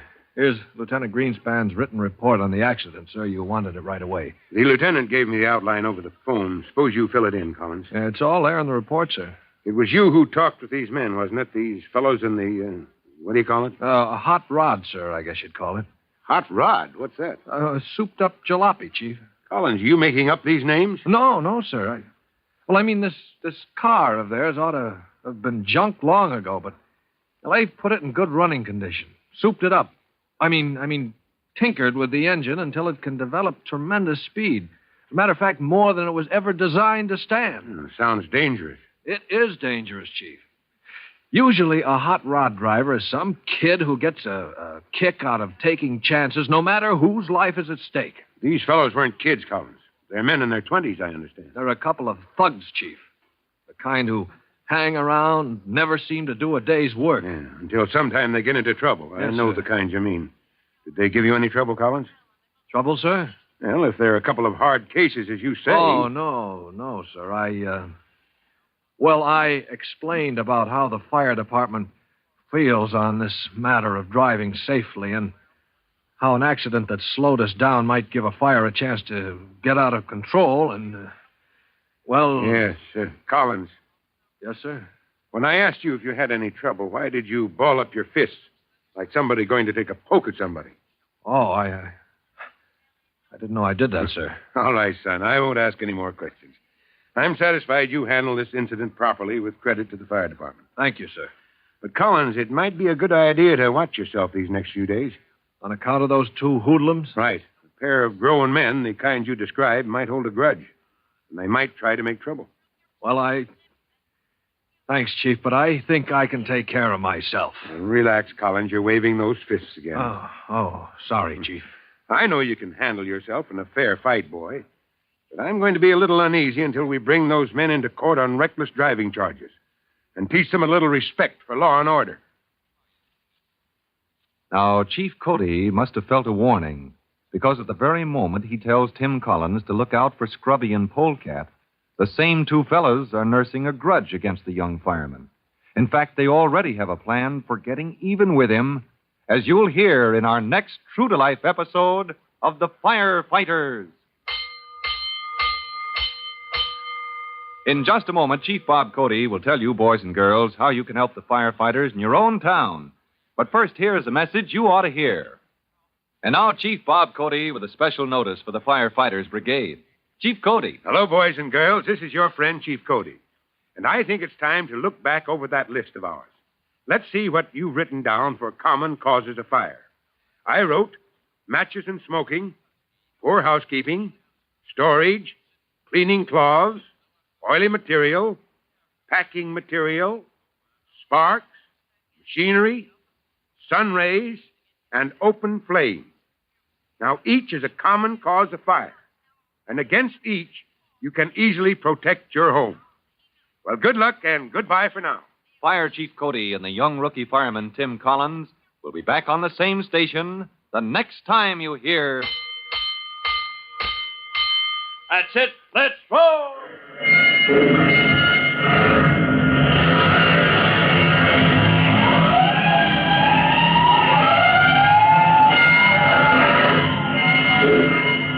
Let's go! Firefighters!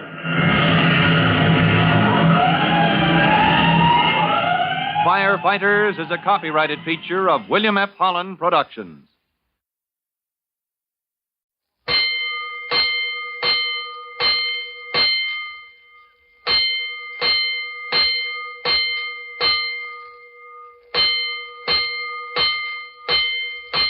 Five bells. Stand by all stations. Attention, all districts. A 5-alarm fire. 5 bells. Move in immediately. That's it. Let's roll. Let's go. Firefighters!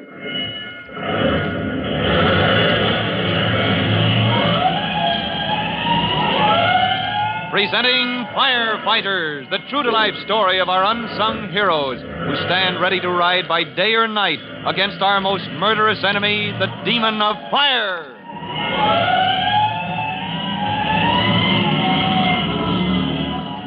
In just a minute, we'll hear the outcome of Chief Cody's talk with Tim Collins and the Chief's warning that Tim had better watch out for trouble from Polecat and Scrubby.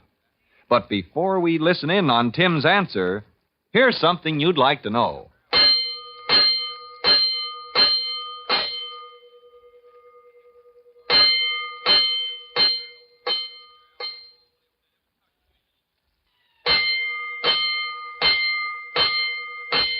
Let's go, firefighters.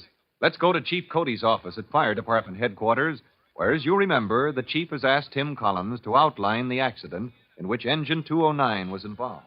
Now, just to keep the record straight, Collins, you've handed me the report that Lieutenant Greenspan wrote up. Everything's in that report, Chief Cody. I want to hear it now as you saw it happen yourself.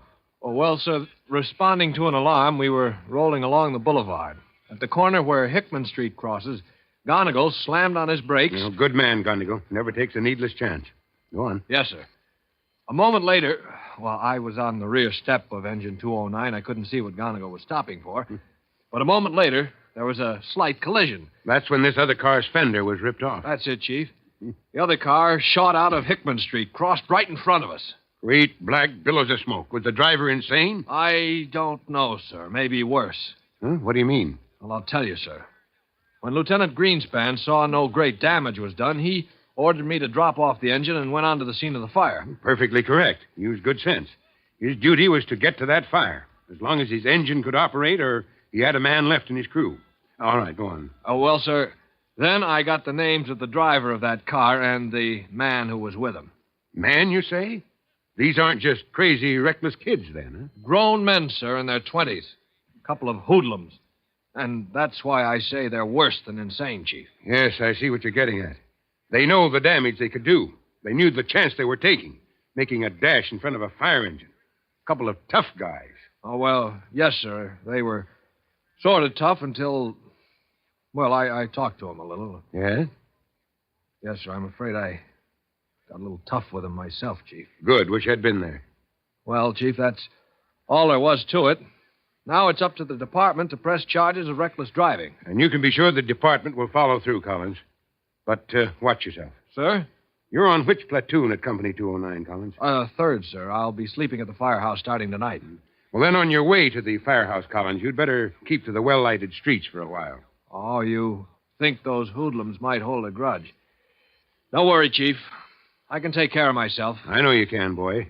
But don't forget, a rat fights best in the dark. And these two are rats. Now, Chief Cody is speaking more truly than he knows, because at that very moment, the two men he is discussing with Tim Collins are holding a discussion of their own. Near the front of a shabby pool room in the low quarter of the city, Polecat is telling his pal Scrubby. Listen, I tell you, there ain't no mistake. This guy Collins, he goes on night duty tonight. The big, fat-headed, flat-footed... like to busted my arm. There ain't no mistake, 'cause my old lady knows the night watchman over to the bakery across from the firehouse, see? And tonight, this Collins, his gang goes on night duty. Now, look, we get some guys together, see? And Collins, he's coming along the street near the firehouse, you see? And one of the boys goes up to him and he says, pardon me, buddy, you got a match? Say then. Nah. No, listen.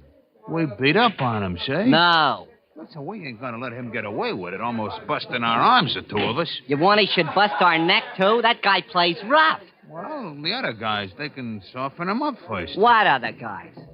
Who's going to trust us, or us trust them so nobody goes and stools to the cops? Ain't we got enough? This Collins is going to hang a reckless driving rap on me. Well... Listen, let me talk. I got the idea. Only we need dough. Dough, we always need dough. Yeah, but this time we got to have it fast. You got to ask your married sister, Margie. She'll give you some dough, see? No, Polecat, not again. Okay, you don't want to square up with this Collins guy. Okay, I'll do it alone. How? What do you care how? You ain't going along, not unless you get some dough off your married sister Margie. Listen, my married sister Margie's husband, he says, okay. She can let me sack up at that joint, he says, but no dough.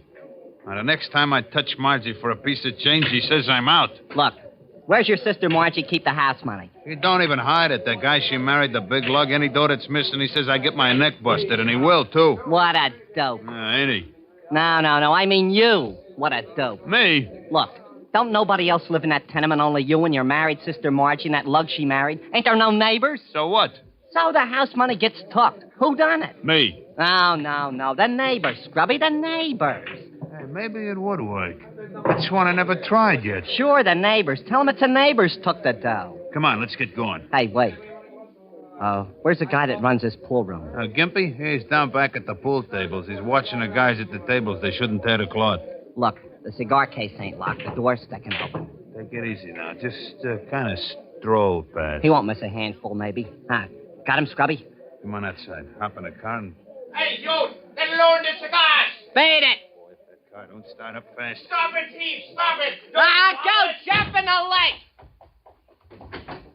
20 hours, don't never come back! Don't worry, we won't never come back. Creepers, we shouldn't have let him see us bag them cigars. What's the odds? What can he do to us?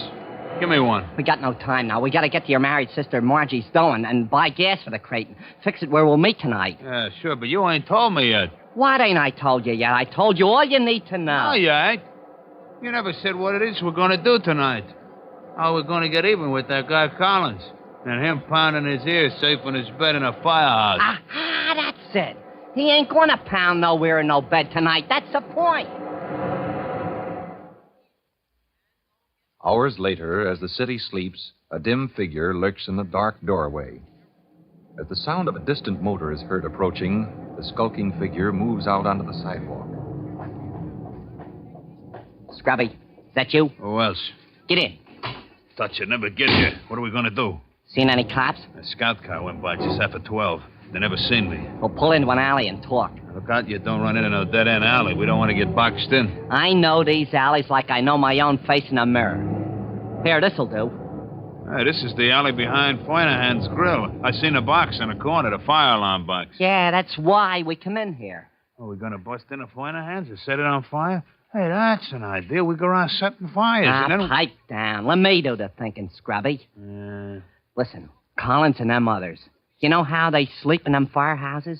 Sure, same as any place else, ain't it? Yeah, sure, but when the alarm comes in, you know what happens when the alarm comes in? How would I know? Since when I've been a fireman sleeping in a firehouse? Well, listen then. There's this here big gong, see? It rings. And then the lights in the room where the guys are sleeping, the lights all go on. So all over the city, see? When the alarm comes in, up they get, slide down the pole, and climb on the fire wagon. Yeah? Suppose it ain't for them. Then they go back upstairs and hit the hay again. That's what the night watchman tells my old lady, the night watchman across from engine 209 at the bakery, see? I'm getting cold. Yeah, it's cold tonight. I don't like sitting here. You'll get hot enough soon, Scrubby. Well, what are we going to do, Polecat? False alarms. Hey.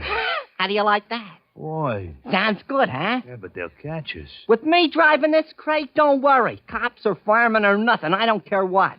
Nobody don't catch me, not when I know these back alleys like I know my own face. Oh, man. Now, you ain't sorry you bagged your married sister Margie's house money, huh? Even if the guy she marries catches wild. Oh, the heck with him. When do we start, Polecat? Well, what's keeping you? Huh? The box, you dope, the box. Back where he turned into this alley. Oh, sure, the alarm box. Oh, boy. They'll think it's Foynahan's burning up. Go pull a box, Scrubby. I'll get set for the getaway.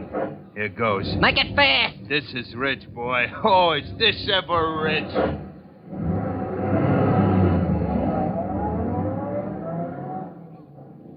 Less than a minute after Scrubby slips out of the car to set Polecat's wicked plan in motion, at the dormitory of Company 209, as in every fire department dormitory in the city, lights flash on, great gongs tear the firemen from sleep.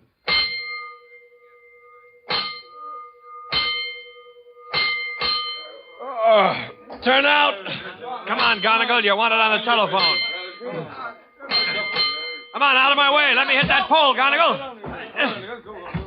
On the pole. All right, 112. That's us. First two on the call board. All clear. All aboard. Let's go.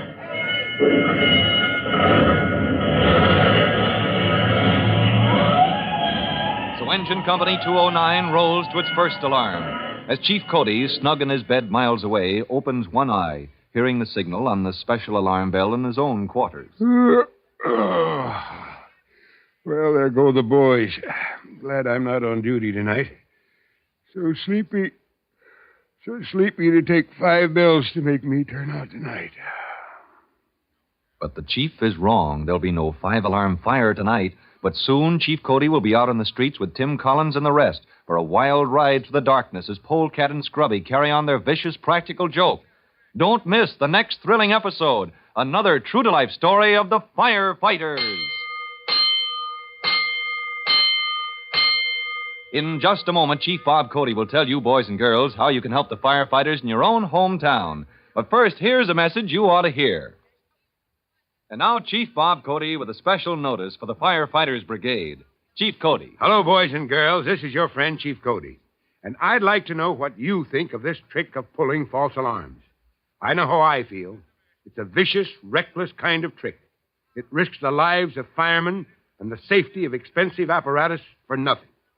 And if an engine or ladder truck should be out answering a false alarm, there could be delay in rolling to a real fire, resulting in loss of property and even life. That's my opinion, and I hope it's yours, too. Well, so long for now. Fire Chief Cody and the young rookie fireman Tim Collins will be back on the same station the next time you hear... That's it. Let's roll!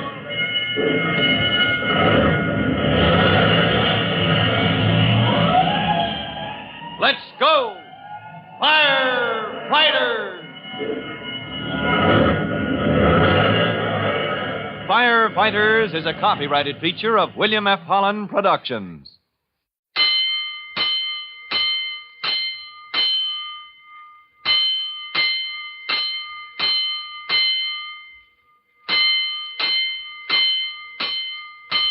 Five bells. Stand by all stations. Attention, all districts.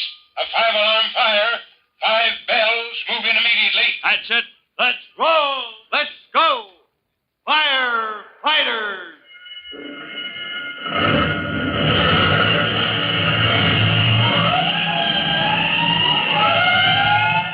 Presenting Firefighters, the true-to-life story of our unsung heroes who stand ready to ride by day or night against our most murderous enemy, the demon of fire.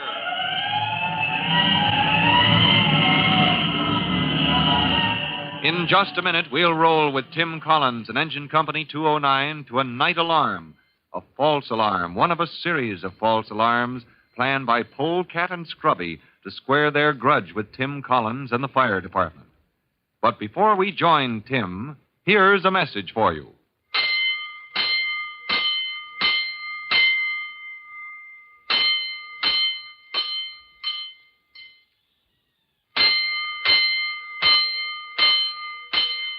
Let's go, firefighters.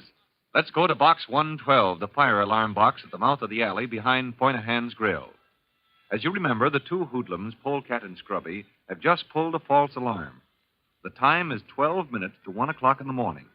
The night is pitch black, and as Polecat and Scrubby in their fast car escape from the scene...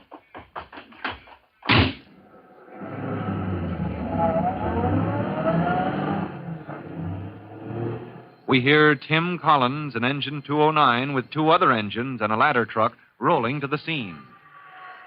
First to reach the spot is 209, and as Lieutenant Greenspan swings down from the cab, he calls, Collins! Yes, sir. You men spread out. Find that fire. Okay, Lieutenant. Rocky, take a look down that alley. Hey, Lieutenant. What's in your mind, Gonigal? I got a feeling this is a phony. False alarm? Think so myself. Nobody here at the box to show us the way. Nobody yelling, no signs of life. It's a phony, Lieutenant. Lieutenant Greenspan! Now, there's Captain Birch off the hook and ladder. Right here, Captain. No signs of fire. It's a false alarm. Looks like a fake, Lieutenant. Captain Birch. You. False alarm. We'll check up. You might as well roll back to quarters. Right, Lieutenant. Your baby. Okay, boys. Pack up and pull out. Still no trace of fire, Collins? No, sir. Not a spark, Lieutenant. All right, man. Let's get back to bed. Right, sir. All set back here. All set, Gonigal. Let's go home. Yes, sir. Anybody that pulls a false alarm in the middle of the night. Or any time at all, Gonigal. Only a rat pulls a false alarm any time at all. But the middle of the night. What time is it, Lieutenant? 12 minutes to 1, the alarm came in. Say 4 minutes we put in running up and down that alley and such. Well, let's see. By my watch, it's 6 to 1, Gonigal. What a time of night to pull a false alarm. Well, don't let it get you down. You'll be back in your cot and out like a light before the church clock strikes 1. The one I'd like to strike, that's the guy to pull that box 112. Hey, don't you get it, Lieutenant? The one I'd like to strike. I get it, Gonigal, I get it. Brother, false alarms are bad enough, but jokes like that, 1 o'clock in the morning? Have a heart, will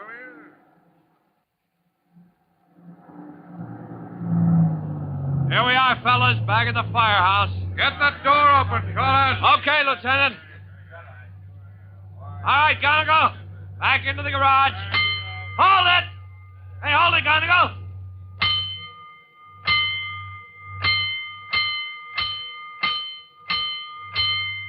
What do you make it, Collins? 116. That's for us, boys. Climb on. 116. That's the other end of our district. All set back there? All set. Give him the gun, Gonigal. Oh, good grief. Can't be another false alarm. Not again. It can't be another false alarm, Tim says. But it can, and it is. Polecat and Scrubby, the vengeful hoodlums, have pulled box 116, miles away from the scene of their first criminal exploit. When the angry men of Company 209 realize what is going on... 2 false alarms inside 12 minutes. Oh, when I get my hands on the rat who did it, Hands my foot, Lieutenant. Wait till I part his hair with a pickaxe. That's another fake, Lieutenant. They timed us to catch us just as we got back to quarters. Somebody will pay for this. All right, men, take your places. And you said I'd be reposing in my little cot, all cuddled up by 1 o'clock. It ain't fair. All right. Skip it, Gonigal. Let's get back to quarters. Twice more, soon after the now raging firemen return to quarters, the great gong that sounds alarms tapped in during the night rings out.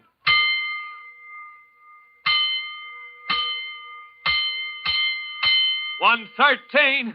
That's us again, back where we started from. It may be a fake, but we gotta go. Let's roll.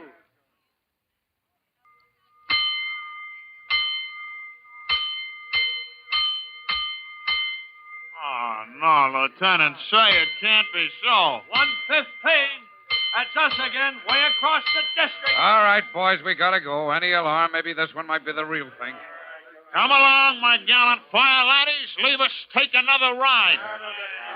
All right, let's go. You'd better not kid the boys this time of night, Gonigal. It's too good a night for a murder.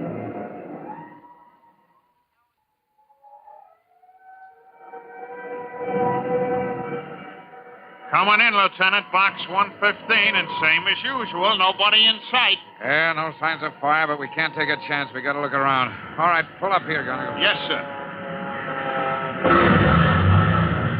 All right, men, same as usual. If there's a fire, find it. And if you see anybody moving, grab him. Come on, boys, fan out. Hey, Lieutenant, something funny. Oh, Gonigal, any more of your crack? No, Lieutenant, not funny. It's peculiar funny, you know what I mean? Where's the other companies? Engine 207 and 205. Yeah, you're right. Where are they? And them hook and ladder guys. How about them, huh? Must have rolled on this alarm. They're first due, same as we are. Gonigal, you got something. That's peculiar. Hey, now, wait a minute. All right, men, come on in. Come on in, report. Lieutenant, hold it. Now what? Look, down the street. See there, down the street? Oh, one of the men coming back. Hooksy Collins. What about No, in that alley Hooksy's just coming to. See, in the alley? Yeah, somebody moving. That's our man, Lieutenant, the guy that's pulling these false alarms. Collins, in the alley. Get that man in the alley. Got him, Lieutenant. Come on, Gonigal. It's a pleasure. Stand still. Collins, are you out of your head? Chief Cody. Hold everything. It's the chief. Give him to me. Let me get my hand. Gonigal, cut it out. It's Chief Cody. Oh. How you doing, Chief? Yeah. As well as could be expected on a night like this. I trust Hooksy didn't rough you up too much. Don't worry about me, Gonigal. Who's standing by your engine? Oh, me, sir. I can take a hint, sir. I'm practically there. Lieutenant, what's your slant on this outbreak of false alarms? Oh, this is no joke, sir. Somebody's working a pretty rotten game on us. These false alarms are timed carefully to tap in just as we get back to quarters. Or worse, just as the boys get back into bed. Right. Somebody knows that alarms at intervals of 8 to 10 minutes, well, more important. Here's how I'm handling it. There's a prowl car, Chief. A police car pulling up by the engine. Good. I've got the police out. 2 patrol cars assigned to cut back and forth across the district. Whoever's doing this must have a fast car. He's pulling boxes that are miles apart. It isn't he. It's they. Polecat and Scrubby. What's that? Yeah, those 2 thugs, Lieutenant. The men in that fast car that tried to cut across in front of the engine a while back. I think you're right, Collins. You mean those 2 are pulling these false alarms to get even? Because you had to get tough with them, Collins, huh? They were in hot water already, Lieutenant. If they get away with this, they'll duck out of town till it blows over. Why, those rats keeping 3 engines and a ladder truck rolling all night. Oh, by the way. Yes, sir? You're handling these runs alone, Lieutenant Greenspan. I've given special orders to engines 205 and 207. They're to stand by unless you tap in for support. And my company rolls on all alarms, and if we find a fire instead of a fake... You tap in at the nearest box for the other engines. The same for the hook and ladder. I get it, Chief. Come on, Collins. Back to the engine. Back to quarters. Yes, sir. By now, the next alarm must be waiting for us. Just keep rolling, boys. It's tough, but those rats will pay for their fun. As soon as engine 209 is rolled away, Chief Cody walks back to the mouth of the alley where Tim Collins discovered him. He waves a signal with his electric torch and waits for his car to emerge from the shadows.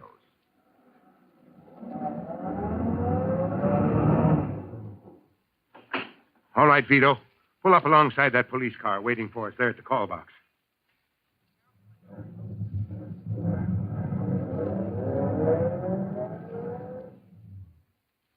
All right, lead the way, officer. Show me where those rats live, and we'll start trailing them from there. Keep us in sight, Chief. All right, Vito. Keep those officers in sight. We'll find out if those 2, Polecat and Scrubby, are home in bed where they ought to be. But if they aren't, when I find them, they'll get the trouble they're begging for.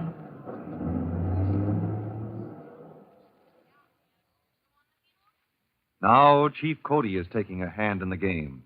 While Tim Collins and Company 209 still roll on every alarm, just in case one call might be a real call for help, Chief Cody is spreading a net to entrap the 2 hoodlums, Polecat and Scrubby.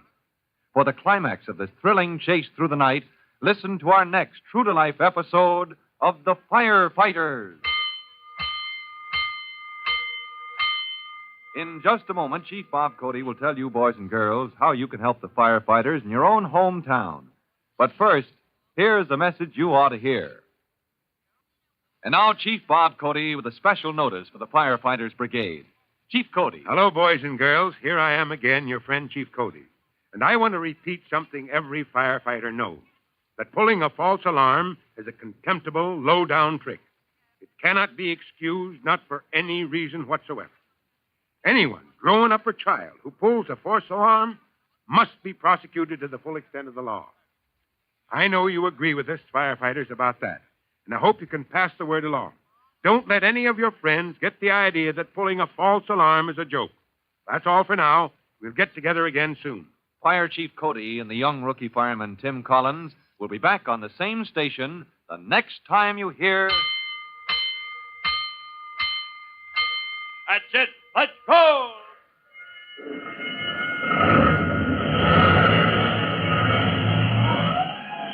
Let's go! Firefighters! Firefighters is a copyrighted feature of William F. Holland Productions.